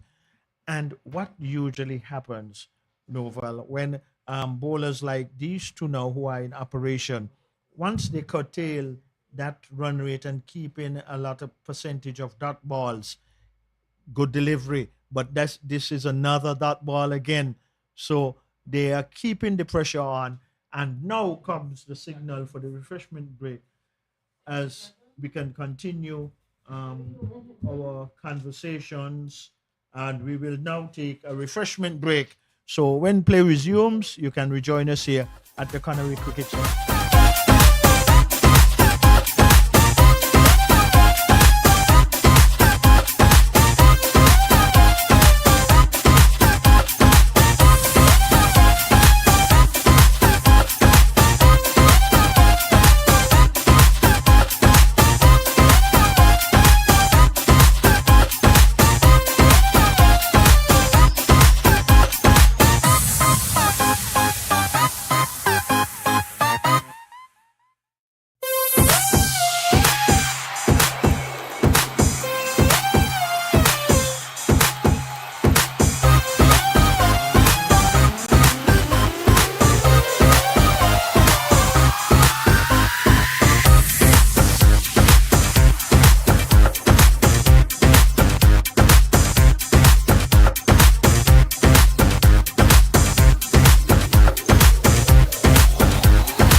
And welcome back. We are back after the refreshment break. And Mackenzie is going to continue from the community center end right here at the Connery Cricket Center. Now comes the signal from the umpire. So all is well. Here is Mackenzie right after the resumption of the refreshment break. Driven back down the track. Mackenzie is throwing the ball away. And really, luckily for him, it did not get far for any overthrows. But I think because the batsman was slightly out of his ground, the attempt was to throw down the wicket, but it ricocheted.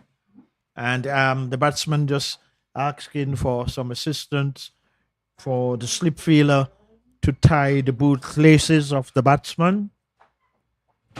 Well, Mackenzie have found a good line and length, at least for now.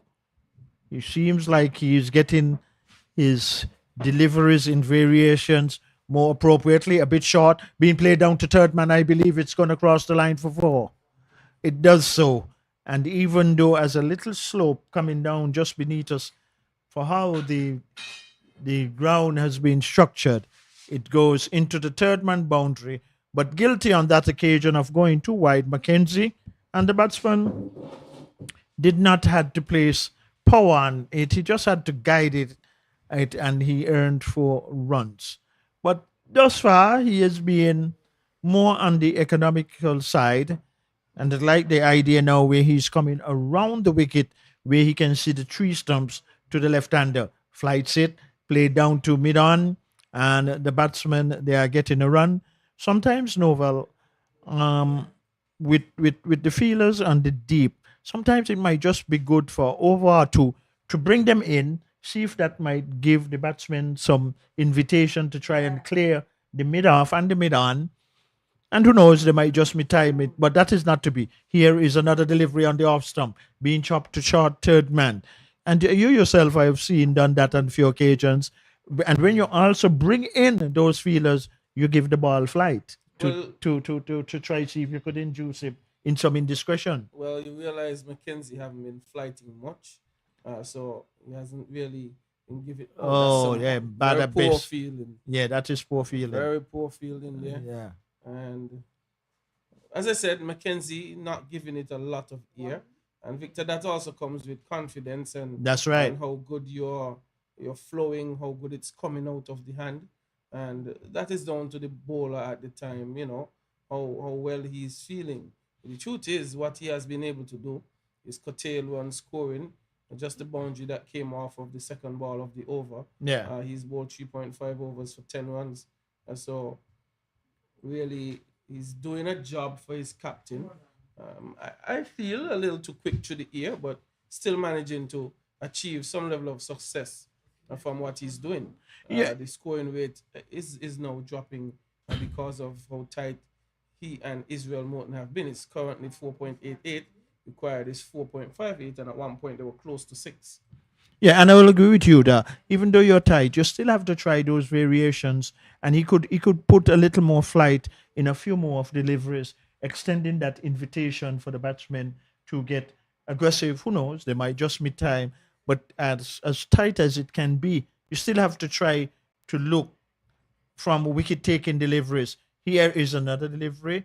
And I think the left-arm orthodox spinner, he's doing well. The batsman is getting on the back foot, playing it into his pad. Ricochets into short extra cover. There is no run. Slip standing up. The keeper standing up. There's a point, a short cover. A man on the deep cover boundary. A man beneath us at long off. And there is also a mid-on, a man on the deep mid-wicket boundary, short mid-wicket, and a fine leg within the 30-yard circle.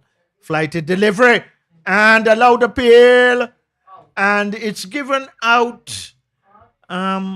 We would like to believe, because the decision came from the presiding umpire, it's most likely for caught, because if it was for stump, the square leg umpire would have been putting up his hand. But we have a lot of times, Novel, to give bowlers the credit where it's deserved. And I think I will give you the credit of that wicket in terms that here beside, it was a more flighted delivery that Novel was asking for, and there he got it. So you actually got the second wicket. It would have been caught at the wicket, yeah, because it was the presiding umpire who gave the decision.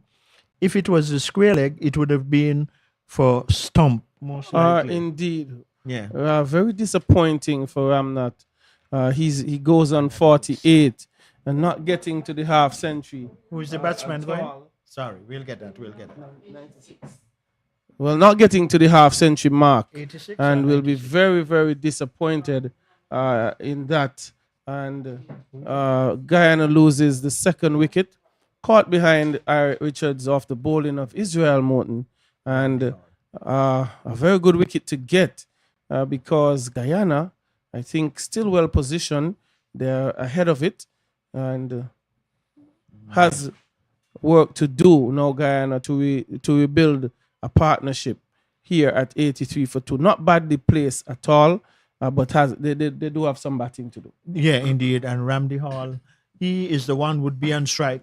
But the variety, as you spoke about, that Mackenzie should be doing, his partner has done it from the southern end, pulling that one down short. It's the man have to come off of the wide long off boundary, and in the meantime, Ramdi Hall, he's off the mark. He's one. So second wicket going down for Guyana at 84 for 2. Well, game on. I think now that the Leewards have played themselves slightly back into the stream of things. But Guyana off to a good start. Here is one shot being struck down to wide long on. There is another run. And Novel, all of us have different views.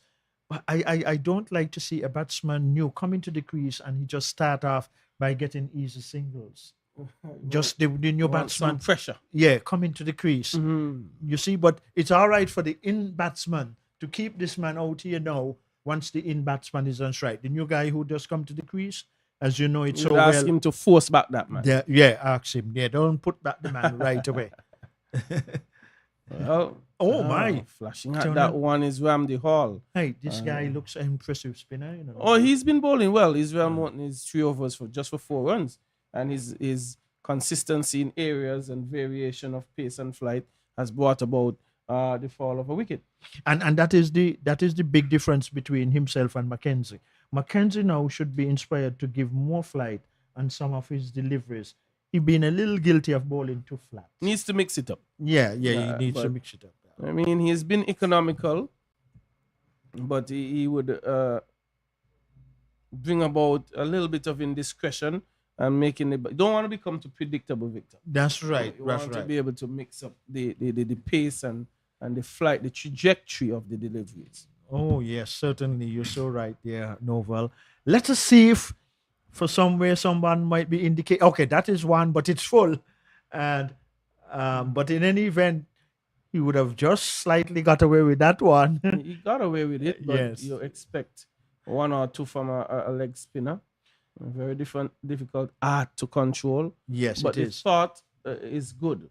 But Guyana, on the other hand, Victor, they just need to continue batting. Okay, sees the new batsman is on strike and the 2 men still out in the deep. Still too deep for you.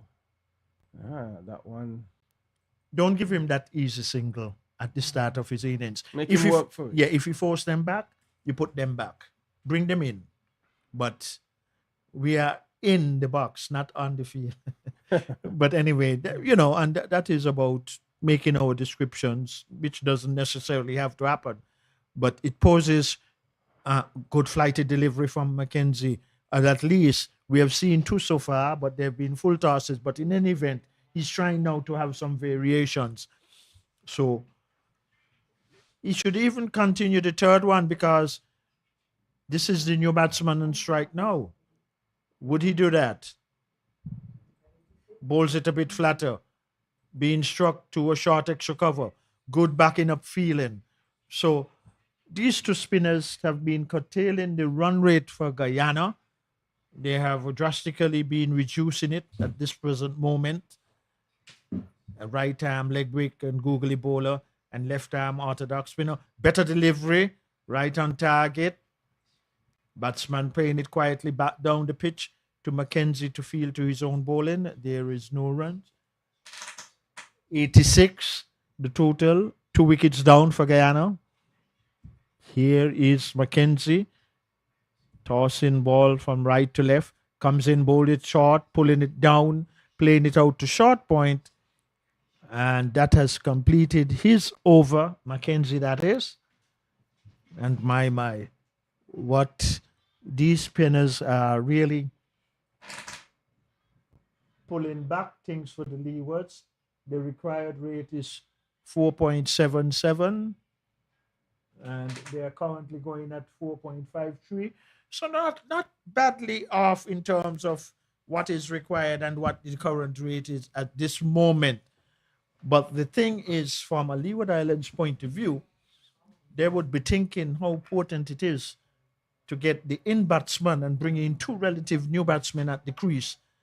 But here is a delivery being stroked nicely. And there is a fielder on the long boundary, the run one. He comes around and he's quite quick and rifle it into the bowler's end. But in the meantime, the batsmen, they were able to get another run. So, Yes, well, Israel Morton working through his overs, and another thing about him, he's very quick to get through them. He's into his 4th, just 5 runs conceded. wow. Also picked up a wicket. So putting some pressure on Guyana here, and they would want to back themselves out of this. 19.1 overs bowled, and a shorter one, but it was straight, not getting the room wanted by Ramsey Hall, and just manages to play it up to extra cover. And still a slip in place. Leeward Islands looking for wickets. That one just outside off stump. No runs had.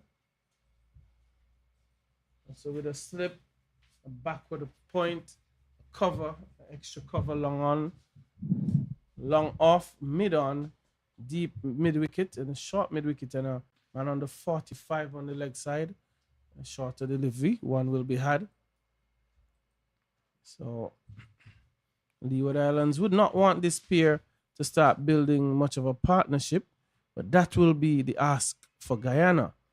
They need to ensure that they can put a partnership together here to trouble the Leewards and quietly working their way there.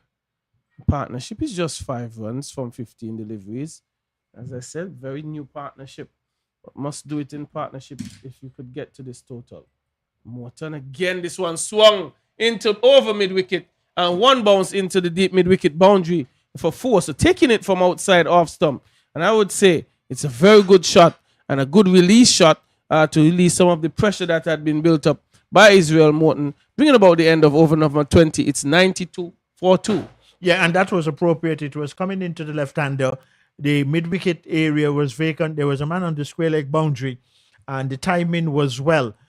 What also is an important factor here to Novel, between these 2 spinners for the Leeward Islands, which they will concede 20 overs between them, a lot would depend on how much runs Guyana can get between those 2 bowlers now, Mackenzie, who is going to continue from that community center end. But having the new batsman on strike, Mackenzie, can he flight a few more deliveries? Will he flight the first one to see what can come out? And he does so, but stroke nicely. You see there now, Novel, down to wide long off. If he was within the 30-yard circle, it might have been just avoided, but he gets off the strike. Good. Turn it over to the batsman who is in, and he's left, and right-hander at the crease. So Mackenzie will still need to keep flighting deliveries because you have to look to take wickets. You have to look to bowl out Guyana. Flights that one, full toss, but good feeling to his own bowling. That's easy for him. His level of agility, he's quick.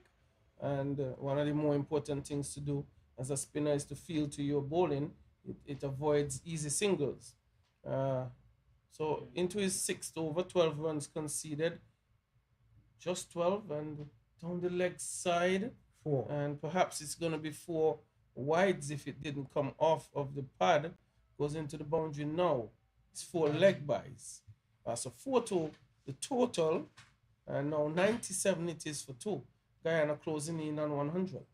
Yeah, and the thing is, because it was a quicker delivery too, and coming down this slope at this in here at the National Heroes Park, in which it came into fine leg boundary for 4. Well, I even more think too, he might be better off going around the wicket to the left-hander to get it into. Here is another delivery. Pitch under your stump.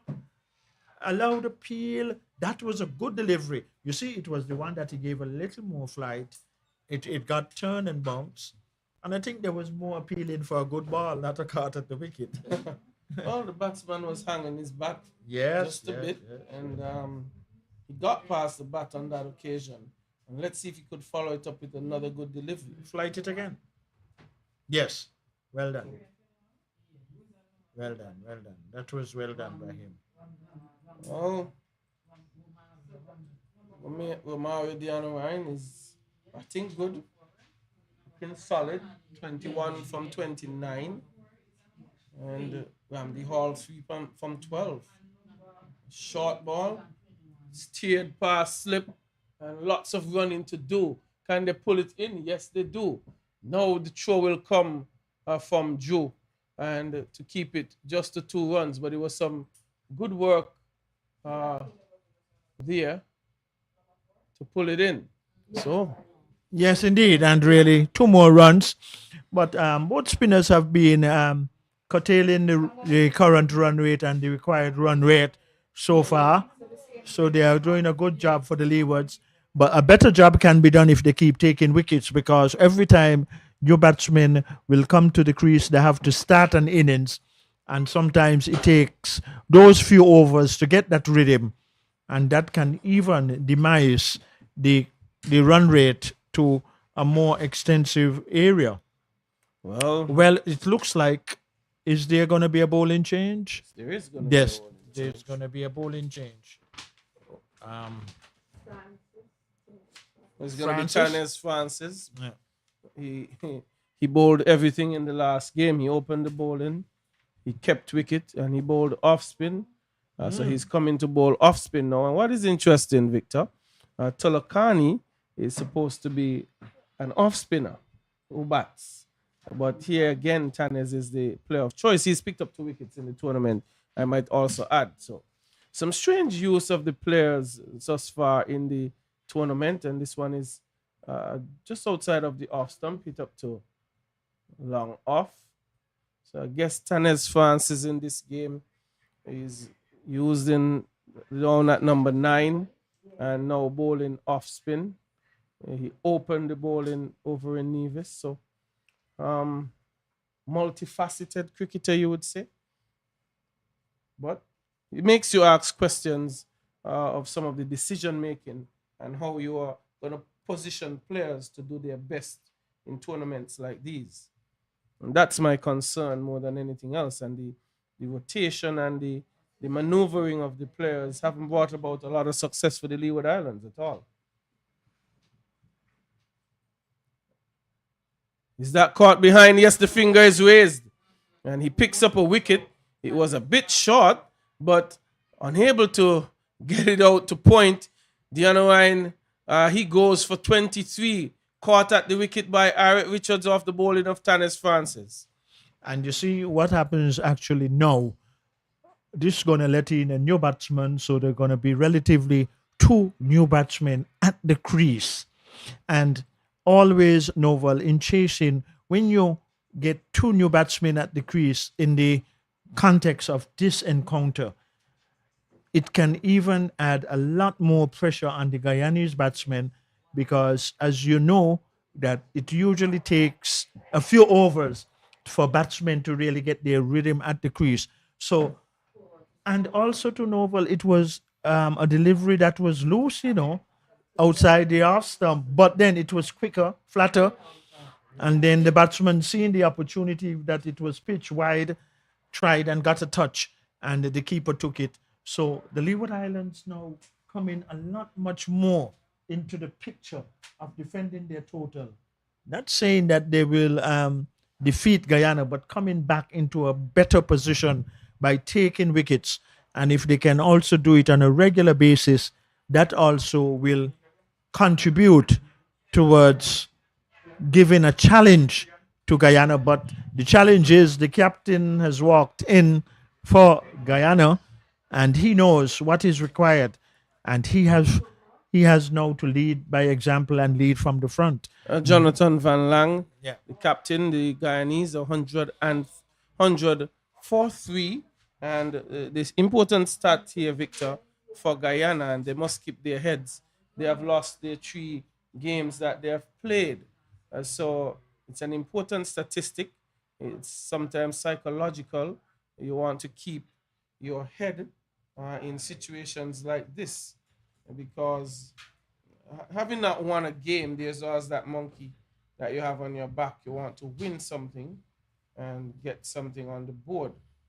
Yes, indeed, because psychologically, that can also be very effective on the Guyanese at this moment. Well, the captain is in now at a very critical time, facing his first delivery and playing it back. The bowler fielding nicely to his own bowling.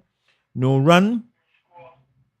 Well, Van Lang, the Victor, in his last 4 games, amassing 57 runs, his best being 32 against Jamaica, and he got 18 against the Windward.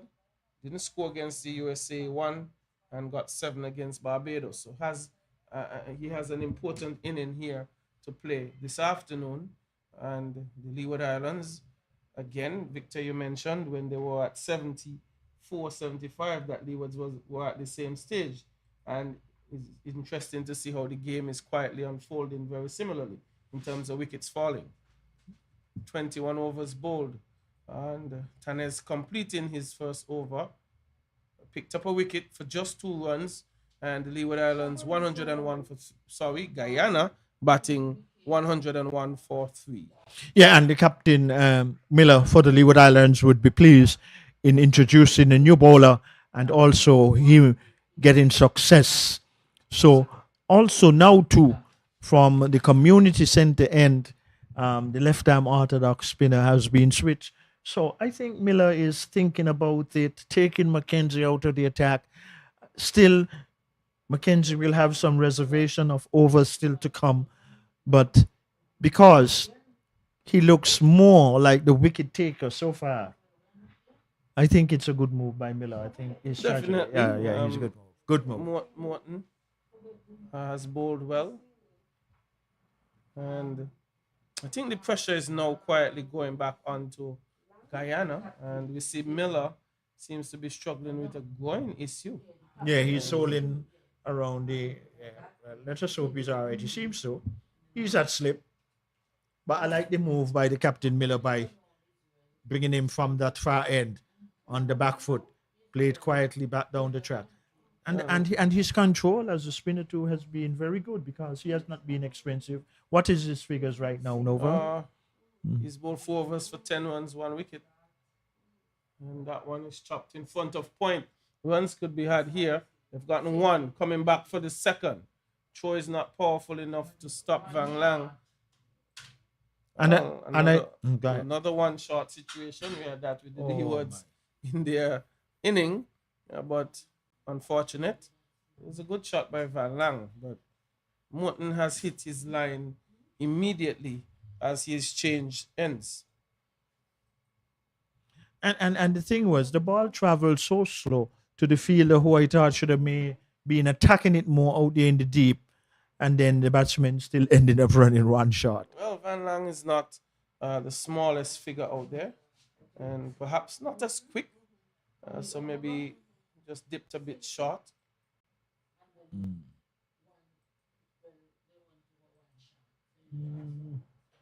The current run rate, runs required, 100 and what, 67? 132 from 167.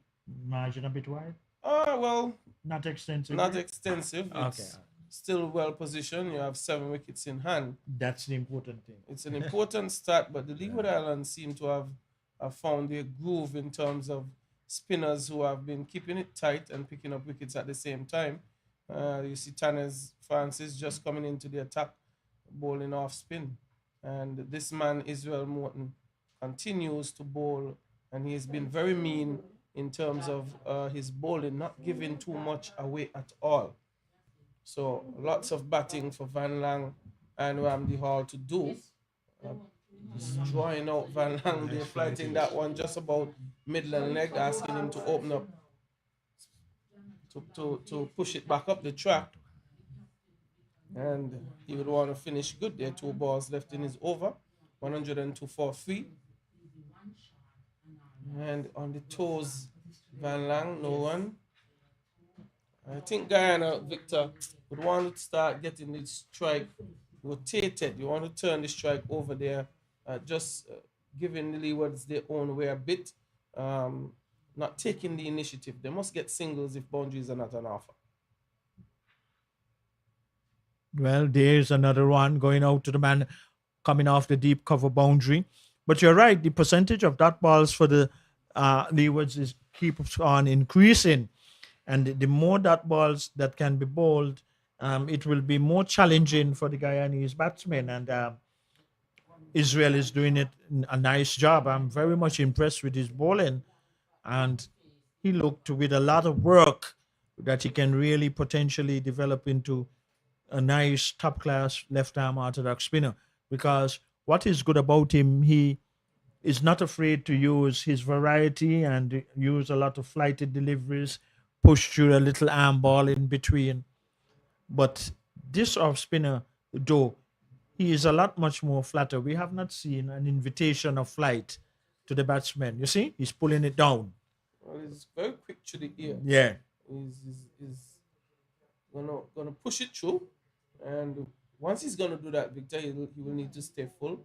He don't want to be too short, but he's done a good job. He's picked up a wicket, and that one, well, It got some bumps a bounce bit. out Yeah. of it. Yeah. He's looking good.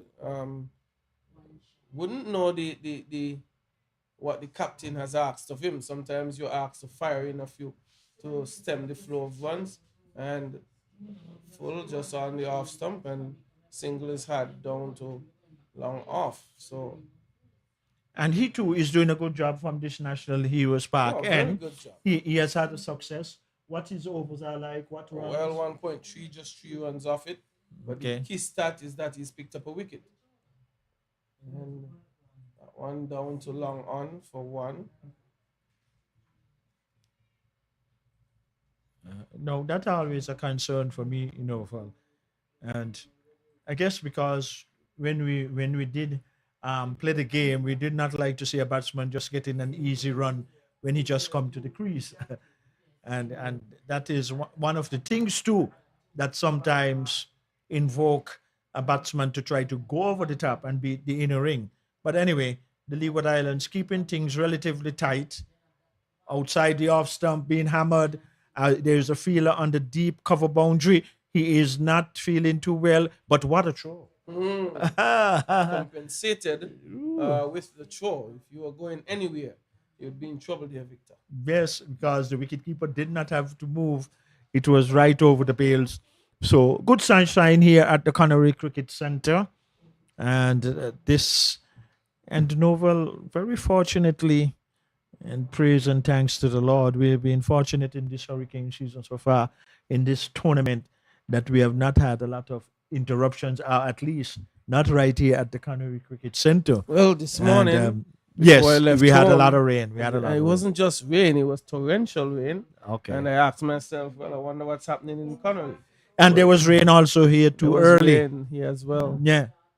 Oh That's my. very wide. Wide. One more to the total. One more delivery to be rebowled. That has been, to my recollection of thoughts, the first deuce delivery From Israel. yes, he's been Yeah, on yeah, spot. yeah. He's been on target. So, you can't be Yes. too harsh with at least No. that one alone.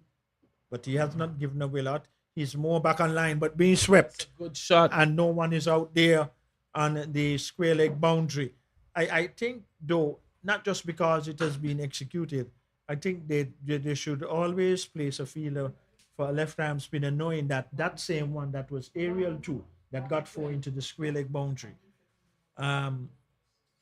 Anyway, let us see. Israel not has been too loose. And Oh yes, that's no, man. taken. He That has is taken. it.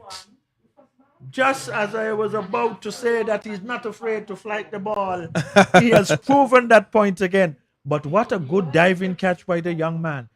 And well. A very good catch indeed, Victor. He was pushed back, not with a lot of pace. Israel had to dive forward for it, and he took a beautiful catch. Guyana now 112 for 4, and losing the critical wicket there of Ramdi Hall. So Guyana now, Victor, they are up against it, and it's a time when they will need to consolidate.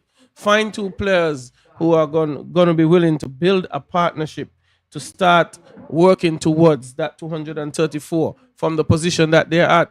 122 runs needed now. Because the captain who is in, I don't think he's into double figures as yet, for my correction. So then, with a new batsman now at the crease to Novel, relatively two new batsmen at the crease, you said the right thing that they will have to build a partnership. But at the same time, if the Leeward Islands could continue to keep on the pressure, and even in a few overs, if they are not getting wickets, but the dot balls percentage and the required run rate keep creeping up, then that can be even more evident, whereby the Guyanese batsmen, they will be under a much more huge challenge in getting towards the Leeward Islands total. Well, that was a good. So the second wicket for him, what does his bowling figures read like now? Well, it's 2 Over? for 18 from 5.2. Wow, So he's been beautiful. doing a very good job here. And how much wickets for him so far? 2 wickets. in the tournament. Well, I'll have to verify Yeah. that statistic. Anyway, here you see Israel coming in bowl to the new batsman who is swinging, and instead, and oh my, is the captain is limping. I think he should be better going off the field and not really extend it any aggravate it anymore, that he could be out for the next Leeward Islands game. So sometimes you have to pay attention to those niggles. Miller, the captain for the Leeward, standing at first slip. Here is Israel flighting one, being hammered out into the deep cover area. There's a fielder moving around to his right. They look for one, and that's all they will get. And probably one more legal delivery to be bowled from the man Israel, who is bowling from the community center end here at the Connery Cricket Center. Left arm orthodox spinner flighting, and not afraid to do so. Good delivery. Not completed as yet. Well, Victor, very quick information on Bodo. He's scored 89 runs in the 4 matches played. Top score 43. He's gotten 21 and 23 added to that. So he's gotten starts, and he is clearly capable. But again, Victor, the conversation of them carrying on continues to pop up. I'm going to get you the bowling stats for Israel Morton very shortly. How many wickets he's picked up to this point. Well, he's in the so column. those 2 wickets, he's now moved on to 7 wickets. Yeah, so that is good. And I would like to believe also, too, the percentage of runs is not high off of his bowling, because he's very steady, very economical, and good achievement. And I think a lot of the spinners have done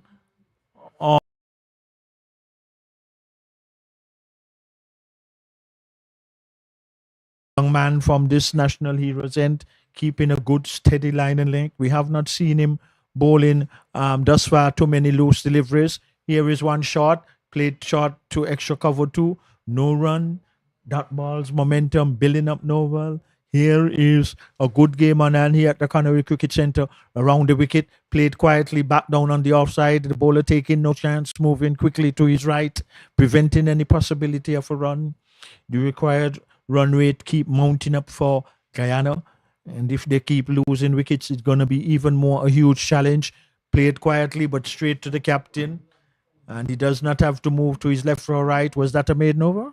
Yes. No, one run. One run came off of it. So what is the required rate now? It's 4.92. It's 4.45 is the current. But Tanis France is 3 overs, 6 runs, 1 wicket. Oh, he's been introduced and has created a little more problem for the Guyanese in terms of how tight he's bowling. 119 needed from 144. So the more dot balls, as you mentioned, Victor, that are bowled, the pressure increases on Guyana. They must look to rotate the strike and definitely capitalize on any boundary deliveries. But Tanez is firing it in. He's not going to give it any ear, so not a lot of chance to extend your hands. This guy, though, very well bowled. And that one eluded keeper and first slip. Perhaps if Matthew Miller will not have had an injury, that's buys. It evaded everything. The flight on it was good, and it hit the surface, and the surface responded by giving it some lateral spin and bounce. So that would be, Victor, for me, an invitation and encouragement to continue flighting it. He's going to do it. Well, let's see if he's going to do it. Yes. Nice. So this is the situation, Victor. You're getting Tanez Francis from the National Heroes Park End, who is a lot flatter and quicker through the ear. And you're now seeing Israel Morton a little more crafty, giving it ear, allowing it to spin, sending invitations out to the batsmen. Oh, Matthew Miller can't even chase his hat. Well, it's a good thing he didn't attempt to do that, and could have just aggravated that area much more. So wise of him. But that is a suggestion too, with the strong wind coming from east to west across the ground here at the Canary Cricket Centre, Nova. Into the pitch, a bit short by Morton, but his protection is on the cover boundary. Just 1-1. So the scoring rate is being it's been curtailed by these two spinners. Again, Guyana has to find a way to keep knocking the ball around and, where possible, get boundaries. You can't allow the asking rate to get too high. Another good delivery. Israel Morton thought he had him bowled, but it would have been close. Can you see something there? Well, not any replays, but it had to be close because the reaction just from Israel, and he's enjoying himself out there. You better believe that. You have to. Thing as you must enjoy your game. You must enjoy your game, and this one attempted to be hit out the ground, but just a couple of bounces down. And Victor, you would have asked for the new man to be brought, the man to be brought up for the new player, and Budu took the invitation and he collected 4 runs, and I think he was very well played as well. Yeah, he timed it wide off the field at mid-off. That was the good thing about it. He struck it straight, and that was a long overdue boundary that Guyana well deserving of, because at the way that the spinners have been slowing down things, that boundary was a welcome one. But in so doing now, we can see a feeler going out onto the deep cover boundary. There is one also at the deep point boundary, a point deep, not right out on the boundary, just outside the 30-yard circle, shot, hammered into the area. And it bisected, split them, timed nicely enough. So to start this first delivery and the last delivery of the previous over where they got a 4, and now the first delivery of this particular over getting another 4, so that is 8 runs off of 2 deliveries. So bringing back some respect towards their chase there is Guyana, but 6 wickets in hand. Tanez can't afford to get too wide because he's so quick through the ear. What Van Lang did there was use the pace that he presented, and he has to be very straight and not offer too much room. He more likely center stump area. Yeah. Correct. If he offers width, Van Lang is good from the back foot, and there you see him again. This time he's punching out to backward point. We'd only get 1 though. Good, strong, powerful throw from the deep. Oh yeah. 1 bounce to the wicket keeper, and none other than Mackenzie. So in these few deliveries, some 9 runs thus far for Guyana. So this has done them a little more respectability to their chase here against the Leeward Islands at the Canary Cricket Centre. Round the wicket, shot, ball in the air off of the top edge. Can it go close to the boundary? It's going to get close, but not close enough to cross the boundary.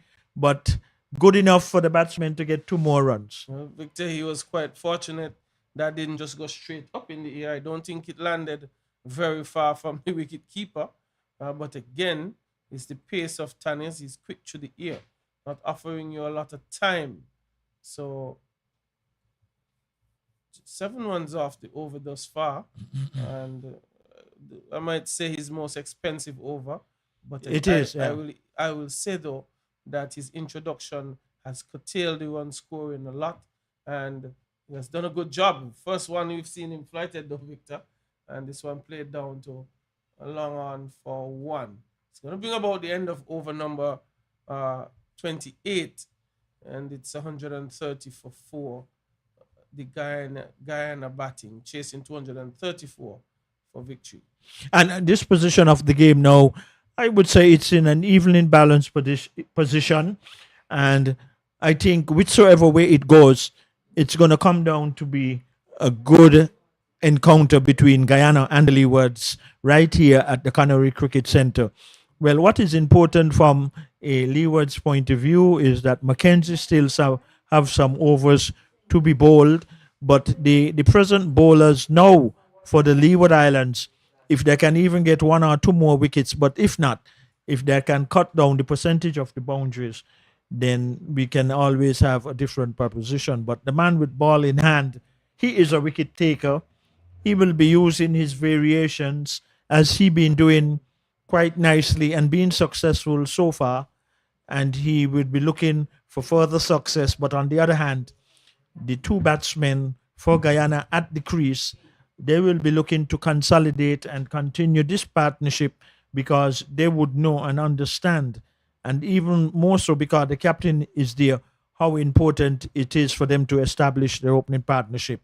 What would Israel do in this over? Flighting it, hitting it above his head, making good height for a short man, prevented any possibility of a run. The ball was played into the ground. But I like the idea of Israel not afraid to flight the deliveries, and the batsman is not afraid to go hard.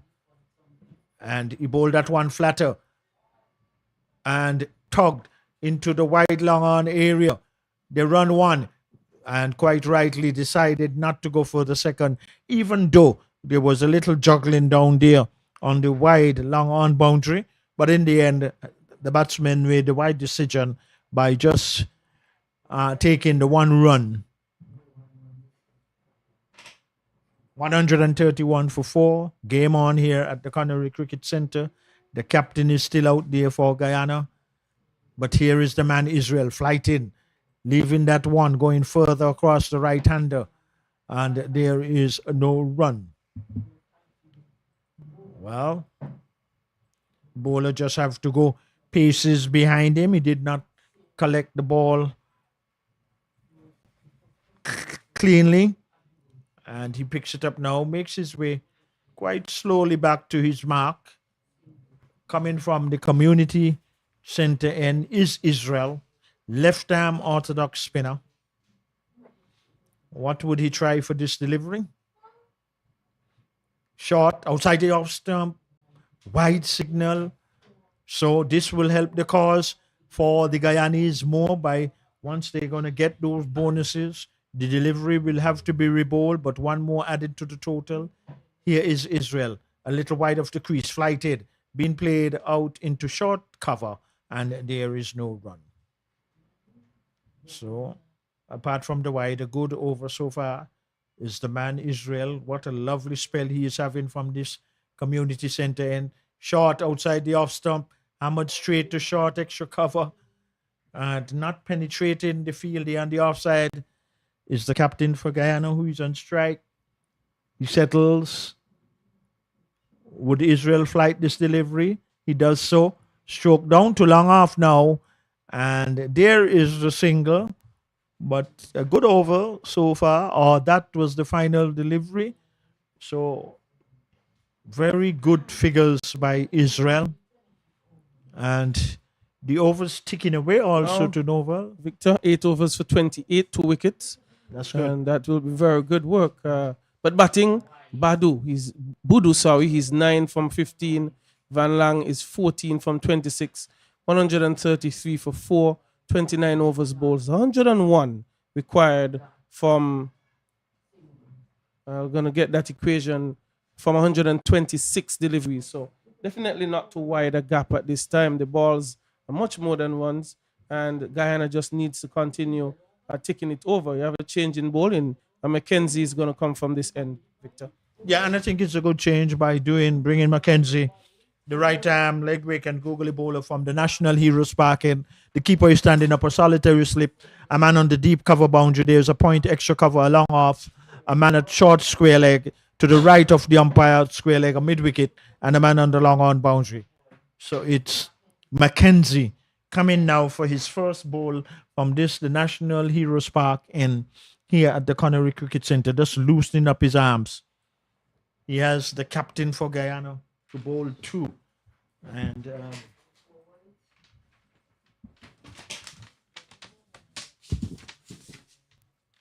here is his first delivery, driven straight down the ground, but there's a man at the long on. And Van Lang, the captain for Guyana, sporting the number 36 on the back of his jersey, gets another run. 134 it is for Guyana. And current run rate 4.59. 125 balls to get 100 runs, legal balls, that is.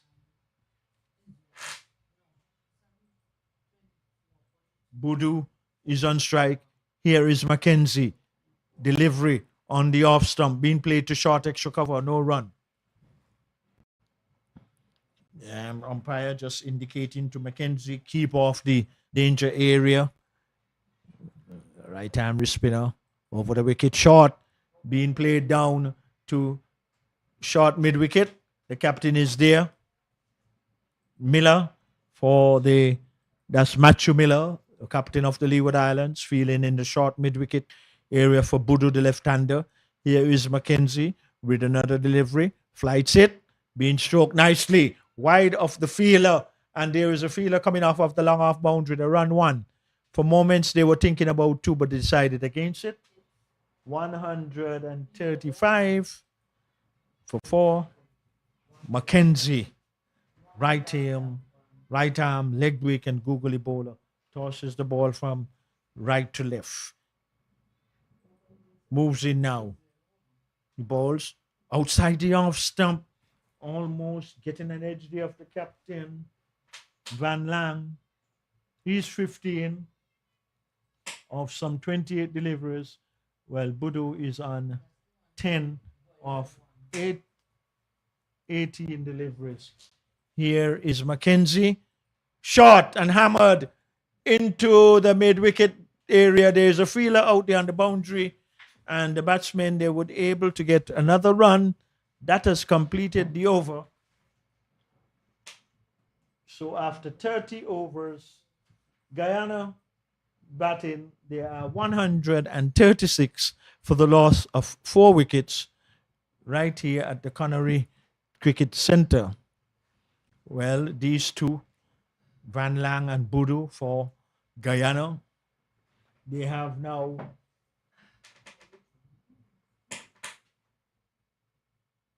they're going at a current run rate 4.53, required run rate 120 legal balls to get 98 runs. So game on. If Guyana can continue this partnership, this will make their task a lot more easier. But on the other hand, if Leeward Islands would get quick wickets, then also they can play themselves back into a stronger position. Number 28. And it is Jones, yes.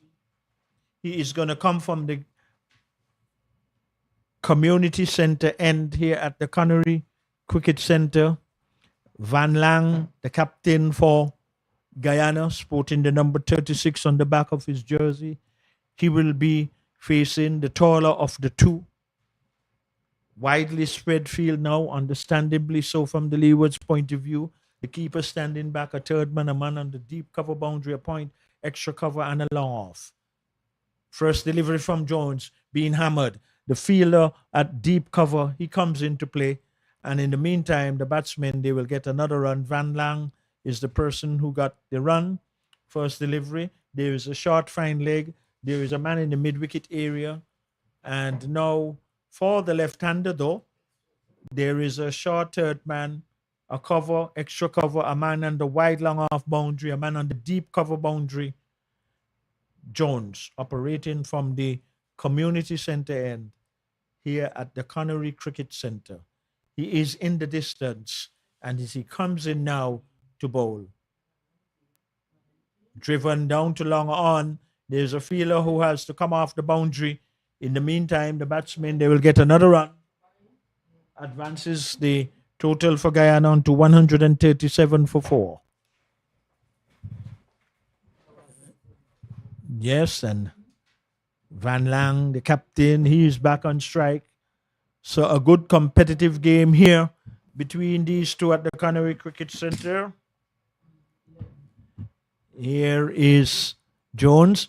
Slow delivery, being swept, but finding the fielder at short fine leg. And if Van Lang had hit it a little harder to his left, there would have not been a chance to avoid 4 more runs, but it picked out the fielder just here at the short fine leg, and there is no run. Leewards would hope, and they are looking to break this partnership, fully well knowing how important and relevant it would be at this stage of the game. But Van Lang, the captain, he is assessing things, working it out. He's on strike now. Strokes it out to short cover. Slight misfield, but the right decision was made by the batsman not to attempt a run because the ball was not far out of the reach of the fielder at short extra cover, although he did not field it cleanly, avoiding that possibility of a run. Slow delivery. It struck straight down the ground. There is a fielder coming around from the wide long on area, but Van Lang was able to get another run. Advances the total now for Guyana. 139. 4 wickets are down, 6 wickets standing. Game on here at the Connery Cricket Center. Which way it can go, none of us can tell, but quite intriguing, quite interesting. Here is a delivery short, hammered out to point, straight to the fielder. And teasing the batsman, just saying, even don't attempt to run. That completes the over. And after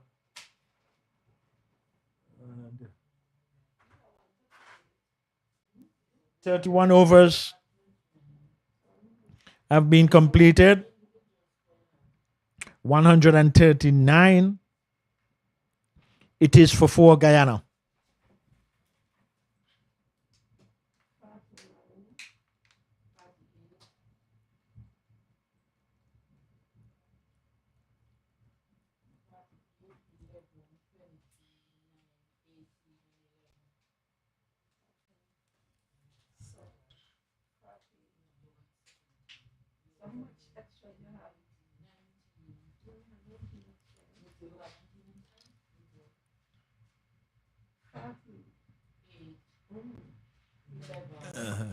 There's going to be another change of bowling. Number 24 is coming into the attack from the media center end, which is the National Heroes Park end.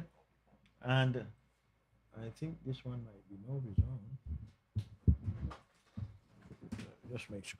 And we can see now there is also an interested period of play. Van Lang is on strike. What would he do for this delivery? Outside the off stump, he does not have to play. It is not a signal for wide. So is Francis back in the attack? Here is he. Right arm over the wicket. Being played down to fielder Drew, coming off of the long off boundary. Just beneath us here at the media center end, which is also the National Heroes Park end at the Connery Cricket Center. Well, Francis is going around to the left-handed Budu. There is a man at short, third man, a point, a cover, a long off on the boundary, short fine leg. Here is one down the leg side, swung. Was it going to go for 6?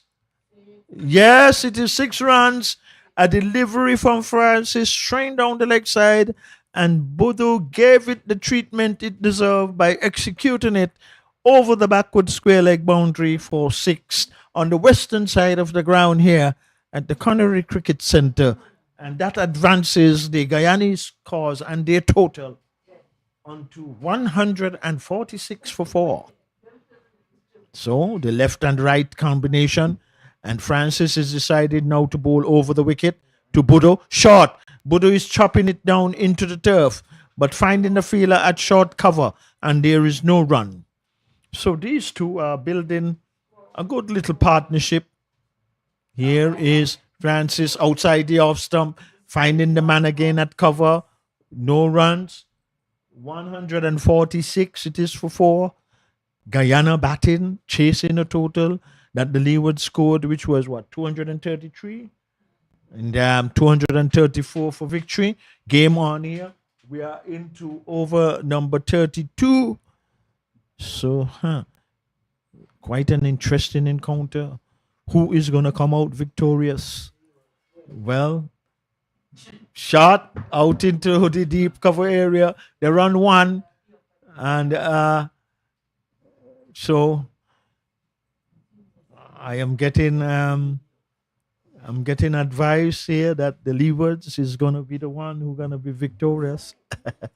Well, one more run, and at the completion of 32 overs, Guyana batting in this second segment of this 50-over regional West Indies cricket tournament.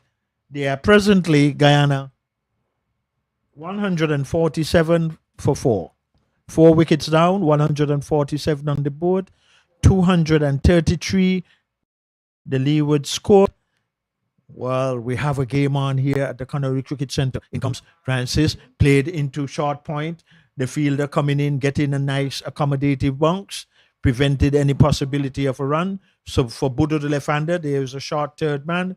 There is a man on the deep cover boundary. There is a point and extra cover within the 30-yard circle. A fielder on the wide long off boundary. Outside the off stump, pulled into the onside. A throw from the fielder in that short mid-wicket position, trying to throw down the wicket at the non-striker's end. But there was a fielder backing up on the other side of the field, prevented any possibility of any further run. A left and right hander at the crease, and Budu the left hander is on strike. Here is Francis. A delivery is striking wide, and there is a fielder have to come quickly around, and he did well in terms of saving 2 runs. That was really a good effort by the fielder right down there in the deep for the Leeward Islands, and really sprinting across the ground and saving 2 runs. But in the meantime, 2 more runs to the Guyana total. They are now, 149? Do I have that correct? Yes, and 4 wickets are down. Here is a delivery short outside the off stump, being played to cover. Nice outfielding. This would be encouraging to the bowlers. We had a good saving of 2 runs down to wide long on, and the man at short cover, where the ball was played to his left, dive and prevented any possibility of a run. It is so intriguing and so interesting when it comes down, as I would think now, it is in the balance. No team really having a total advantage in my view. It is 149 for 4. 234 is the target for victory for Guyana. Game on here at the Connery Cricket Centre. Sun leaving us momentarily. And here is a delivery, striking the batsman on the pad, going to a short fine leg. There is not an opportunity, not even for a leg by. So the Leeward Islands have to be tight in all areas now. And Guyana, knowing how important it is, and the captain, who is the non-striker for Guyana, also understand how important it is for him to steady with Budu and try to build a solid partnership. On the other hand, Leeward Islands looking for another wicket. A slow delivery outside the off stump. Ooh, wow.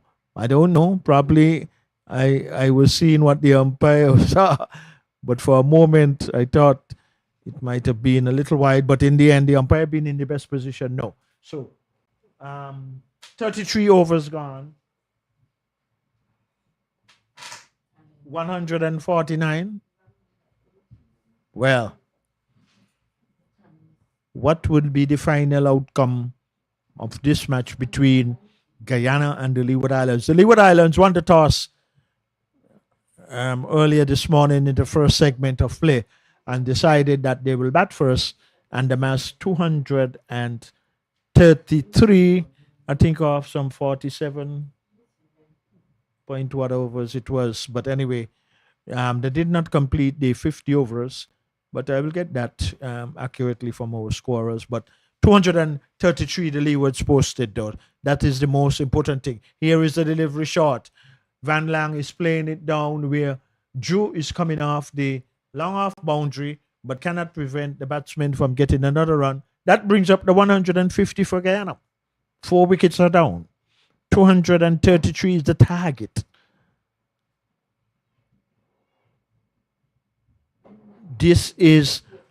That is the first run, yes, of the 34th over.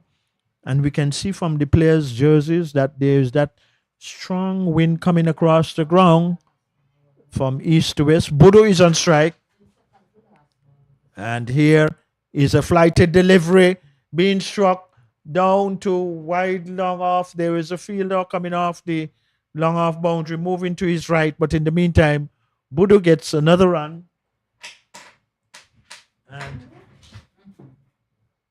Bodo is now on 21 of some 30 deliveries, and Van Lang is on 20 of 36 deliveries. Van Lang, the captain, is on strike. 100 runs. And here is another run played out into the deep. 4.54 is the current rate. 99 balls to get 82 runs for victory. Guyana, 6 wickets are in hand. The left-hander, Bodo, is on strike. Short, hammered into the short extra cover area, but straight to the fielder, who fielded well, prevented any possibility of another run. So, game on here at the Connery Cricket Center. Flighted delivery. Bodo is not going to take a chance. He just quietly played it back down to a short mid-off. There is no run. The captain, Matthew Miller for the Leeward Islands, is in that position. He fielded. Another one played to short cover. Another dot ball. That has completed the over by Francis. He has 1 wicket for 25 runs. We're going to have a refreshment break where the players going to refresh themselves. And we here in the commentary booth also too, we will have our refreshment break.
After the refreshment break, the players are back in their various positions.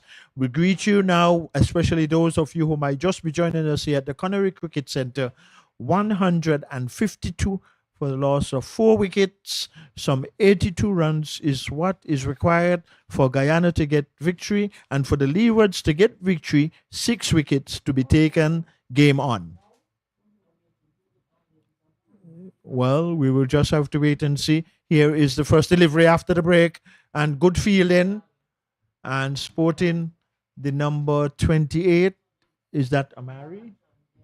Yes. Okay, we're working it out nicely. The keeper standing back. There's a short third man, a man on the deep cover boundary, a point, extra cover, a long off, a man on the wide long on boundary, a mid wicket on the boundary, a mid wicket within the 30-yard circle, and a fine leg. And here is the delivery flighted, struck straight down the ground. Would it have the legs to cross the boundary? It does so. No. Lovely stroke by the captain Van Lang. 4 more runs right after the resumption of that refreshment break that the players had. 156 it is now. Guyana for the loss of 4 wickets. 78 more runs required for victory. 6 wickets standing for Guyana. And the Leewards would need to take 6 wickets. But to remove Guyana before they get to that 78, Van Lang is out there batting. And he has 25 of some 39 deliveries, while Budo 21 from 34 deliveries. Partnership growing between these two. Short, trying to hammer it into the square leg area. The ball rattled into his body, and there is a no run. So 6 wickets the Leeward Islands would have to take. 78 runs Guyana will have to make. 6 wickets in hand. Game on.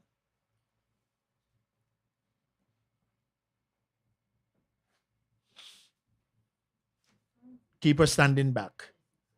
Short third man. Driven. Fielder has to come off the long on boundary, and he's wide. And an easy single to Van Lang, the captain of Guyana.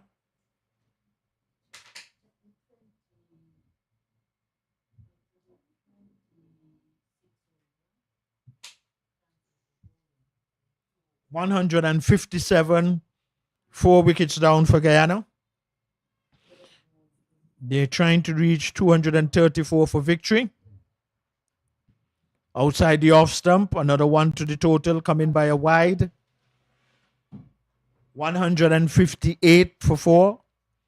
So those bonuses will help the cause for Guyana to inch closer and closer to 234. But on the other hand, if the Leeward Islands would take some urgent quick wickets, what a picture of a game here at the Connery Cricket Centre. Short, outside the off stump. The batsman is playing it out to deep cover, but there is a fielder posted on the boundary.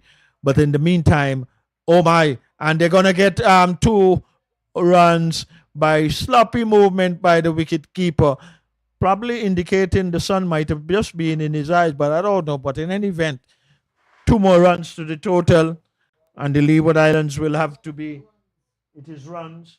160 now is the score, because they got a run off of the overthrow. And here Guyana stroking that one, and it looks like there might be another 4. And these two now, Budu and his captain Van Lang, putting it on here for Guyana. Another 4 advances their cause onto 164 for 4. So these two, both Van Lang and Budu, with Budu is now on 27 of 36 deliveries faced, and his captain Jonathan Van Lang is 26 from 41 deliveries, and 70 runs to get from 90 legal deliveries. 70 runs to get from 90 legal deliveries. Well, these two have consolidated well, and Jonathan Van Lang, the right-hander, who is the captain for Guyana, is out there in this situation, so he is in a position to also guide and instruct to Budu what is appropriate and what is inappropriate. Here is what is appropriate, playing it back down the track to the bowler and the cricketers. And this match is a good one, oh my, and that's going to be 4. It's going to go into the fine leg boundary. It was a delivery loose from Francis, and Van Lang, Jonathan, the captain, making good use of it by helping it into the long leg boundary for another 4. Advances their cause now with just some 66 more runs to get for victory. We are into over number 36. So here is another delivery, short, and played out to short mid-wicket. There is no run. 88 balls, needed 66 runs. Guyana, captain driving at one outside the off stump, did not connect. Struck the wicket keeper on the right pad. No extras. Jonathan Landvan, captain of Guyana, is on strike. Drives that one. And good fielding by the bowler moving to his right. That is Francis. Left arm, slow bowler, bowling right arm over the wicket. In bowls, driven back down to Francis. That completes the over. So,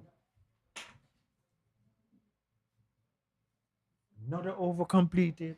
Total 168. 66 runs needed. Wow, this is going to be interesting. 36 overs have been completed. 14 overs. And really 66, 84 balls, 66 runs. That's legal deliveries. So really and truly, if Leeward's gonna really break this partnership, then they can strike themselves back into the balance.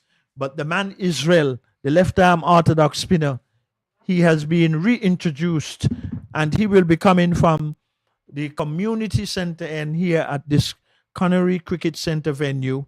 We are giving our deliberations from the National Heroes Park, and where our media center is located.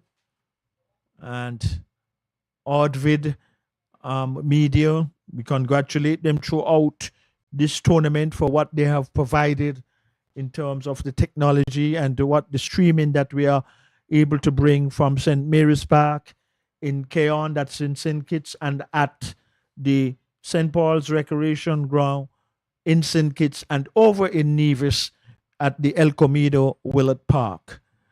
On the 2025 Regional Cricket Series being held in the Federation of St. Christopher and Nevis.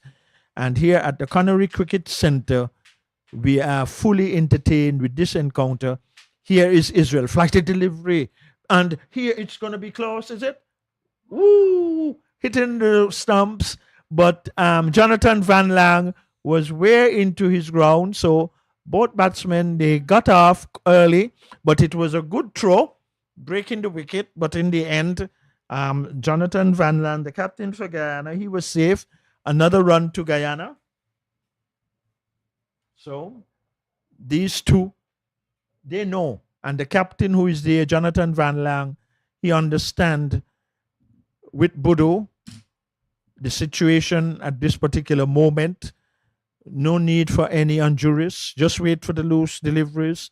Pick up anything that is short or full. Here is he going back on the back foot. But this man, Israel, having a good spell of bowling. And quite an intriguing encounter here as the, what it is, 169, is it?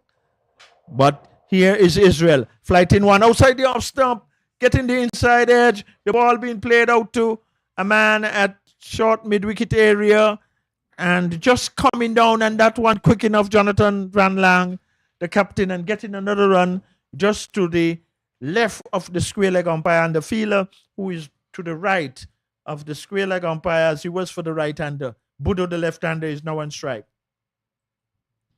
shot, hammered in the air. Is it going to be 6 or 4? 4 runs into the deep mid-wicket area. And what a wonderful partnership between Bodo and Van Lang for Guyana. They are now getting closer to that 234 for victory. They are now 174 for the loss of 4 wickets. They would need of 80 balls, 60 runs. Well, it's getting very interesting, but the good thing is in behalf of Guyana that they have 6 wickets in hand. Here is a flighted delivery from Israel being played out to short mid-wicket. There is no run. If the Leeward's going to really get back into this contest, they will have to break this partnership, or even more so, see both batsmen back into the pavilion. But that is not so. Short, being pulled away. They're going to get runs, and I think they're going to get at least 2. Is there going to be 2? Yes, because the throw is from the deeper side of the field here at Connery, or the more extensive side of the boundaries on the eastern side. But in the meantime, the batsmen, they were able to get 2 more runs. So Guyana is moving more appropriately to their cause. They are now 176 for 4. They would need of 78 legal balls, 58 runs for victory. 6 wickets are in hand. And if the Leeward's going to come right back into the game, they definitely, first of all, have to break this partnership and see themselves back. But going to continue now from this day, National Heroes Park, and 176 for 4. Leeward's looking to break this partnership. Here is one being played out to the man who has to come off the deep cover boundary. So the captain, Jonathan Van Laar, getting another run. He moves on now to some 32 runs. So Bodo has surpassed him. Bodo has 34 of 40, while Jonathan Van Lang, the captain, he has 32 of 50, 177 for 4. 4 wickets are down, 177 runs on the board, 77 legal balls to get 57 runs. Here is one shot, and he bowled him. That is the breakthrough that the Leeward Islands really wanted, and a valuable partnership. Bodo was on the back foot. It evaded him and rocked the center stump. So the Leeward Islands would be very pleased now, because they really needed to break that partnership, and they left-handed to go. But at the same moment, though, the players are going to refresh themselves, and we also going to have a little refreshment break. And so Novel will rejoin me after the refreshment break.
Well, yes, and we have been rejoined after the refreshment cut.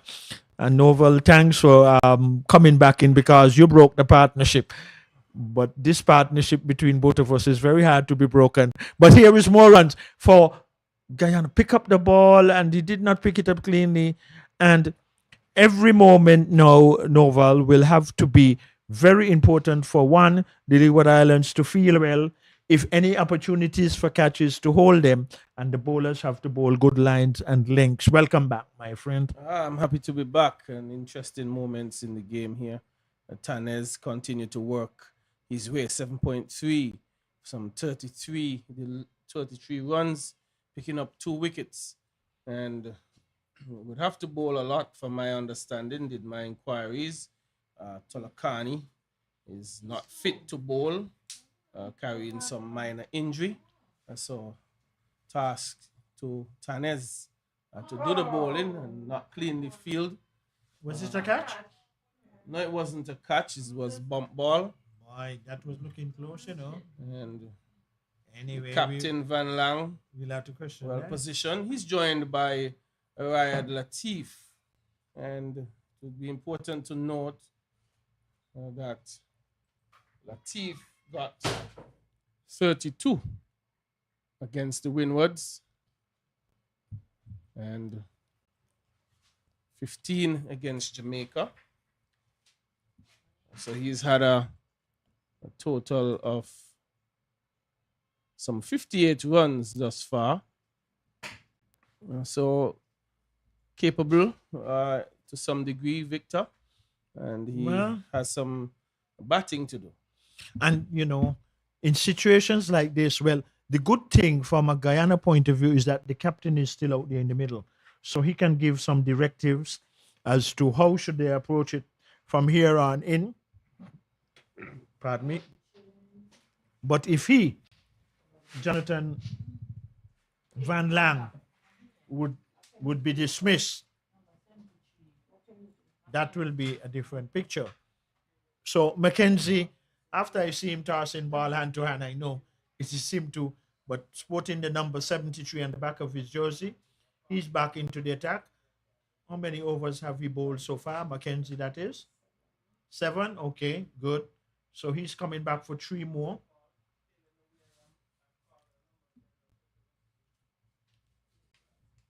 He would be hoping to get another wicket. The reintroduction of Mackenzie flights it. The batsman is on the back foot. Pardon me. As he comes back and played it out to point. No run. Mackenzie, you will have to try and take a wicket for your team, the Leeward Islands. Well, he's been tight. 7.1, 17 runs off him. Not much been given away. It's at the stage of the game, Victor, where wickets are needed. 54 runs only to get. And 5 wickets still to get for the Leeward. So potentially, 180 for 5. Oh, yeah, sorry. So potentially we could have a very close game on our hands as we did with Jamaica, Guyana. So Guyana playing the second time here and would know this pitch really well. They chased in the first instance as well and in a good position to profit from this game, a single on offer. But Van Lang, the captain, Victor, should be the man to guide his team from here on out. Whatever approach they would take, he must be the one instructing it and spearheading it and leading the charge to get those 50-plus runs. And Mackenzie continues to work away from the Connery Village end. And again, another tight over, just 1 ball to go. 1 run off it. Hasn't able to pick up a wicket just yet.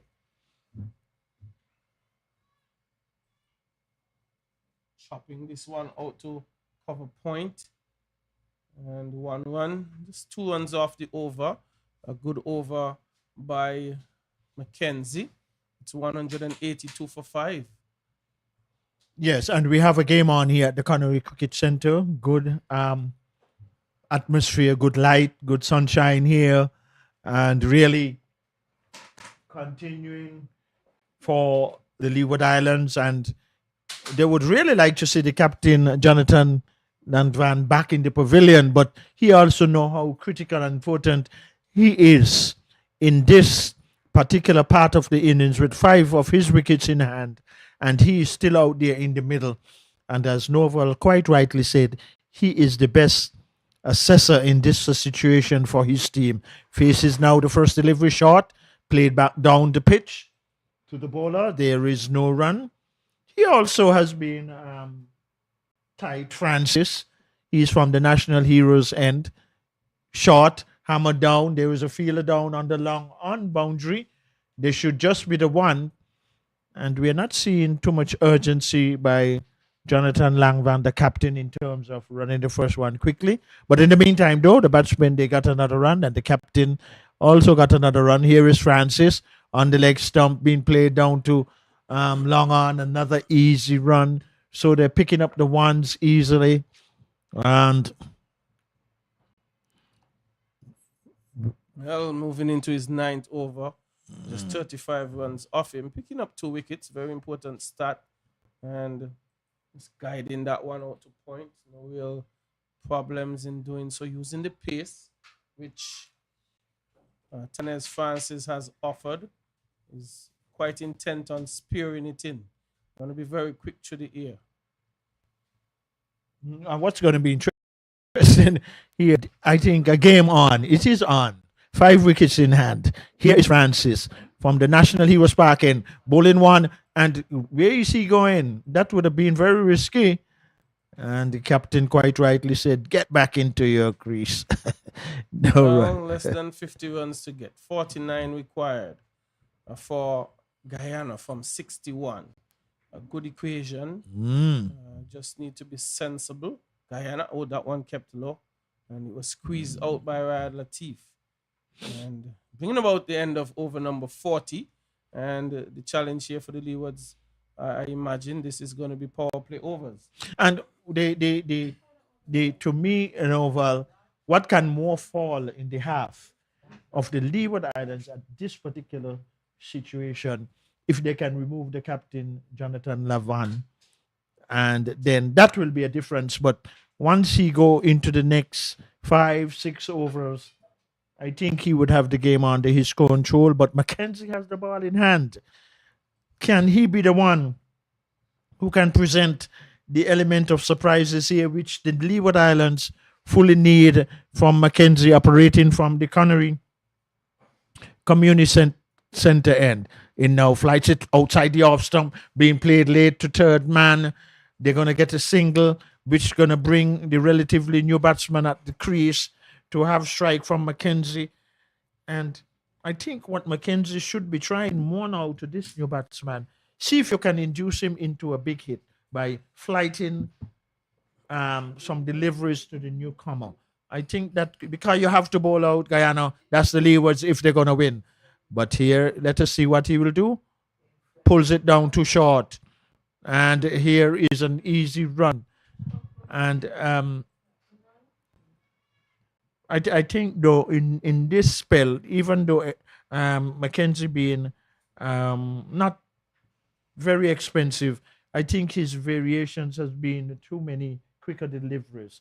I would have liked to see him experimented on some more flighted deliveries. Well, his spell is not over yet. Well, he does a little better on that occasion, and the fielder getting an accommodative bounce. So in the end, it was a good decision not to go for the run, Novel. Well, he was attacking the ball at full steam. He's a bit deep out there. He's And sitting that on is the due. edge of this circle. Yeah. So really, Van Lang just needs to defend with soft hands, get it off to the edge of the square, and it's a single to be had.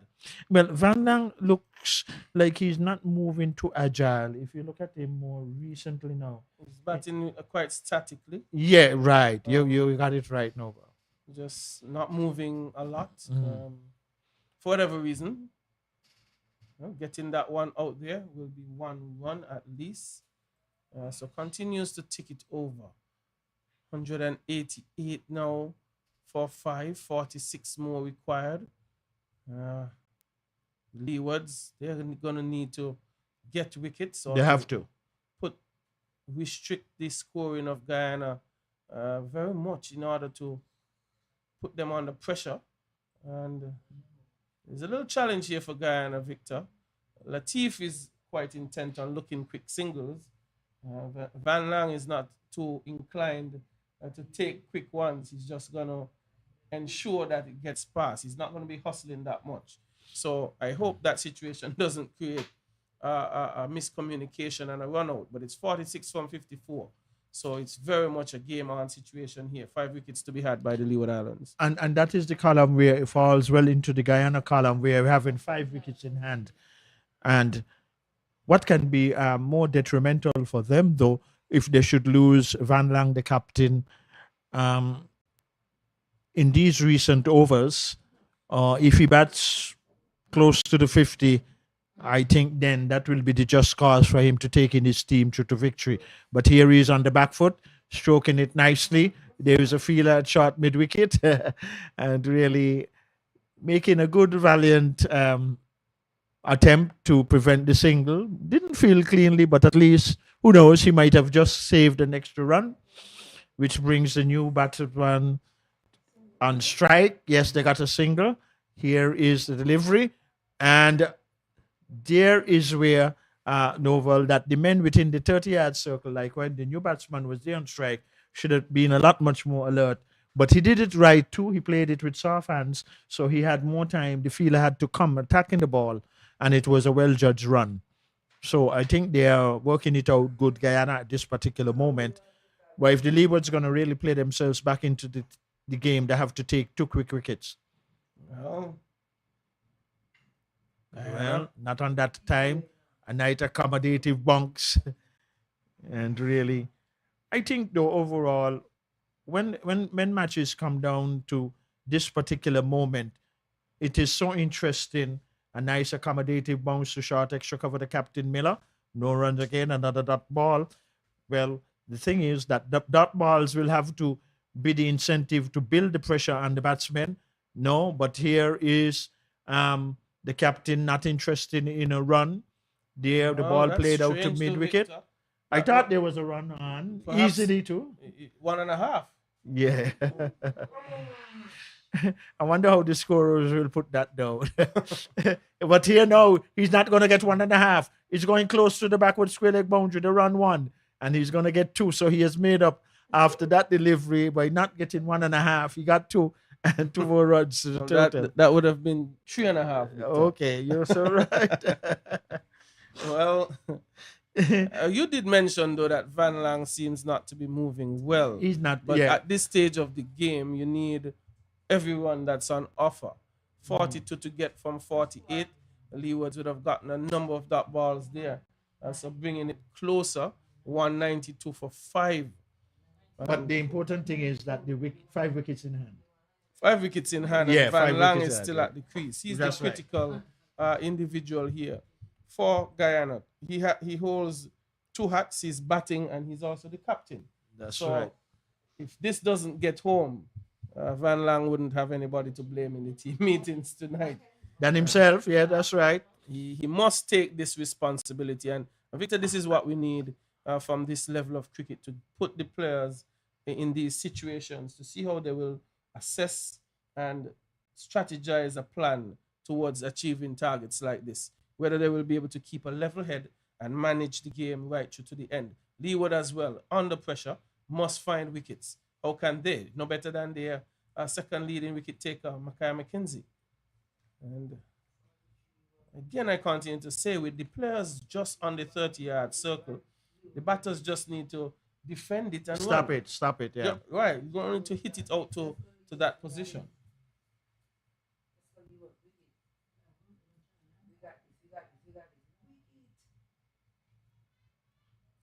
Well, the dot balls now going to come into play, Victor. Well, the thing is that, yes, the dot balls are good, but the wickets column, that is so essential to bring in new batsmen all the time. But this is a man who can break that spell. He's Mackenzie, short, outside the off stump. But the spell is it's going to go for 4. It has the legs. It was wide of the off stump. And we know from this quick outfield, anything that is properly timed, it is 4 written all over it. Victor, you saw something that you like to see. The batsman got the back foot closer to the line of the ball and was able to use sheer pace and placement to pick up 4 runs. It's now 38 required from 45. Guyana, if this pace continues, Leewards will be in even more trouble. Yeah, they will have to take wickets and take them rapidly. Well, Rad Latif would think he missed out there. It was short. Probably not with any width, but played it into the ground and DeAndre drew. Even though he's sitting back on the edge of the circle, he's lightning quick. I must be careful with him. Rad Latif is captain, not as flea-footed as he is. Again, defended this one out to backward point, thinking of a run. Captain was on move, Victor. He's not. The calling must be precise at this point. But you observe it right. The captain does not look very static in terms of his movement. And, well, there is no need for any run out also, too. No need for that. Better delivery. Oh, Spun past the bat. Well, that's the end of McKenzie's spell. He's bowled 10 for 26. And I'm telling you this, I think Guyana would be happy to see his spell being over. And even though he hasn't picked up a wicket, he's been very tight. Very good. And who's going to get the wickets for the Leewards? That's the question. Yeah, because it has to be a wicket-taking column to me right now. Pardon me. If the Leeward's going to be victorious. Well, Tanis Francis, he's completed his 10 as well. He's picked up 2 wickets, done the job for his team. Been moving about the team in varying roles. This who's going to get wickets for Leeward Islands. Israel Morton comes into the bowling attack. He's bowled well thus far. Has to continue being tight.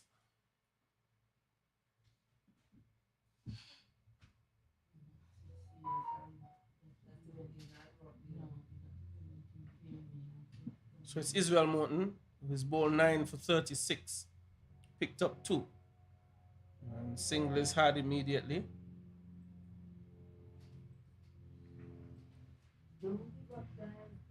The bowling thus far, 2 spinners, Mackay McKenzie 10 for 26. Tanis Francis is bowled 10 for 40, picked up 2.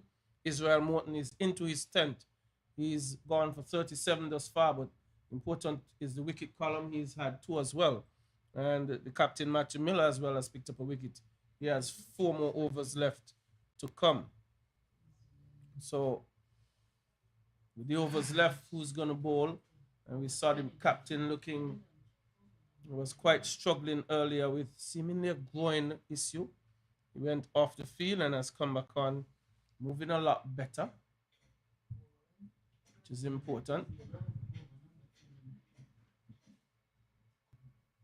Israel continues to get through his overs very quickly.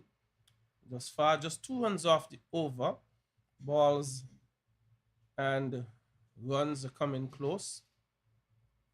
This facility, this ground, would have produced a very close encounter between Guyana and Jamaica, which Jamaica won. And Guyana again in another battle with a tight encounter here at Connery. And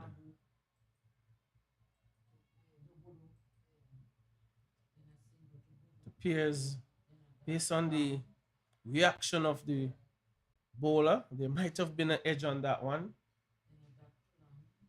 Israel Morton doesn't look pleased. Hewitt Richards may have just put one down.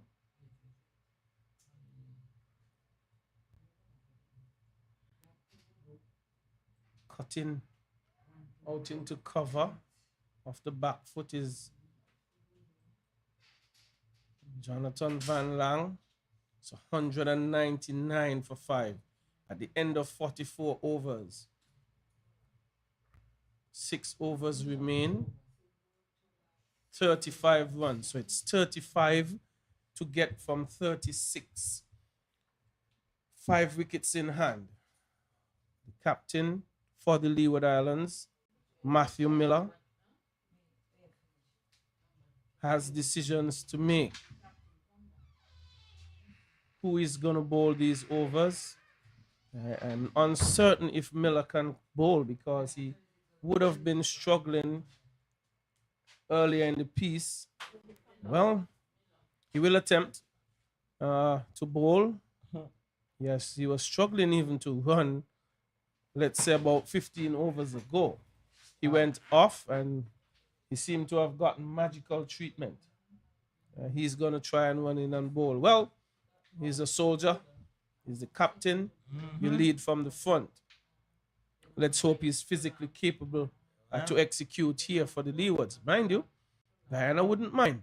42 is Jonathan Van Lang. Rad Latif, 12. Ladies and gentlemen, if you're just joining us, Guyana, they require 35 runs from 36 deliveries. Very tight encounter here. The important statistic, Guyana, they have only lost 5 wickets. So well positioned to give a good go at this. Driving out to extra cover is Van Lang. Right spot on is Matthew Miller. So Victor, based on the first delivery, clearly would have gotten over whatever was affecting him. Well, young bones heal quickly. Well, young muscles too, it seems. That's right. Well, but sometimes that mental perspective too. Some players just have that willpower and determination, They do. to really place that. And he's the captain, so he knows how important it is, this game, for the Leewards. Well, that's out into the gap. Can they get 2? It's going close to the boundary. Good work on the boundary. It's been rifled in. And 2 more runs. Yes. So the stats continue to inch closer. But I think the Captain Miller, though, the intentions look quite good. It looked like he's striving for the Yorker length delivery. Looking It's to just get that it right was up there. Yeah. It's 33 from 34 required. Yeah. Van Lang, captain, facing the Leeward's captain. That one out into cover for 1. 32 from 33. So both captains have to put their hands up here to see how close they can get to victory. I think though, Victor, with the statistic being 202 for 5, Guyana in a better position. With 5 wickets in hand, yeah. Leeward Islands need wickets and they need them fast. Their leading wicket taker, Matthew Miller, is on the ball now.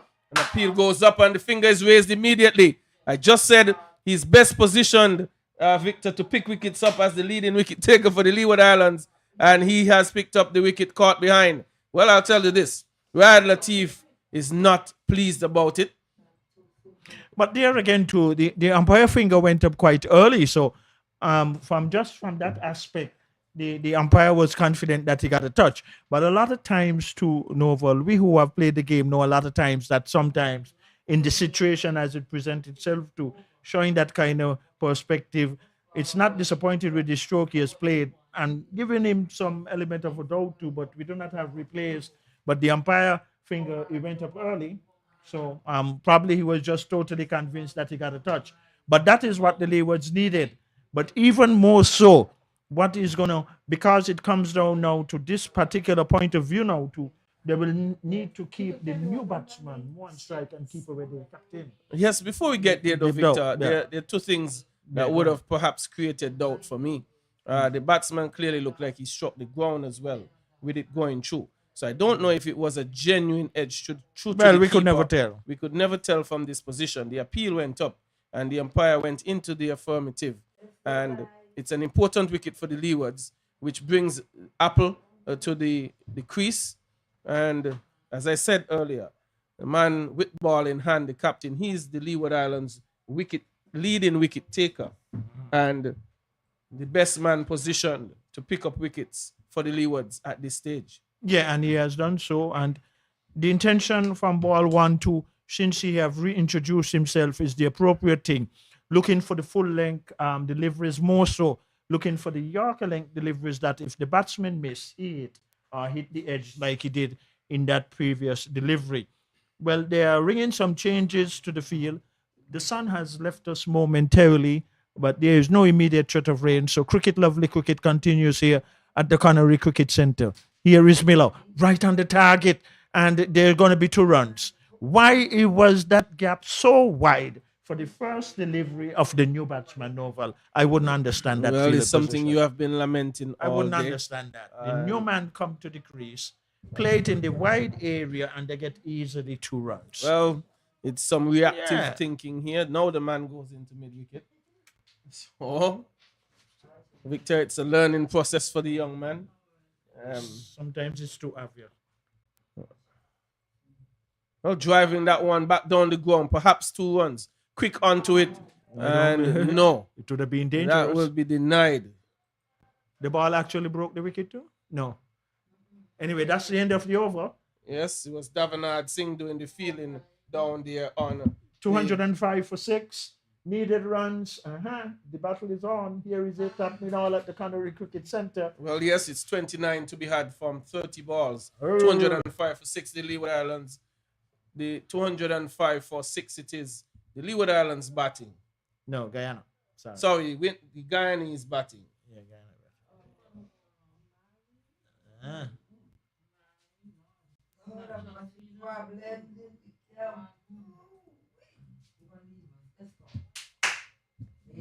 Well, more changes. And this is what it comes down to.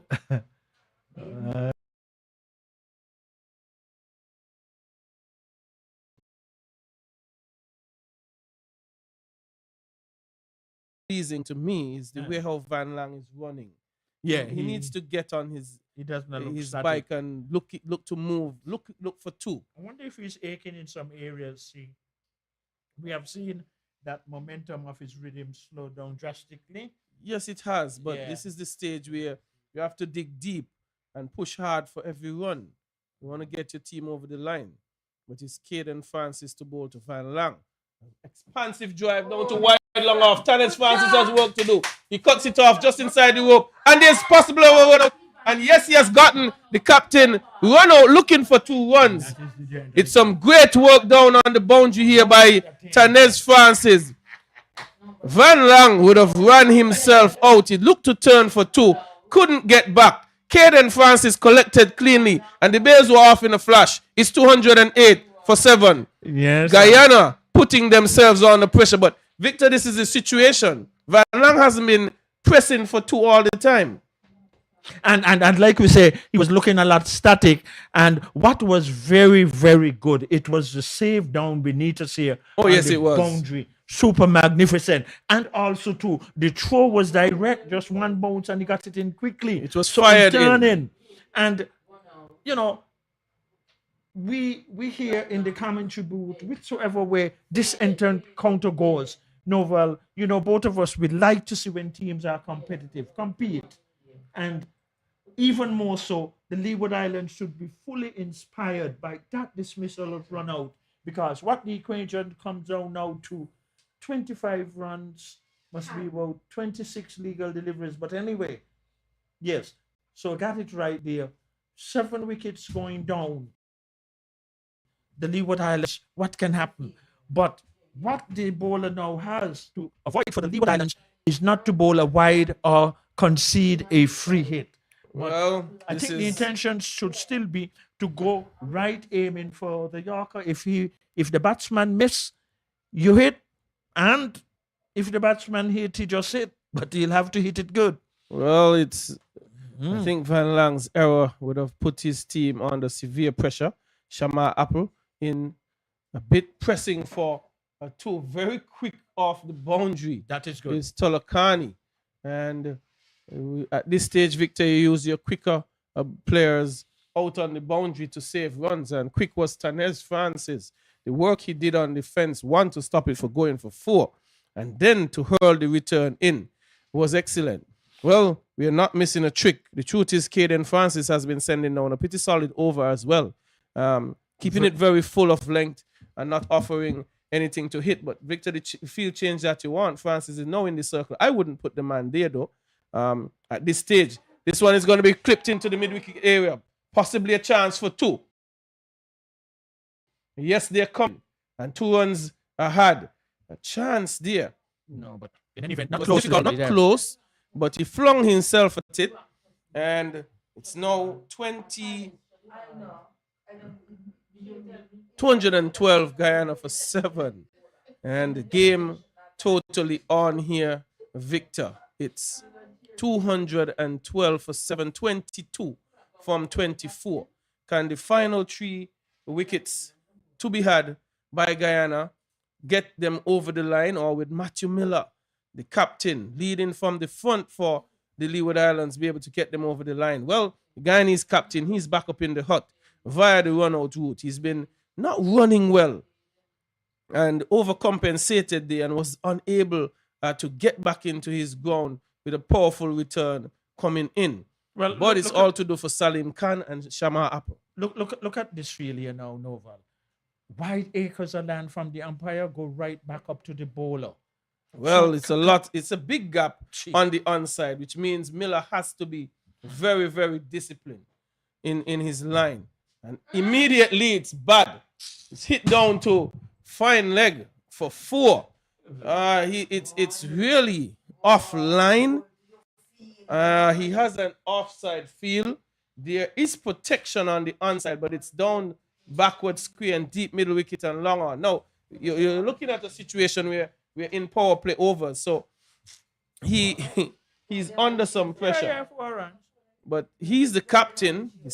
He's the one who set the field and is unable to find that proper line. But still some runs to get. 18 required. Matthew Miller, the captain, picked up a wicket a few overs ago. That one's full of length and worked up to long on. So 17 from 23. And Victor Shama Apple looks good. No, the batsmen just have to keep playing orthodox shots, playing straight, because field while it's red, the singles are there to be had. They can do it in singles because they are slightly ahead of what is required for ball. And if Miller can get it more wicket to wicket, if the batsman miss either leg before a ball down, well, he has to get it right. And margin for error has decreased massively. But it's in the hands of the captain at the moment. It's the Leeward Islands leading wicket taker, and he must get wicket. Salim Khan faces. Clips this one onto the onside. It's Corey through for 1. And as Victor said, you just need to keep turning it over from here. You pick up the singles, and anything offline, you take 4. You're even further ahead.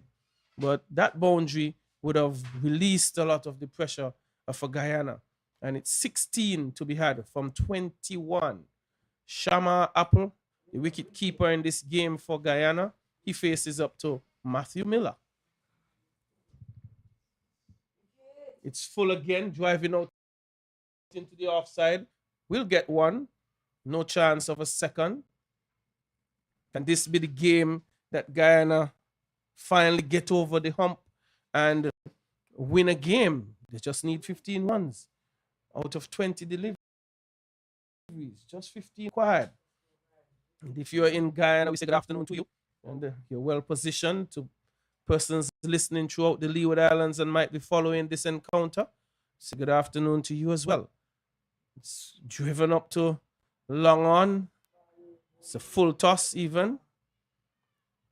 So Miller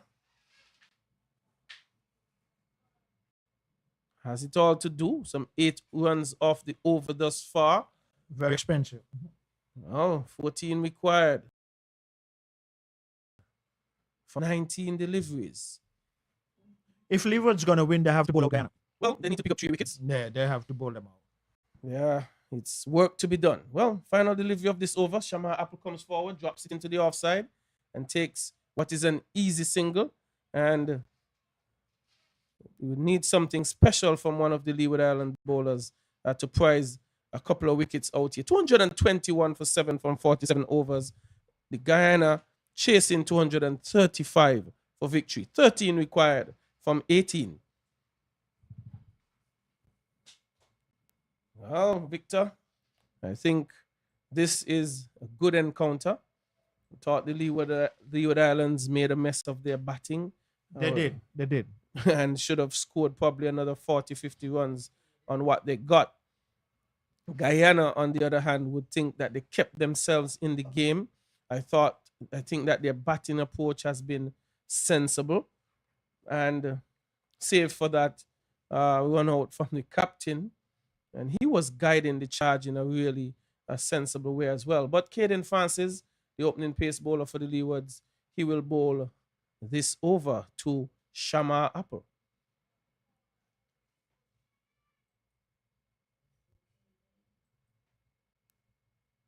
Wide. And an extra that he could ill afford to give up. We ask our scores. How many wides has the Leeward Islands bowled for the day? 1-5, 15 wides. And that's not a stat to consider as being a bit too many in a game like this. Well, it's quite unfortunate, but Caden Francis will work again. We'll clip down to long on. One is on offer. So it's 11 from 17. 2 runs already from the over. It just requires basic sensible cricket from here on out, and Guyana should be home. But this game, I'm told, since I've been a kid, a child, game of glorious uncertainties. So I wouldn't rejoice. I said that to Guyana in the game against Jamaica. That's clipped down to mid-on and another possible mix-up there. It was straight to DeAndre Drew. He fielded not cleanly, but Salim Khan was intent on going through for the single, and they got through safely. And the ball was struck and traveled so quickly to the fielder, but I think momentarily he just took his eyes at the last moment off of it. He gathered it, but not cleanly, and that is why they were able to get the run. But still, at this particular moment, very competitive encounter, but Guyana looks more ominous now that they will take away victory. Struck down to long on, they run one. And this is the very good fielder, Francis, rifling his return to the wicketkeeper's end. The batsmen in the process, they got another run, getting inches closer to victory. So the Leewards, as Novel quite rightly said, another 35 runs or so thereabout if they have had when their last 5 wickets were in hand. That would have placed them in a position to come out victorious, but they just might have just fell that 25 or 35 runs short. But here is one going, and wow, probably I think he's a bit lucky there. Caden Francis was just, that appeared to be on the wide side. So just about, what, 10 runs or so? No less. Well, 9 required from 14. Well, so that ball is golden at this stage. If you could get another 2 or 3 of them. Well, another wicket too. Well, a wicket would help the cause, yeah. Will not be golden, but diamond. So here is, this one is hit out towards long on. 4 runs. And it's going to be 4 runs. Save the diving effort from DeAndre Drew, unable to reel it in. And 4 more runs added to the Guyana total and their cause. And it's 5 more runs needed for victory. Well, we must applaud Guyana in terms of their chase. I think the captain, Jonathan Van Long, he played a very valuable knock, along with especially the opening start that they have gotten, they did get. And really, it is very good cricket by Guyana. And at this particular moment, most likely they would win this encounter, and it will be well deserving. But upon reflection, when the Leeward Islands would look back at how their last 5 batsmen and what they accumulated, they would know that they were just about 25, 35 runs short. But here is another delivery, pitched up, being driven down to short extra cover. The man is fielding, and a powerful throw. There's going to be overthrows, even making the equation much more easier now for Guyana. And we can see at the community center end at the south end, the dark clouds in the distance. But at the same time, though, just a few more runs to be had for victory for Guyana here at the Connery Cricket Center. Well, there's 3 runs to be had. And I think Guyana would want to get it over and done with before any threat of rain. It's very dark out there and it's coming in. Yeah, but with 12 deliveries left, there is time to bowl these Where overs. was he going with water? Just a message. What message you be coming out? 3 runs again. Well, the umpire chased him off the field, quite rightly so. well, 3 runs to get. Yeah, Still wants it to be sensible. right. At this moment, that is so Guyana obvious. No, would not want to lose it from here. They were well positioned against Jamaica. because it looks like some rain is going to come and all. Well, it's short, being pulled back up the pitch. 1 run is had thus far. Miller going into the pitch, 2 runs to get here. And the Guyana just needing 2 more runs and would want to get them as quickly as possible. Not wanting rain to affect this one. But I think based on the run rate, they would be ahead of it. The Duckworth Lewis, I don't think either would get into play here. And that one is hit down the ground, and you see why Victor's message came out. That's a wicket to Matthew Miller. You wondered why, what's the need for a message? Well, that's the reason for it. And some rain is going to come. And rain is coming. And it's already started. So perhaps that's the reason why the young man, well, the stumps have been pulled. And just 2 runs to be had. Yeah, that is straight. Look at them now. But then, ladies and gentlemen, we have an interruption from rain, but I think that Guyana would have been well ahead of the scoring rate, and the groundsmen are very slow in getting on the covers here. But we're going to take a break, and if needed, we'll be back with you.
Welcome back to the Canary Cricket Center.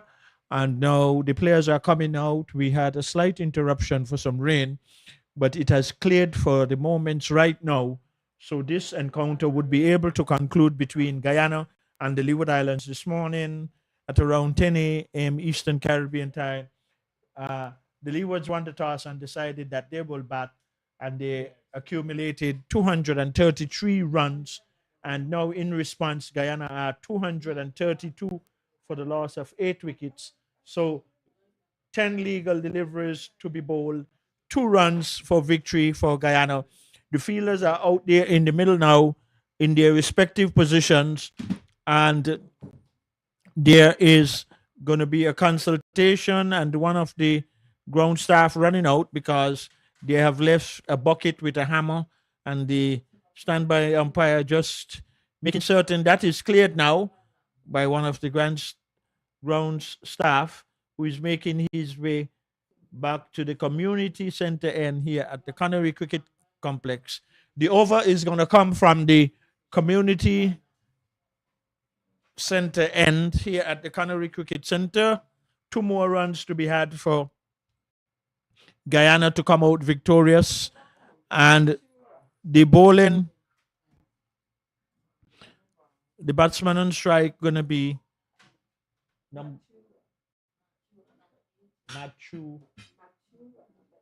Machuran. Okay. He is going to be on strike. 2 more runs to be had. The captain, Matthew Miller, is going to bowl from the community center and wicketkeeper standing back. Could this be the final delivery of this encounter? He races in now to bowl. He's in, balls, and outside the off stump, beating the edge, going through to the keeper. So they still have to wait out there. That is 48.3 overs bowled. So 3 legal deliveries in this over, if it should be completed without no run, and then the final over would need 2 runs. But could this be the end result? Here is Miller comes in, bowls on a good length, played quietly to cover, no run. All the fielders on the offside inside the 30-yard circle. No, probably better late than never, some would say, but very late. And indeed, right at the moment, cannot prevent Guyana from getting these 2 more runs. And it can actually happen in this over, as here comes Matthew Miller, the captain, in, bowls outside the off stump, a mighty heave, misses, through to the keeper, no run. That ball again, 48.5 overs. Well, 232. It is the present total, 234 for victory. 2 more runs for Guyana to achieve. Here is Matthew Miller, bowls outside the off stump. That completes the over. Oh my. So after 49 overs, the final over is coming up. 6 legal deliveries to get 2 runs for victory, Guyana. Can we have a very interesting last over? 2 wickets to go, 2 runs to be had. Who is going to bowl the over from this, the National Heroes end here at the Canary Cricket Center? We will wait and see. When he turns his back, we will get the number 46. And that is who?